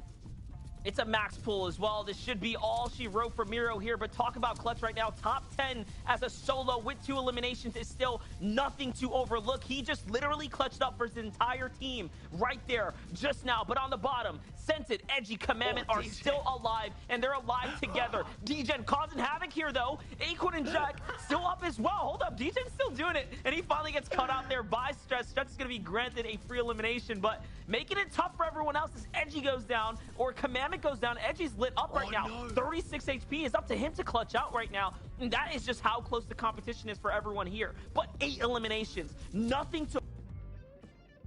Edgy clutched up yesterday. We watched him do something so crazy. Those low ground wins, hitting all the shots as well. And here, still now, top 5, more points. There's a lot of focus on, obviously, his teammate Sensor and Commandment, but Edgy, NRG Edgy can do big things when he needs to. He trades with Illust, though. He runs into Illust. How many times have we seen that on the low ground? Looks like Blake gets the shot in there as well. Nosh, Nut, and Chucky are back where everything begins. Spire is their drop. It's their starting location. It's going to be their ending location. They're going to get the 6th elimination victory royale. It all comes full second. We saw them still up there. They are climbing right now. Remember, they're in 6th place, and with the way they're playing right now, Monster, if anyone's going to be able to pick up back-to-back or multiple victory royales, it's looking like them. But Nosh's team, massive props to them. When they get that high ground, when they get that zone, they win games. They're playing fantastic. Listen, Nosh is back. C9's Nosh putting up this show right now with Nut and Chucky there in a royale. There's only a couple of teams right here, Ozzy, that we're watching play for high ground. And for everyone that's been doubting these teams that are height style players, you're watching these young vets, or these young, I should say, hungry players coming for the vets next. Of course, Stretch, Avery, and beginning. Zeke, I want to hear from you. Bro, you know I'm all about this game, all right? You know I like to see new blood go on, take on the old guard, dethrone them potentially. I'm down. This is what I live for, baby. Absolutely insane game. And I gotta say, for Chucky, Nosh, and Nut, having that high ground, we were kind of talking about it in the back leading into this moment. We're like looking around like, oh man, these wide shots are so good, setting everything up for us. And we're like, oh my gosh. Circle 6, they're up there. They're not going to lose this, are they? You know, like it just goes that way sometimes. But how do you guys feel in Vivid after the first game of day number 2? Oh, that was spectacular. Degen at the end there in those last final circles, going to the zip line, breaking all the builds there, just causing all bunch of havoc to the rest of the competition. I believe specifically going right through Scented, Edgy, and Commandment's builds. I think they took a lot of damage from that happening. But Scented Trio still ended up being like 5th. Saf ended up in 2nd with 44 points. Nosh picked up 42 points there. Excited to see the leaderboard because that was a fun first game. It was. I was surprised. I mean, we talked about it behind the scenes there, lads. But obviously, with Miro's trio as well, he had the floppers just get back into zone, but wanted the mats. Got a little bit excited, and we'll see what happens. You know, when it comes to the leaderboard. But I think Niddle as well. There, it's 3rd game on the trot now, double eliminations, which is huge. Lots happening already, and the leaderboard is going to be very different. Mark my words, we see it very shortly. We'll get there in just a second, because first we got to talk about some trios. They might be flying under our radar, but are still holding top 10. Adam, you want to talk about this? Yeah, for sure. I mean, obviously, we're all about celebrating all the trios here. FNCS finals. One trio that qualified in 3rd position and qualifier 1 was Jamper, Threats, and Rise. These guys, Holly Hedges is their home. That's where they drop, and they're actually quite lucky that they're the only ones there. It's uncontested. They have a lot of space around them as well that they can kind of rotate and maneuver pretty easily. Getting out, they got Acorn and Slacks down to Slurpee. They got Illicit's trio very close to them as well, but they're able to get out if they need to. I mean, look at yesterday's stats themselves. They were in the top. They're in the top 10, 5 out of 6 games, which is incredible for them. Tons of eliminations as well under their belt, so that you can see with the 3rd position, they get him 3rd in their 3rd game with 12 eliminations. So if they can get to that end game, they certainly can sweep up as well. So hopefully, I reckon if these guys, obviously we're learning more about them all the time, can continue their kind of at least ability to get into that top 10 or so. I'm excited to see where they could finish up today. Obviously, we talked all about marking your legacy and going up against the old veterans as well, but these guys, they can go the distance. I'm excited to see what they do next. Yeah, and another trio that was doing very, very well, but we didn't get a chance to talk about much yesterday with Dubs, Mega, and Rokane. Rokane obviously being a new addition to that trio, perhaps switching up because Dubs and Mega unfortunately did not make the finals of the last FNCS, which was heartbreaking because we know that they are finals-esque players. We know that they belong in finals, so really excited to see them back. And after day 1, they finished 7th, and after that game 1 here from today, they got 9th place with 3 elims, so 23 points for them. Not the best game ever, but still.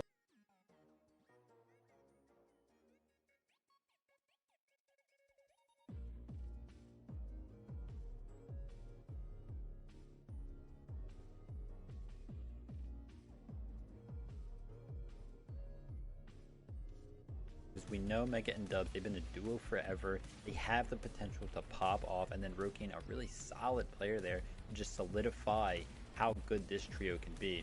And I really like the idea that they have Bony Burbs uncontested because they get those Slurp tanks uncontested, so they get that free shield. And yeah, here we have it. No! I can't believe it. They've slipped into 3rd. I can't believe it, boys. Do you know what I mean? To be fair, when we look at the top 3 teams there, though, that is still mighty tight. We are talking, 10, 15 points? No. My maths is terrible. We'll leave this a bit.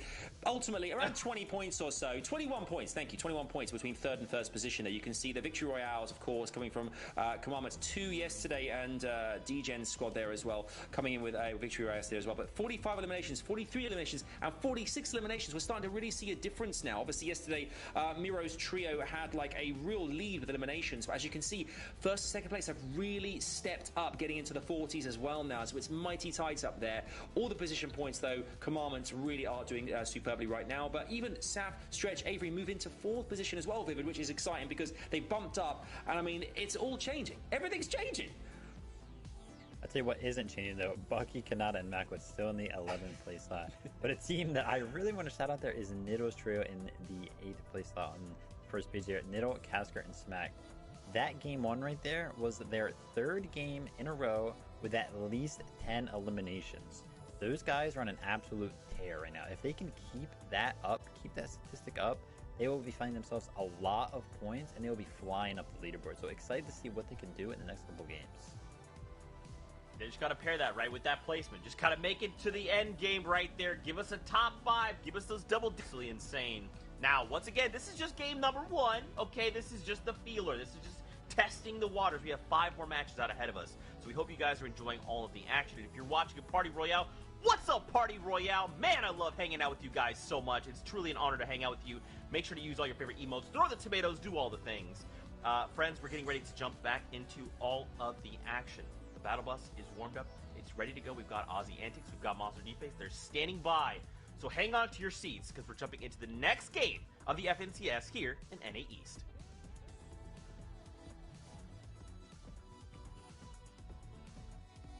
There you guys have it. The battle bus is underway, and once again here, we get to tune in with Chucky, Nut, and Nosh at the center of the Spire with their draw spot because they're pulling off those Victor Royales like we knew they could.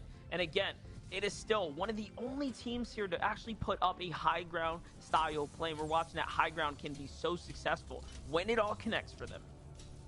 When it all connects them, honestly, I'm waiting for it. DGen Aegis Skittle had their big jump up in a 2nd place now. I'm waiting for them to have their big high ground performance as well. We know they can do it. I mean, we talked about it a little bit yesterday. We even had Stretch, you know, one of the undisputed kings of high ground, even going so far as to try and leak DGen Aegis Skittle's strategy for getting height on social media, which we talked about. It's a cheeky strategy, but if anything, it shows me respect. It shows a little bit of fear of what DGen Aegis and Skittles can do. So they're in 2nd place, but all it's going to take is for them to have their big game to jump up onto the high ground, get a victory out, and all of a sudden Censored Edgy Commandment aren't looking so hot because they're ahead by a little bit, but 30 points for a victory out. Each elimination is worth 2. A 10 elimination win on high ground, which is highly potential, everything changes.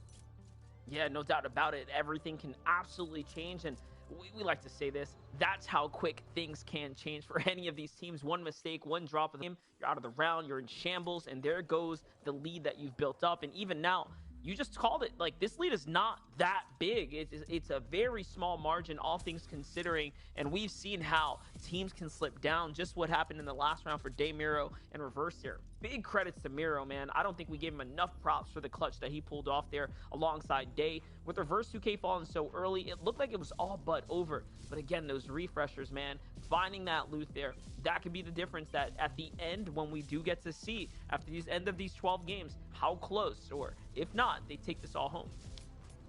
It's incredible how some of these players can do it. Like, everyone here is on just a whole different level to each other as well. Like, this is the finals for a reason, but some of the clutches we've seen so far as FNCS, scoped as a solo to clutch up qualification. We've now seen on the grand stage, you've seen Miro clutch up twice as a solo. If you watched EU today, you saw Rezon just go absolutely insane. It's incredible to think that some players can manage to do it against 3 other players who've gone through weeks and weeks of qualifications to even get here, as it looks like Coop, Adams, and Genesis, a team that's been having a rough time of things, is looking like they're a little bit more stacked than they were last time, and they're willing to take the fight. And now they've got Zone. Zone has gone south, so they have the ability to take this fight and have it last a little bit longer. I'm actually more scared than anything for Cented's team in 1st place right now that they have Zone. They've struggled more for Surge when they get Zone than when they don't get Zone, because no one moves past them. They have to be more active to go out and look for the Surge rather than just naturally rotating with other teams and getting it along the way. So are they going to take that same fight against DeQuented's team? Are they going to potentially lose it this time? They've got Zone, but I feel more pressure for Commandment Sense and Edgy than I do for DGen Aegis Skittles, all the way on the other side of the map at the Orchard and Triple House split. Yeah, I absolutely agree with you. Let's not forget, like, they've already played that card, right? They played the hand. Stayed early to take that instant fight. Whether or not DeQuented's crew ends up changing the strategy is going to be the real question here. But for the quick stat, DGen Trio is the only team with 20+ points in every game. So wow. far, I would argue that means they've been the most consistent this weekend. What? That is incredible. That is an actually incredible statistic. So they're on 225 points right now. So yeah, they haven't had their, second places and first places. They've had one win so far. They have their 9-11 where they've got so many consistent placements. 6th, 10th, 9th, 5th, 13th being their worst, 1st and 7th. That is really consistent. And that is going to be very, very scary for teams like Commandment Sense and Edgy that have had their games where they're a little bit higher, but they've had their 18th places as well. So far, no matter where zone's gone, DJ and Age's Skittles have had a game plan. And when you're thinking about 5 more games to go, that's looking in.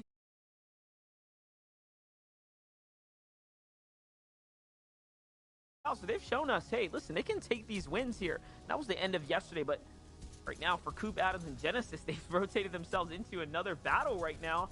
They're being held out this time around. That means someone is on their heels quickly, too. Let's see who is going to end up being as Coop gets knocked there. Big exchanges. Those tack attacks were good. It's actually Spegu and crew here who come right up from the top. Goku and Charlie, they are connecting with everything that they need, and the Stinkerfish here just flushing out Adams and caught Genesis here. There's nowhere you can hide. It's literally going to force them out. No builds for Adams. He's all but out in the open here to take the gun exchange, and it's not going to be any good here as they get the quick cleanup there. That's 6 points. A nice 6-point swing. Remember, still for these teams here, finishing higher and higher on the standings does unlock you a little bit more prizing here at the end of the day. It is, and it's also bragging rights as well. Cooper players specifically who really, really made him name for himself in solos. He won DreamHack solos and FNCS solos back to back, which is impressive in any game mode, but in solos, that really caught a lot of people's attention, but struggled in the team game mode since then. I know how much it means to him to try to make a name for himself as a team game mode player, but right now, I don't really think it's too much against Coop, Adams, and COD Genesis. It's just a drop situation. They got a lot of teams around them. Even when they take the fight and win it, there's another team on their heels ready to clean up. It's an unfortunate situation to be in, but they could maybe find a way around it. We've seen some teams this weekend do really, really well from these dire situations, but I feel for the team as well. But this South Zone is going to change things up a lot. Not only does it favor some of the teams like Commandment Centered Edgy if they get their Storm Surge, this is where all the brutal zones are. This is where, as Sundown always says, Old Man Mountain will take his toll. If we get a big mountain zone, which I don't think, I mean, maybe correct me, Monster, we haven't really seen that so far this weekend. We've seen some water zones, we've seen some elevation zones, but we haven't seen a true mountain zone. And that's when when everything just hits the fan and it's really just reactive Fortnite. You can prepare for it, you can practice for it, but it is another kind of evil when you get stuck on the bottom and it goes up. Yeah, we haven't seen any crazy zones like that. For Straw Hat, Charlie, Goku, and Spegu, they're in 15th place right now as well. So they're by no means out of this competition. The top 5 is very much in striking distance. And with the 6 eliminations, or the 3 eliminations here in the 6-point swing, that's really, really good for them right now as far as where they sit here in the tournament. So good start for them so far. They pull zone now that they have their tags. This is the question, though. How are going to respond to this zone? They've already done what we knew that they would have to do. Move quick, move early, try to strike fast on teams rotating. But Aussie, we knew there wouldn't be many teams rotating, and that's why they're sitting here now out in the open with these mega wide stands. But so is Felix, Posed, and Sparebow on the other side of the mountain. So both teams thinking the same exact strategy here. I'm not gonna lie, I'm feeling a bit scared here, Monster. This is me too. We'll have to see. This is not the position you want to see them in. Yes, they look healthy material wise, but you can see from the loadout, Edgy didn't even spend the time to farm up the mechanical parts to upgrade his makeshift shotgun. He just knew he needed to get somewhere and get some surge. This team right now might not look at you at home if you don't get involved in competitive Fortnite a lot. They are desperate. This is what desperation looks like right now, but they've done it before. They could do it here, but this is probably the worst situation we've seen them in. And a lot of teams know that these mountains and these hills is where everyone sets up. They're going to try and wide rotate around it if they can. They're going to use vehicles, as you saw then, which is very hard to get tags on. And we have 93 players alive. NA East is proving to be by far the most stacked region across the board this weekend, and that's going to make Surge that much more difficult. They have the meds. They can maybe out-heal it for a little bit, but this first threshold is no way to out-heal, and this is what we're talking about, desperation. They've just said, okay, guys, no one's here. No one's rotating past. Center's made the call. We got to find something. Let's look somewhere else. We haven't got to see this team really take that straight 3v3 fight like we've seen from Daymiro and Reverse. Edgy and Commandment take it. They have a good chance of winning it, but it's that uncertainty that we haven't seen. We get that beautiful map shot. Thank you, Ops team. As you can see, there is next to no one out here. That was a great call to leave. There is actually no one on this edge. They're on that northeast section. They are those three little orangey kind of colored tags you're seeing there. There's some teams in Lazy Lake, but all the teams are on the northwest sections. They need to make it somewhere else, and this zone is going even further south. So if they can manage to get their tags now, they'll be okay. But once this breaks down into a mountain endgame, they're not looking great. Yeah, no, not at all. But this vehicle will bring in attention. So now it's going to come down to the marksmanship of Edgy and Scented, or Edgy and Commandment here, who are both equally deadly with the rifles here. And they're going for those out in the open exchanges here with any team that they physically. So this might look like a big risky play, but it's actually could work in their favor. But there's a fight nearby. Yes, exactly. This is really, really good for them if they can poise up and look inwards to find some tags here. For Tragic Scoped and Cisto, seems like they're getting active as well. They're still on top of DeQuentin's crew down low. This is over by the Flush Factory. This is where this fight has been breaking out round after round. This time around, though, at least they're on the successful side. They're on the winning side of the battle. They're on the winning side of the battle, and there could be, we got a cheeky little teaser that we kind of figured out this morning, Monster, which it looks like, I believe Cease's team is poised for. They are, and they've already done it. There is actually some challenges down here right now that a few teams have managed to do the research to figure out. If you go down to the that little island at the bottom there and you're wearing a Lara Croft skin, you get gifted a free Rift to go and a legendary assault rifle, and that's what Cease's team has done. And with the end game finishing over near there, other teams can now utilize that for their own Rift as well. So this could be a very, very exciting end game, but it's going to be about which team has done their homework. Cease's team clearly has. We saw today on EU, the Queasy's team also did their homework. Other teams haven't been as quick on the draw though, so I'm excited to see how that kind of affects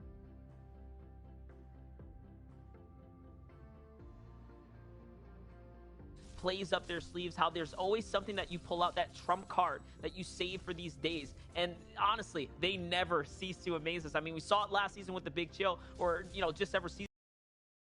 Constantly seeing different strategies, whether it's how to get max gold really quickly or how to upgrade all of your loot really, really fast. It all always comes down to who has done that preparation. And for Cease and Company, it seems like they're the team on NA that has been ahead.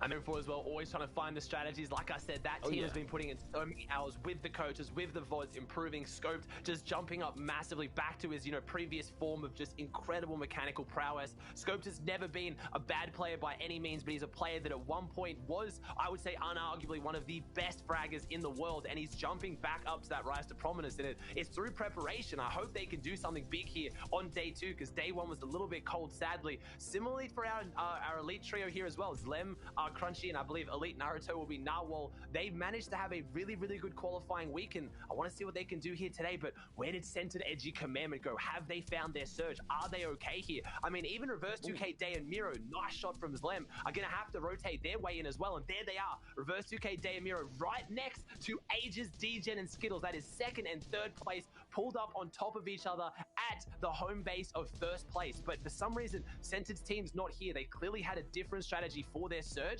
and I'm guessing they rotated far in that vehicle. And again, to me, Monster, that screams desperation. I don't think they have it, or at least they didn't when we last saw them. When we last saw them, they were rotating right through, and it seems like they do not want to be on this outer edge. They're comfortable with getting more deeper inside the zone here to play for these high ground style tags, right, for rotating team tags. And again, that comes with its own pros and cons. For Lupian and crew, they're just trying to get to the other side right now to take a fight, but Reverse is going to fall there. That's a knock coming out of Voyou and his team, and Voyou is going to get the finish. And now Day is also down. We might just be watching the story change here. Another pivotal knock right there, and Miro's left once again by himself. And mind you, not a single placement point has been given out just yet, guys. There are still 31 trios alive here. They have already slipped out of second place into third, and now they're pinched between the team that has overcome them, which is Degen, Ages, and Skittles, except in the middle is Miro. And you are just seeing Fortnite at its purest form, a 12-game format where not only these players get to adapt and improve strategies, so do the teams around them. Miro Day in Reverse came in with a flawless strategy that worked for the first 4 games yesterday until the teams around them started to clue on to what they were doing and they started avoiding them. Now look at what is causing them. They have had pretty much, I would say, if they go down here, 3 of their worst 4 games are their last 3 of 4. So they've only had 1 good game in the last 4. They are starting to slip off the pace and they need to be adaptive. They need to figure out something else. They need to change the strategy. I believe Miro Day in Reverse can do it, but whatever they're doing right now, it isn't working, as Miro is yet again, for the 3rd time this weekend, having a solo clutch with Storm Surge at his back. Yeah, and that's the thing, right? We talked about how teams can adapt and change their strategy. For Miro Day and Reverse UK, their strategy was literally beeline the teams that are nearby, smash them out of the lobby, and then continue to earn your points and make those end games. For those teams, if they adjusted their strats and they're avoiding their warpath now, maybe that's why we're seeing them have such a tough time. It's not because they're playing any worse, it's because other teams are being just a little bit quicker, right? And fixing up their mistakes. And now all of a sudden, this 2-day format is coming back to really punish them here. But let's see it though. For Skittles, Agers, and DGen here, who are already on the rotate right now, it seems like they're doing A-okay for themselves. The threshold is going to go on and pause there for a second. So now they're going to be safe, but look at how much material invested it's going to take for them to get to new zone. On the minimap, I still see Miro up alive, so he's going to be able to recycle all of this hard material that Skittles, Agers, and DGen are putting out there, which means that, hey, at least he can get 1 step closer to earning some placement points here, because he's not too far.